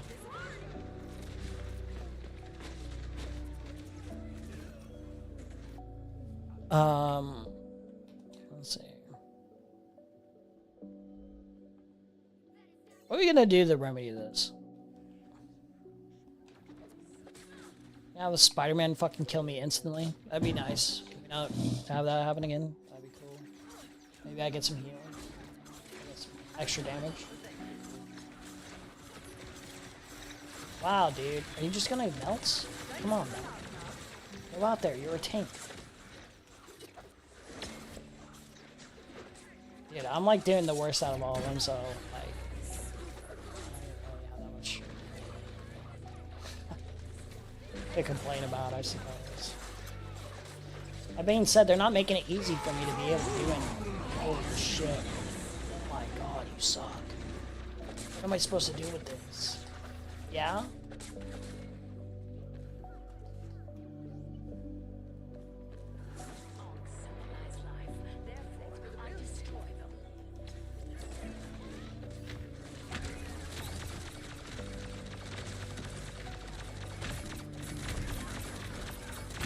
Oh. Nice. Hold on.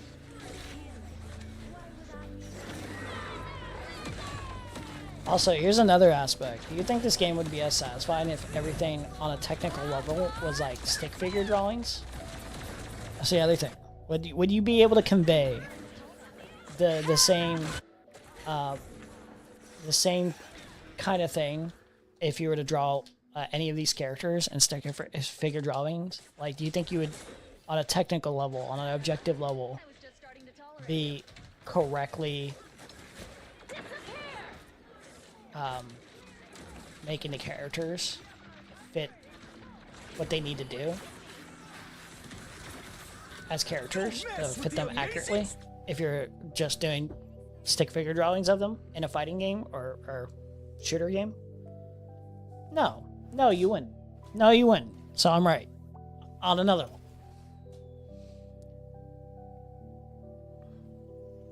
Okay, yeah, Zoo Phillips, you're trolling. You're trolling. Okay, good troll. Good trolling. Good trolling. Good trolling. I can see that Michael Jackson also has no talent, if that was your takeaway. I believe in a human can be groomed to do anything. Okay. Then you I don't know what to say to you. I don't know what to say. If you say Michael Jackson has no talent, then I don't know what to tell you. Yeah, that's crazy. Okay, that's crazy. Because they can be groomed. Yes, you can be groomed into doing something. Yes, you can be groomed, and then you can develop a skill after being groomed. Yes, you can be groomed, develop a skill after that grooming, and have a talent. Yes, okay. I did horrible there. Holy shit, that was such a bad match. I don't know if it was me blabbing or just... No offense intended. Wait, hold on. Majority of top tier athletes were groomed. A lot of time, if you look at their at their dad's, it doesn't even look like genetics matter. Well, genetics do matter to some degree with like height and shit like that, I suppose, or like smaller aspects. No offense intended, we only see their father later in life most of the time, so they're in great shape. I think people would play a game that looks like shit, but players better than one that looks good but doesn't play. I said any job, not anything. I never said Michael had no talent. A person with no talents have been groomed into success. But yeah, like by your metrics, though, it seems like I'm not allowed to say that like Michael Jackson is a generational, once in a lifetime fucking talent. Because they were groomed into it, and I don't think that argument really pans out. That's like what it comes off as your argument, where it's just like, oh, it's not legitimate because of marketing and because of grooming. That's like, but it's like, you're like missing the point entirely. Like, there's certainly unique circumstances, like luck does play a role too, in terms of like who you know and shit like that, right?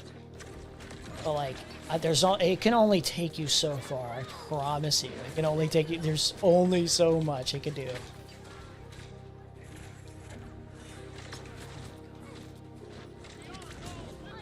Shit! Oh my god! I can't do anything. I'm not able to do anything with what I'm getting. Holy shit! They fucking suck. That's not just me. That's just them. Oh. What was I supposed to do there? They were just getting cluttered. What were they doing?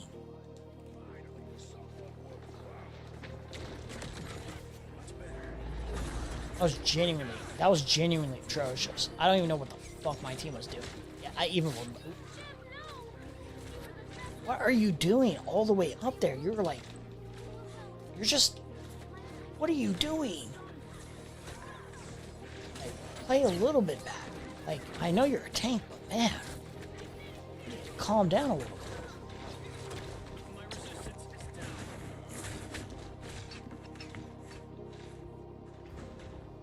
Okay, dude. Are you fucking for real?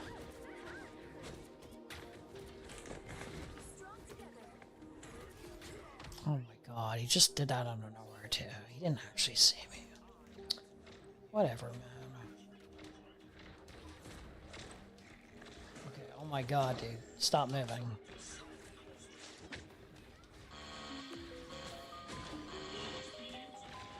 I'm gonna take the T-Rex. Apparently, no one knows what they're doing here. Don't know why. I have to be charging in, not my tank. Do I just have to carry heal? Oh my god, it's so embarrassing. Man, please don't tell me this is what I have to do for us to win. This is gonna be so cringe. I'm gonna be so embarrassed by this. Watch them start doing good. Can't even play Loki, man. I can't even have fun with Loki. I have to fucking carry you. It's the most cringe shit about this game, man. Can't find enjoyment because my other fucking team members have to have fucking carry heals. So cringe. Look, they're already doing better by comparison. Not much better, but okay. So it's kind of a good thing to get an understanding because there's no way. Yeah, it is my team. They're just that awful. Okay. That makes so much more fucking sense. Holy shit. I was about to say, I was about to fucking crash out. If they started doing good, unironically, I was about to crash out. You would think I would be happy that we're, like, winning, but it would, like, the exact opposite. I'd be so fucking furious. No, they just genuinely fucking suck. They're just genuinely awful. Uh-huh.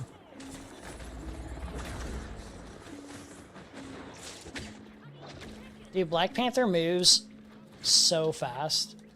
Like, when you encounter a good Black Panther in this game, it's like actually more infuriating than fighting Spider-Man, unironically. I pray that every person that plays Black Panther gets cancer. Like, every good player of Black Panther. If you're a bad player, then whatever. Get the past.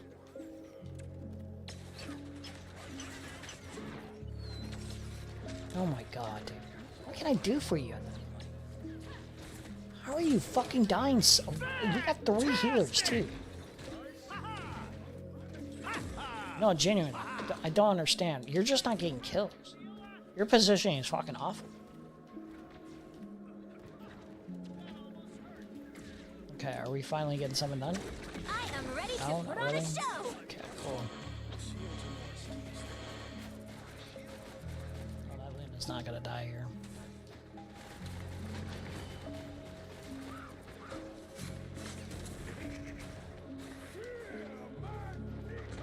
Okay, we're doing better now. I think. Well, not that much better actually. They're still flailing.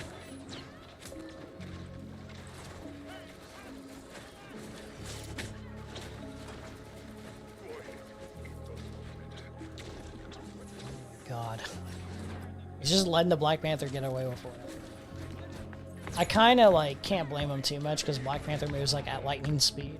If you know what you're doing with him. Okay. Okay. No. Oh. I res somebody. Oh, he almost got me. Not quite fast enough there. Oh, nice. Lovely.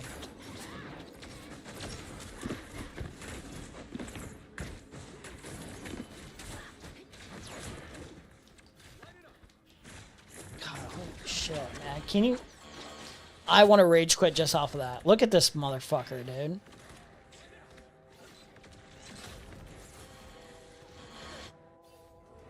Like, how do you react to that? Let's be honest. Like, genuinely, how do you react to that? How am I supposed to counter that? Like, if, like, I don't see him, like, behind me. He's, like, super fast. If he's up in front of me, that gives me a better chance, obviously.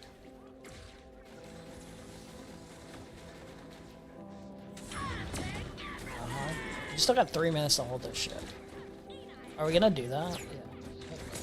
Watch us hold this. Switch to rocket. Oh, I'm gonna die of cringe.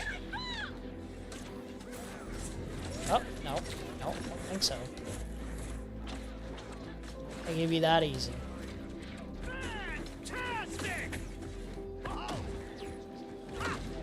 Yeah, he's going for it.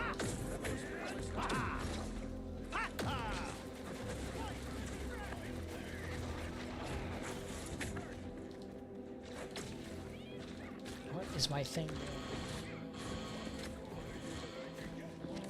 I can only help you so much from here. Oh my god, it's so cringe. We're actually putting up a fighting chance. Dude, I hate this game. Oh my god.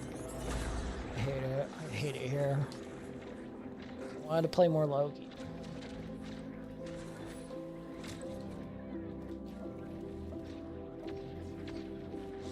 Once I die, I'll read chat again. Chat. Oh, nice. We're just all suddenly gonna decide we suck here. Okay, cool. Don't know where the... Cool. Even me. Awesome. A good example of something being extremely technical but failing is the sphere of the I don't know what that is. Most advanced entertainment system on each CB special cameras. It's losing 300 million a year.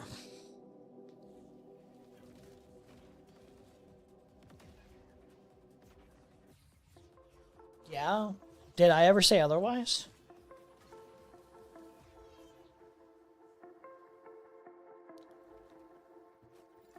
There's like plenty of artists that are like undisputably better on a technical aspect than Drake.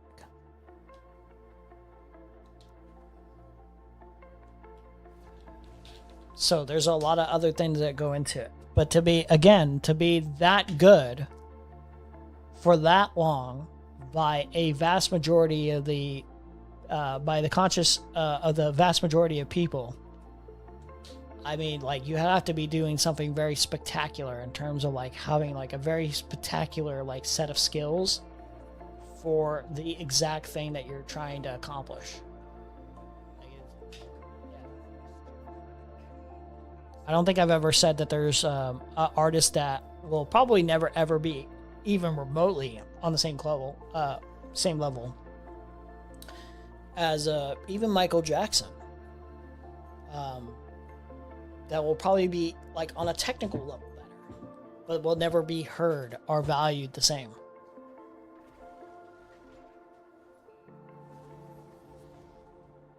I guess I'm just realizing you value talent and technicality more than most people. I think I do, yeah. But that doesn't mean like I'm very I don't think people, not people, but I don't think I've communicated this properly enough. Although I thought I had in certain ways, but like there's tons of fucking like things that I think are technically like executed like atrocious, like on an atrocious level, like where I think like it's like not good, but I like love anyway. There's plenty of bad comedies that like in some sort of way I still like value a lot, even though I know like it's like kind of like just trash, you know. Ultimately it's just like hits you in a different way where you're like, I like this anyway, you know? Whereas like there's like more technically impressive forms of like entertainment or mediums or whatever, but like I value the dog shit quality stuff over it anyway, you know, like actually like just genuinely bad, like where even the vast majority of people are like yeah, I see almost no value in this, you know.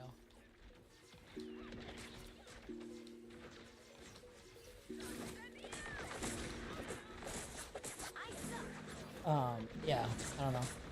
Like there's tons of people who love the prequels, the Star Wars prequels, and in a lot of ways, there are certain technical aspects of how the prequels are made that are actually like pretty impressive. But there's a lot of technical aspects in terms of execution where it's like total dog shit. And the technical aspects where it's total dog shit matter the most to me, where it's like, are you giving me like a coherent enough or interesting enough plot where I'm like actually engaged? Like, am I getting characters I actually value more, or am I getting like the acting or the dialogue is not written to a technical level, or the performances are not at a technical level because of the direction where it's like actually hitting for me?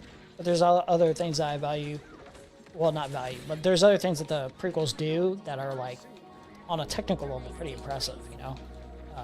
For its time, at least, the CGI was pretty impressive. That's for one. But yeah, there's plenty of stuff like that. Where like technicality of like, oh yeah, I think this is like more impressive. Because I think that's how you end up like having a lot of ways to create better art. This is not always the case, but I think like there's a lot of value in learning technical craft of all these things to fulfill your visions. Vast majority of people don't even know who Drake is. Your hyperbolic claims is hard to have a real. It depends on what you mean by vast majority of people who don't even know who Drake is. First of all, in the Western Hemisphere, like there's a large portion of people, if not the majority of like Western culture, that generally know who Drake is. If you're talking about foreign Eastern cultures and shit like that, sure, probably meaningfully different, but the guy is still widely popular, and I think even there he's still got enough of a name, you know.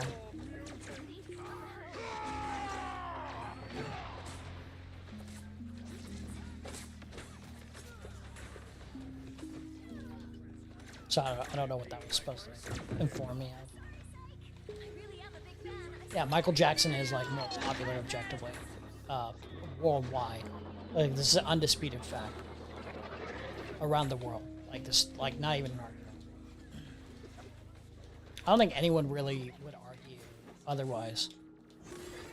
It's like, yeah, it would be like a delusional thing to say otherwise.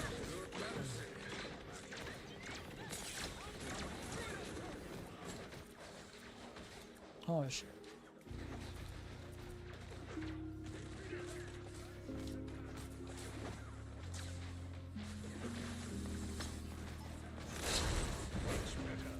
It's the other thing where AI stuff, like AI art, there's a lot of certain things that could be technically impressive. But that doesn't make, like, for any, like, real metric of the actual quality overall on a subjective level. Like, there's, like, technical aspects that are impressive, but then there's other technical aspects that are severely missing because the AI can only do so much to hit the actual soul of, like, a project, you know?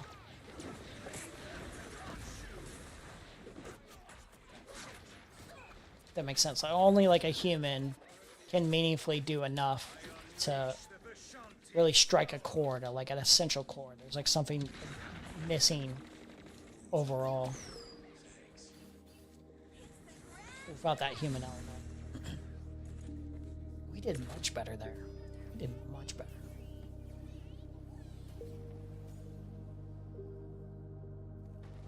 Do you think a person could be famous for a long time and have no real talents? Is that possible? I genuinely think in terms of creating art, craft, like I think there is I guess it could depend on a technical level. Like let's use the example of a Kim Kardashian. Like, do you consider like a reality show like actress like just a popular figure on a like, do you consider her a talented figure? Like I guess there's a talent in like another way but not in art.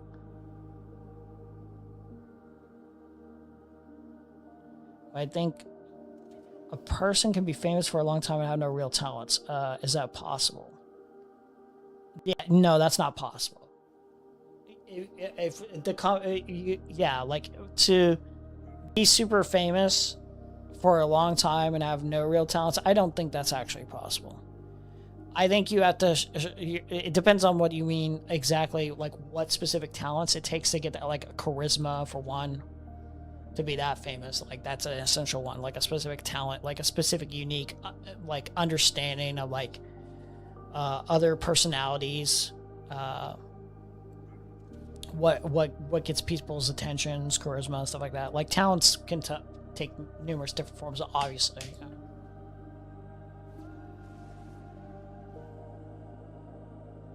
So was Kim Kardashian's talent of always having your public interest, like just being like having a know-how of how to get people's attention, even if it's in a very shallow way. The other talent is being like, you know, keeping up with her appearance to such a degree that, you know, other people have like a high investment for whatever reason to her as a, you know, model figure.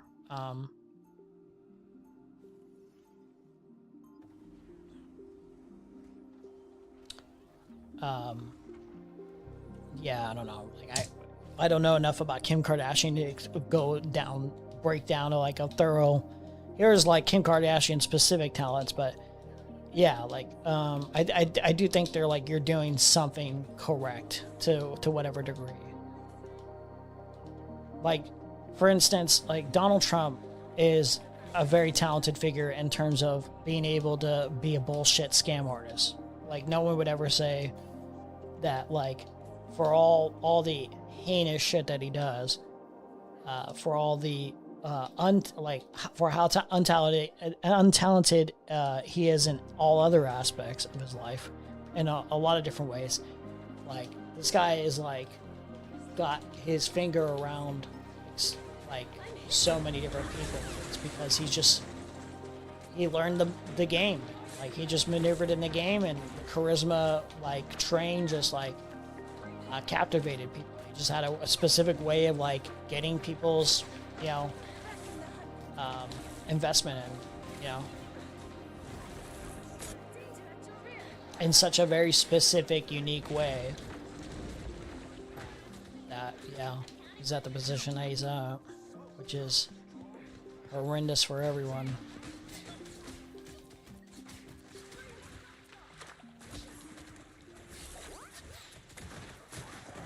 It's lovely. I should have stayed in there. Oh my god. Healed a little bit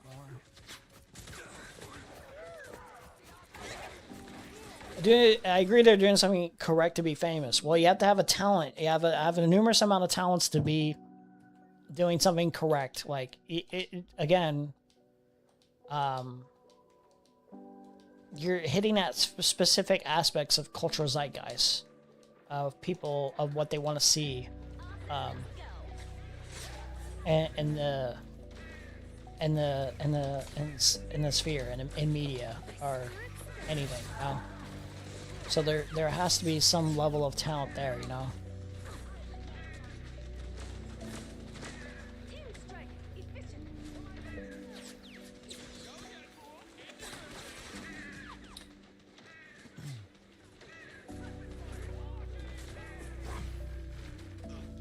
Like, a talent agency is not going to see Kim Kardashian and think, like, oh, you know, this person's daft. This person has no merit or whatever.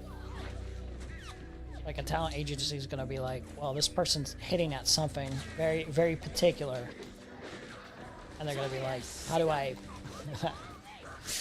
get this person to sign with my agency, you know? They come from nowhere, again, you know?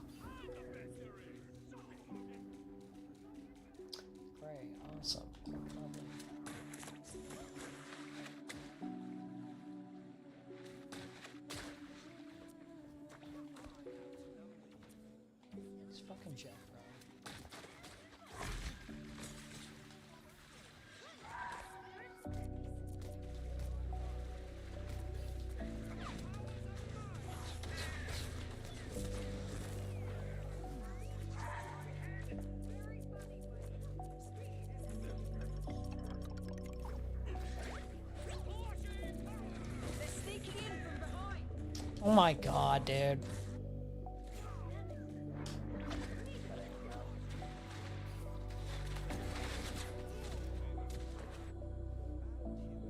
All talent agencies care about is how famous you are. Ask any small artist how help talent agency. You only get so famous if you have a specific set of talents that can garner you enough interest for you to have any value at all. What are you aiming at?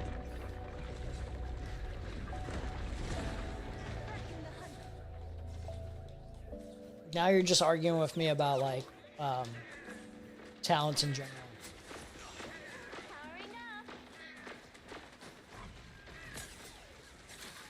It's like you can't bear to say, oh, this person's talented at all.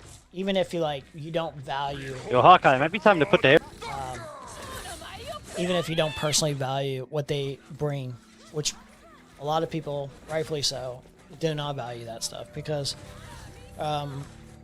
personally, I think reality shows, especially hers, from what I've seen, not very much, is like, especially dog shit. It's just not interesting.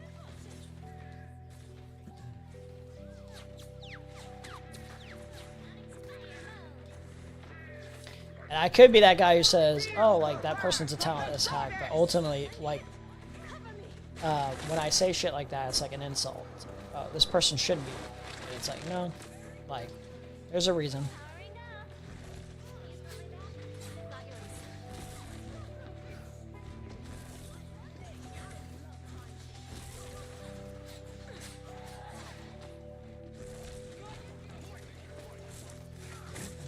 It's always cope when somebody says, oh, you're, like, talentless. Like,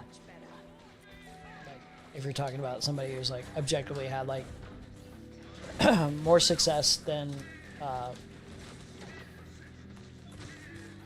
anyone else working in the field.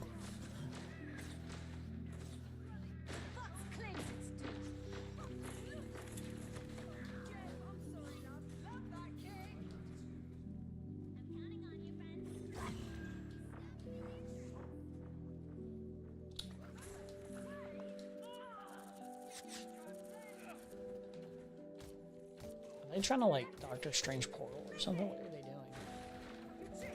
I don't know what they're doing. Thanks for the love, love. I'll pray it's in the open.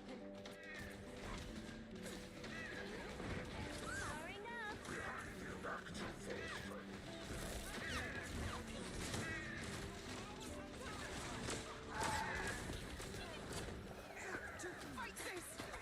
What are you aiming at?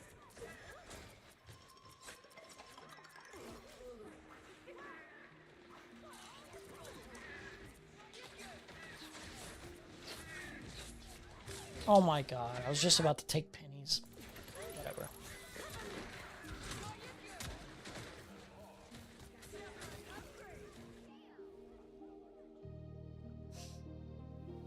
I think marketing is more important for fame. But like the argument that I made to you is that marketing can only do so much. Like you can market the hell out of the Kim Kardashian shows all you want. That doesn't mean people, after seeing enough of a season or 2 seasons or 3 seasons, that doesn't mean they'll come back. Like there'll be people who like have seen the show, or the word of mouth has spread around about the show, or you know, they'll be like, oh, don't watch this shit, even if it's being marketed with a reasonably big budget or whatever. That can only do so much, you know. People vote with their wallets. People vote with their time. This is just absolutely the case. It's just how it all works. And it's like, yeah, like not everyone's gonna have the same value in terms of like other people's talents or the same interest in those talents. You know, if somebody can have a talent for juggling, doesn't mean I'm interested in watching like a juggling live stream or some shit like that. You know. Or any other particular like niche interest, you know, or specific like talents that people have, you know what I mean? It's just like, that is just the fact of the matter. Everyone's got different interests and different like levels of subjective interest in other different talents, you know? And then some people like slop shit, like reality shows or slop YouTuber channels or commentary videos or live streams like mine or some shit like that, you know. And you know, I'll just have different tastes, different folks, you know. And the more popular you are going to be over time, as more people spread word of mouth about you, the more obvious it's going to be that like, okay, something's really working. Like it's not just marketing. There's especially over a period of time and consistent like growth, especially, and level of quality of like people spreading good word of mouth or whatever. Like you're going to be doing something right. You're doing something right, you know.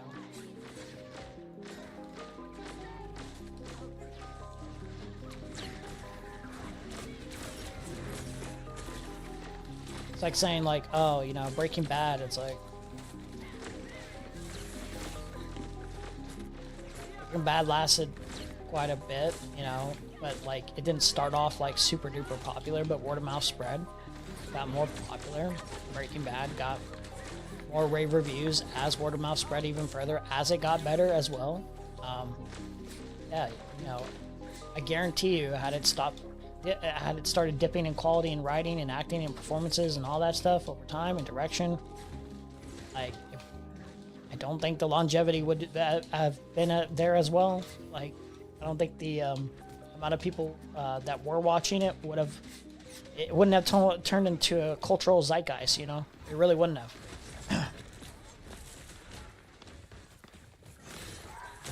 Behold the god of thunder!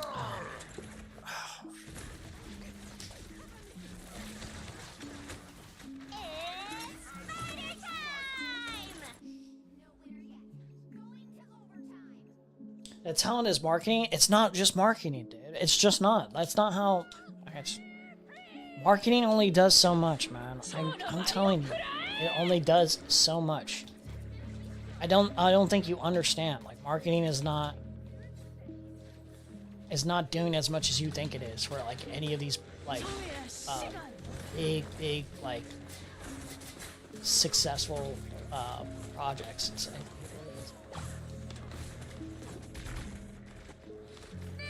people do not want to market shit that they're not confident in. Like marketing budget, like to market something to get to the level of success that like all the list of things that I was talking about, like you have to have like huge marketing budgets. There's tons of quality films out there too that will never be that popular. Like The Invite is out right now. It's a Seth Rogen, Olivia Wilde movie, and I guarantee you, like the marketing budget was like almost nothing. And it doesn't mean it's not a quality movie. And it doesn't mean there's not word of mouth and that there will be like people that don't watch it. But you know, like marketing is only going to do so much in terms of like sales and shit.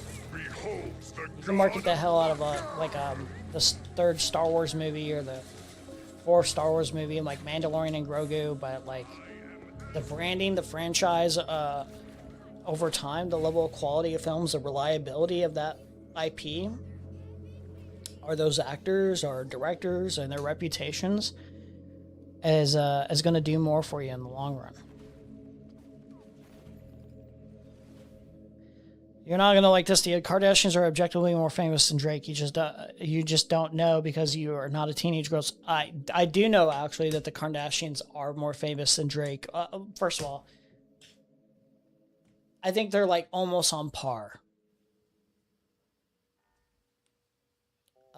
I don't know if it's a 1-to-1 of like Kardashians are objectively more famous. So you probably have to do. I don't know how you do those metrics.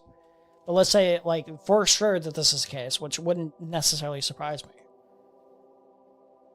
Yeah, like, you're only further making my point. The Kardashians have a specific talent, a specific, like, a way of, like, being able to make their content, their specific content, their reality show, express themselves in a very specific way to where it has people more and more invested over time. And they're a brand. They're a safe brand. People will reliably go back because they trust the brand because it's been consistent for them.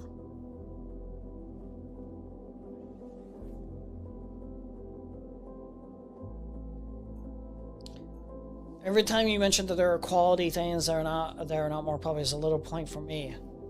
I know. I'm saying I'm telling you, marketing does things, but it's not the end all be all. Just like it's like if you don't market your stuff at all, or if you have a very low budget, it's not going to be as successful, but it's not the end all be all in terms of like word of mouth spread on Amazing Digital Circus. I'm pretty sure like the marketing for Amazing Digital Circus over time wasn't like that big of a budget. You can only do so much to get word of mouth out there, you know, for your brand, for your reliable quality product to be out and about, you know, and like be that successful. There has to be some sort of quality, some sort of thing that like people are seeing, like a vast majority of people are seeing in the product that resonates.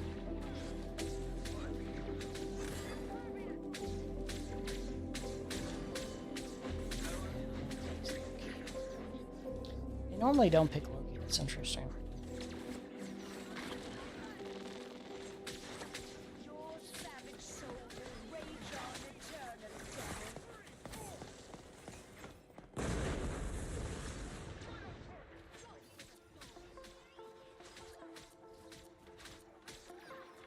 Oh my god. Already all dead. Can they grow up? Fucking stop dying? Jesus.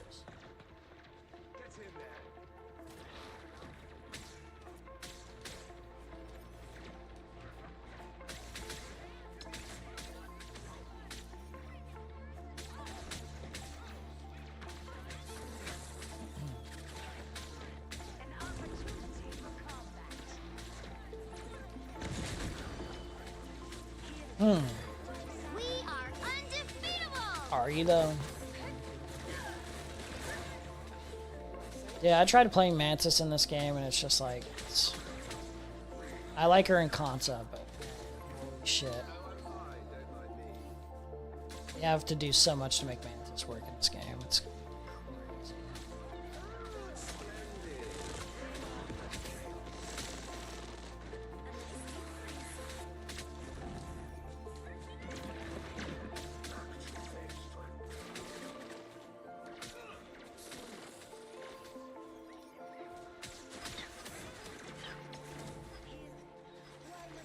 Nice. Let's go.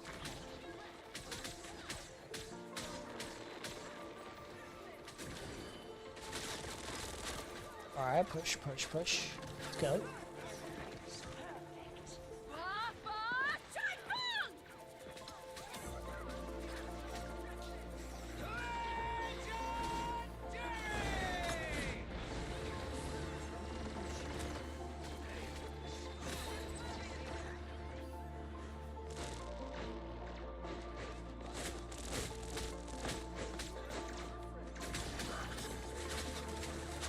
Oh no, did I get stuck? There's no way. Why am I not allowed to grab the health pack as I'm in the midst of cloak thing? It's so stupid. I don't grab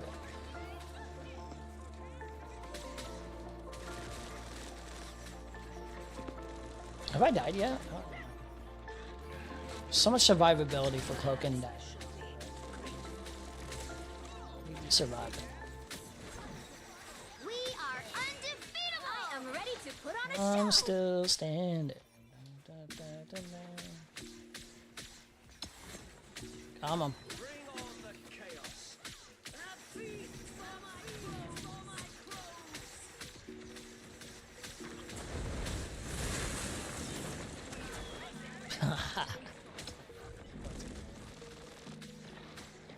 Come on.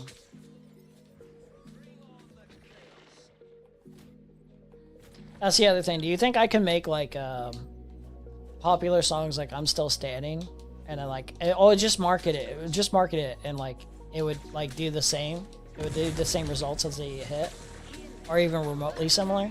It wouldn't. It just wouldn't.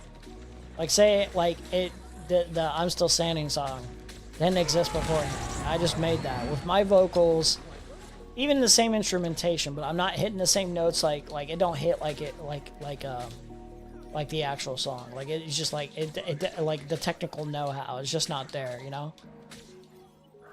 Like, bro, it wouldn't cook the same. You know that, bro. Let's be real. There's like a lot of technical aspects. Like, it's just a fact. Oh, come on. So, there we go.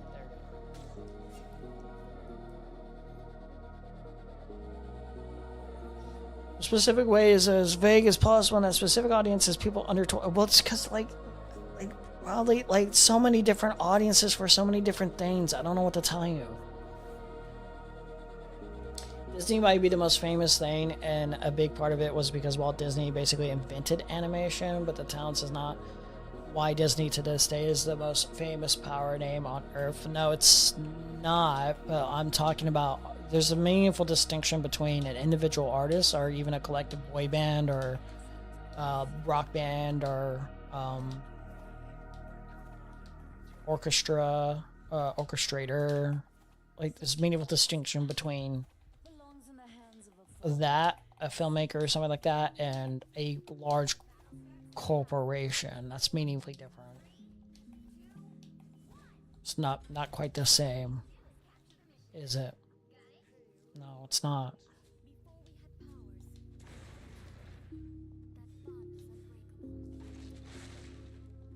You can say, oh, well, these corporations, they carry these artists, but again, these corporations gonna only do so much for these artists in terms of the long run. I don't think you understand that. Like, I don't know how many times I have to put it. In the long run, they can only do so much for you. There's only so much help they can give you. You'll notice that Drake is not in his prime era anymore. That people are not really as enthused as they once were with his, like, generally, like his music anymore. There's multiple different reasons for that. Part of it is the quality has significantly dipped. Like, out of the 3 albums he released all at once, none of it was replayable to me. Not a single track was like, wow, this is like super crazy replayable. It doesn't hit anymore. He's not in his prime. He's not where he once was. That's just a fact.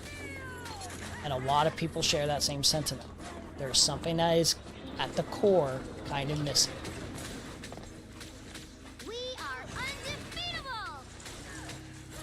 Now there will be people who enjoy the new albums that will probably distinctly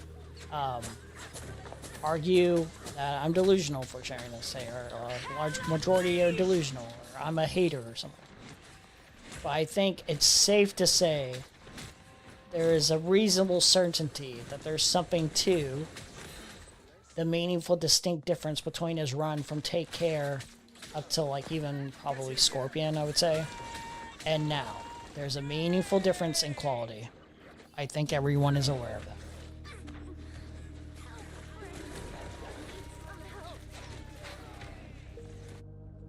Name someone as famous as Drake that never signed a label. I don't think you really understand.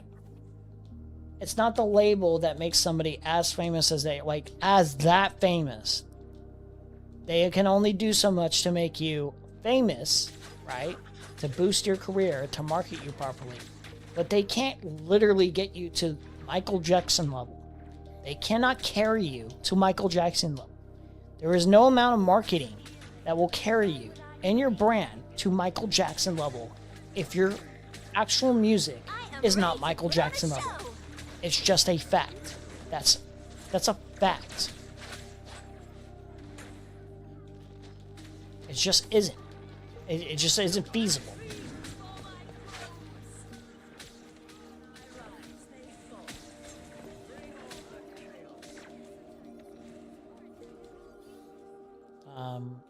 Where is this? Oh, he's still Loki? Okay.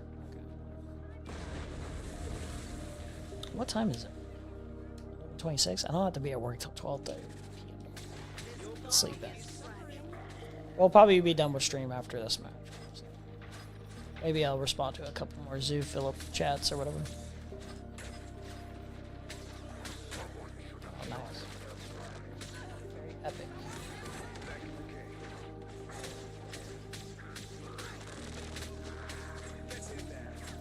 Nope.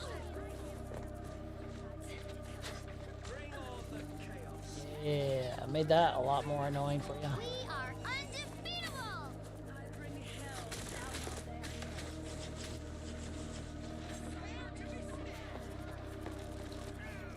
Nice. Let's go. I love Cloak and Dagger, man. Cloak and Dagger's awesome.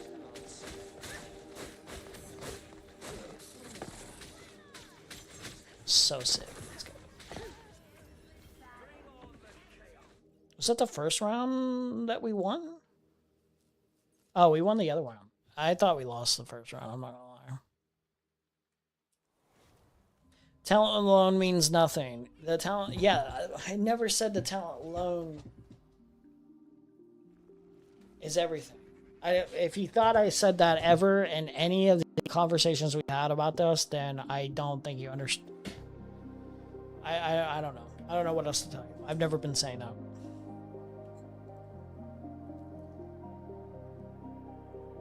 Everyone in art has talents. No one gets to the top without outside help. Yep, never said otherwise.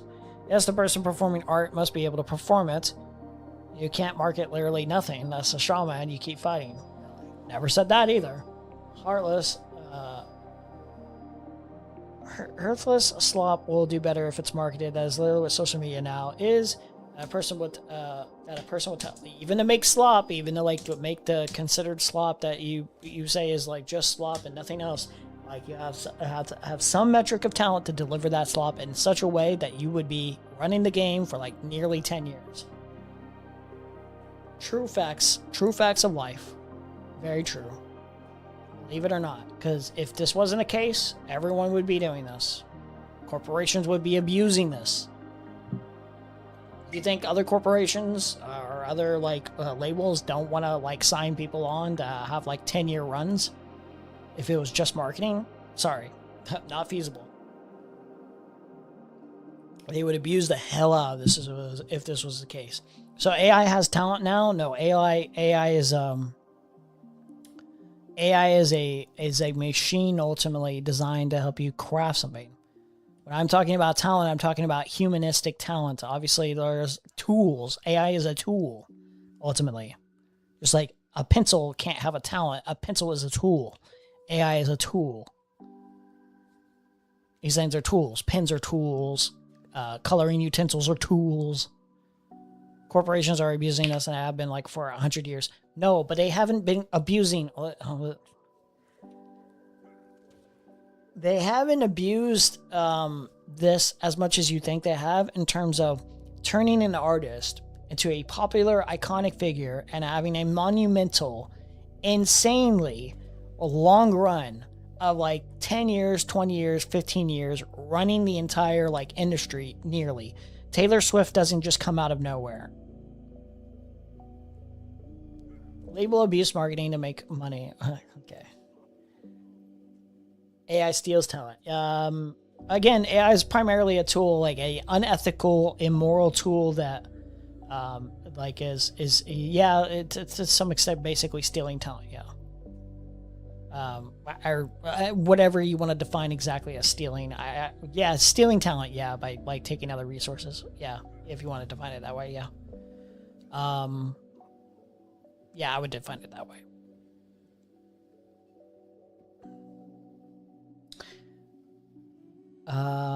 Label abuse marketing to make money.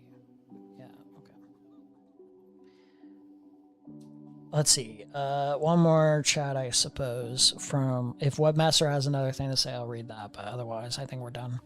You know, the people that never become famous because they don't work with labels.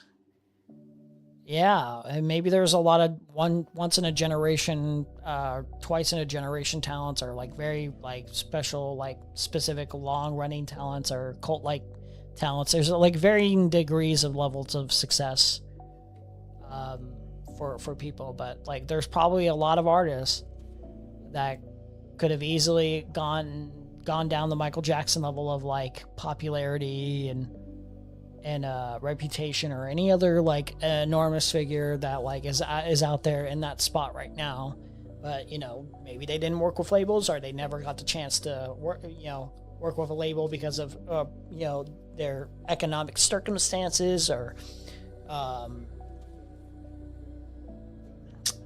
emotional instabilities, work schedules, you name it, being a parent, you name it. Tons of different people out there that will never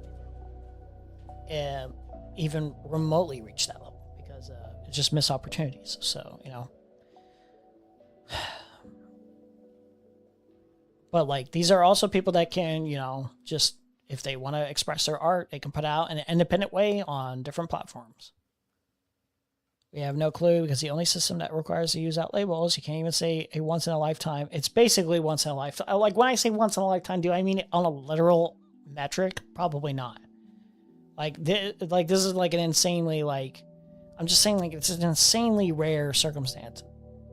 Like once in a lifetime could only probably, and like even this probably wouldn't apply as like Michael Jackson maybe.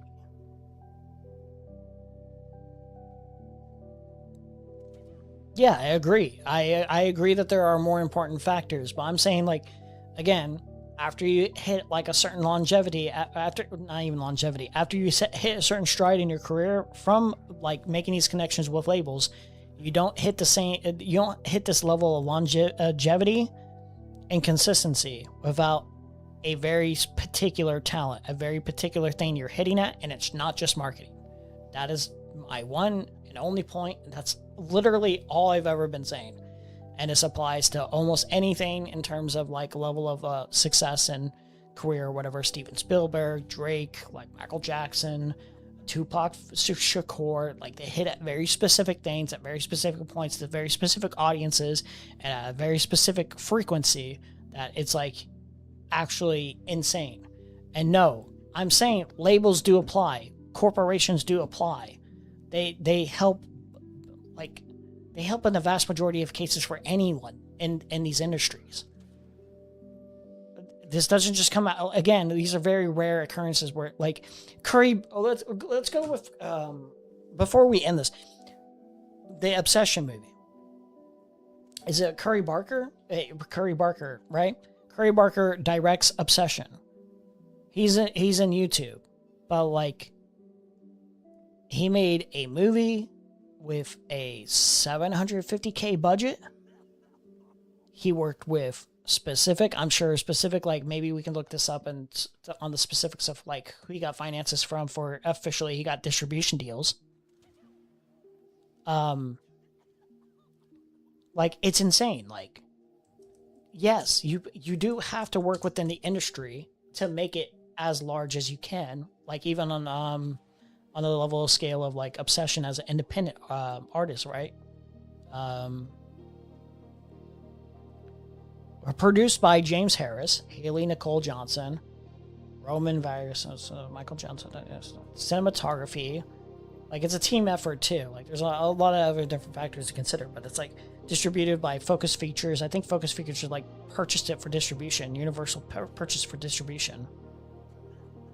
So like, yes, you are going to have assistance, obviously. Like that's never been like in dispute of like, yeah, there's tons of other different things that factor in terms of like the level of success you can have.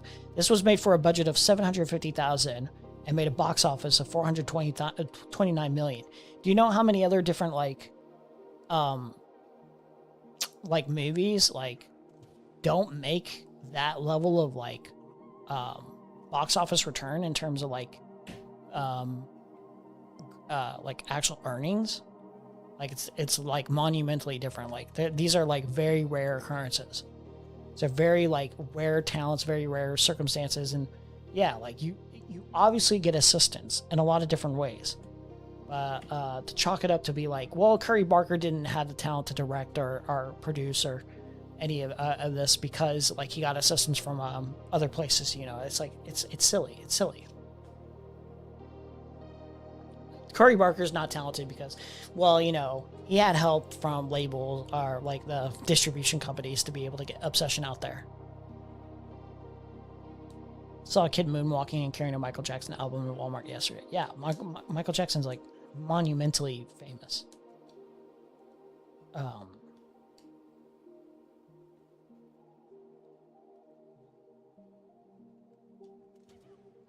The talent that invented is not remembered, but Michael's very talented for other reasons. No, Michael's very talented as a dancer. Michael's very talented as a vocal performer. I don't know if he was the writer of his albums. I want to say he was. I think he did. If he was a writer too, then he's talented as a writer.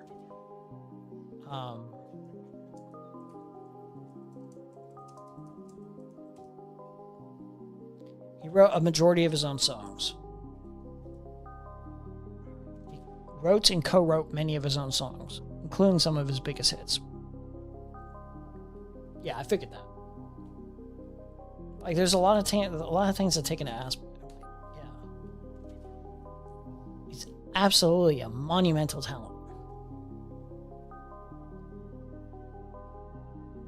And those very specific groups are teenage girls. I think you vastly underestimate what you have to do to even appeal to that crowd. What level like of talent that you have to appeal to that crowd in such a like crazy way, you know? It's not just again, labels would be abusing this if it was just marketing. It's a factor to heavily consider, but like to get to even Justin Bieber's level of fame at that time, it's insane. It is an insane aspect of all this. You do have to have a specific level of talent for that to be like at that level and in that consistency for even that specific like audience.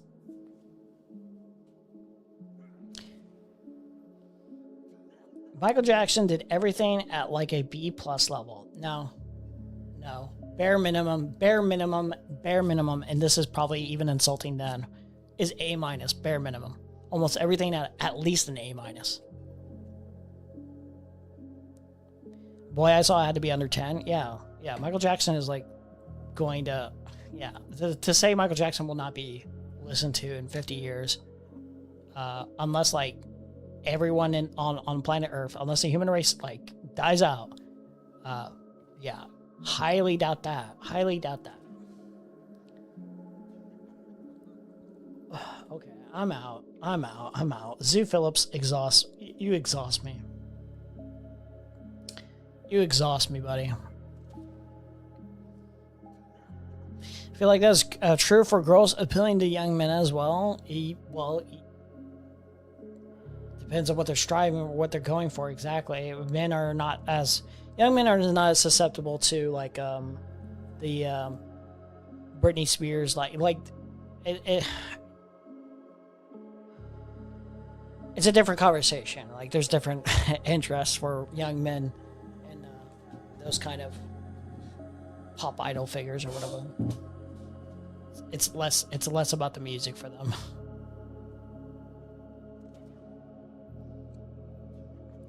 If you think that doing everything at a B+ level is not impressive, I don't think you know what impressive is. It's not that it's not impressive.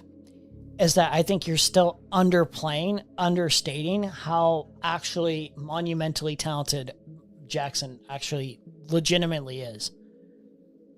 Like, I don't think you quite comprehend. I don't think you quite comprehend how talented he is. Like, I'm not even saying you're like necessarily intending to insult him, which I don't care. Like, he's a pedophile, and I don't give a shit if you actually want to insult him, but just insult him for the right reasons, because he's a pedophile that very likely seems like he abused kids. I don't think you know what talent is. Okay, buddy.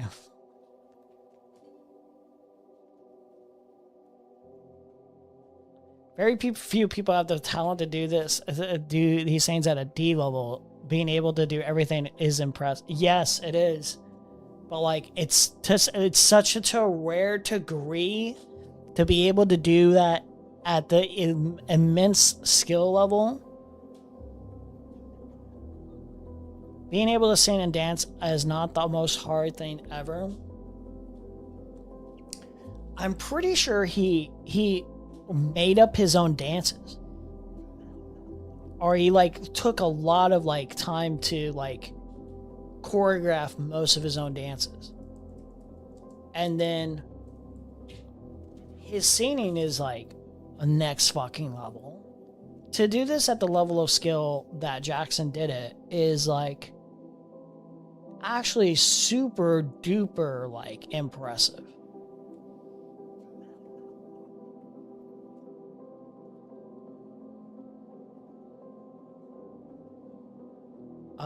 I'm trying to think.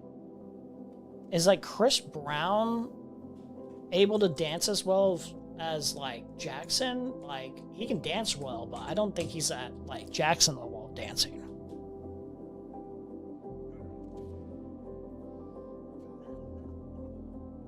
Yes, the ability to make a novel dance is actual talent in the way you Drake has never even done that. When have I said that Drake is a good dancer? Quote me where I said Drake is a good dancer. Can you do that? Can you do that? Where I said Drake is a phenomenal talent in dancing. Can you do that? I'm pretty sure most of like my my compliments to Drake is as a songwriter, as an ability to be consistently good at delivering the amount of consistency for as long as he was, in terms of songwriting, rapping, beat choice, putting it all together in a well delivered package for the most part. Drake has never made anything novel. Okay, dude.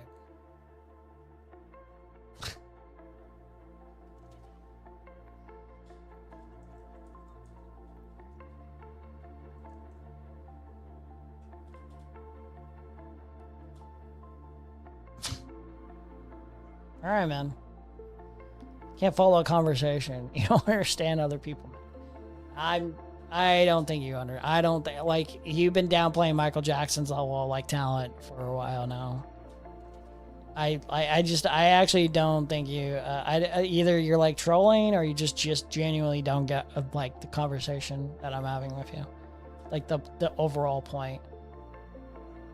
I think it's because my guess is that you want to undermine, you know, particular people that are quite unlikable for valid reasons, quite reprehensible for valid reasons. And it's like, okay, I think you're just kind of missing the point.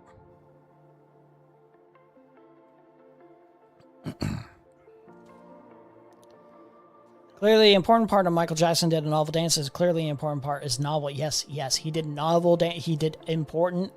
Yes. I'm pretty sure he crafted most of his own dances. I'm pretty sure. Just verify. He was not even formally trained in a dance school. Became one of the most influential dancers in history through self-taught skill, relentless practice, and creative adaptation. While he did work with choreographers and was influenced by many performers, he often developed his own moves and routines. Okay, bro. All right.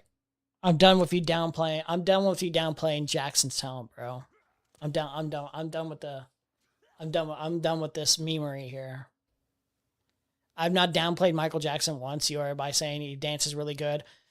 I know. That's actually not what I said. A lot of people dance really good. That's not why that's not what I said. That's not what I said. Oh, if you remember my appreciation of Michael Jackson's music or the level of talent that he has was not just in summation, oh, he dances really good. I'm pretty sure I distinctly said he creates his own dance moves. He is immensely talented at performing those dance moves in a creative and unique style way, in a novel way that is original, with his own originally crafted songs and his own amazing vocal performances. I'm pretty sure that's what I said. I'm pretty sure that I said, you downplaying, even saying at a B+ level, which I know you're probably not trying to actually do that. I'm saying, like, I don't think you understand what a generational talent that guy is in terms of being able to do nearly almost everything that he did in terms of artistry at, like, basically an A-. And this is just, again, probably insulting to even say that. Just at like that level of skill. It's like quite distinctly, like, this is like a insanely good artist.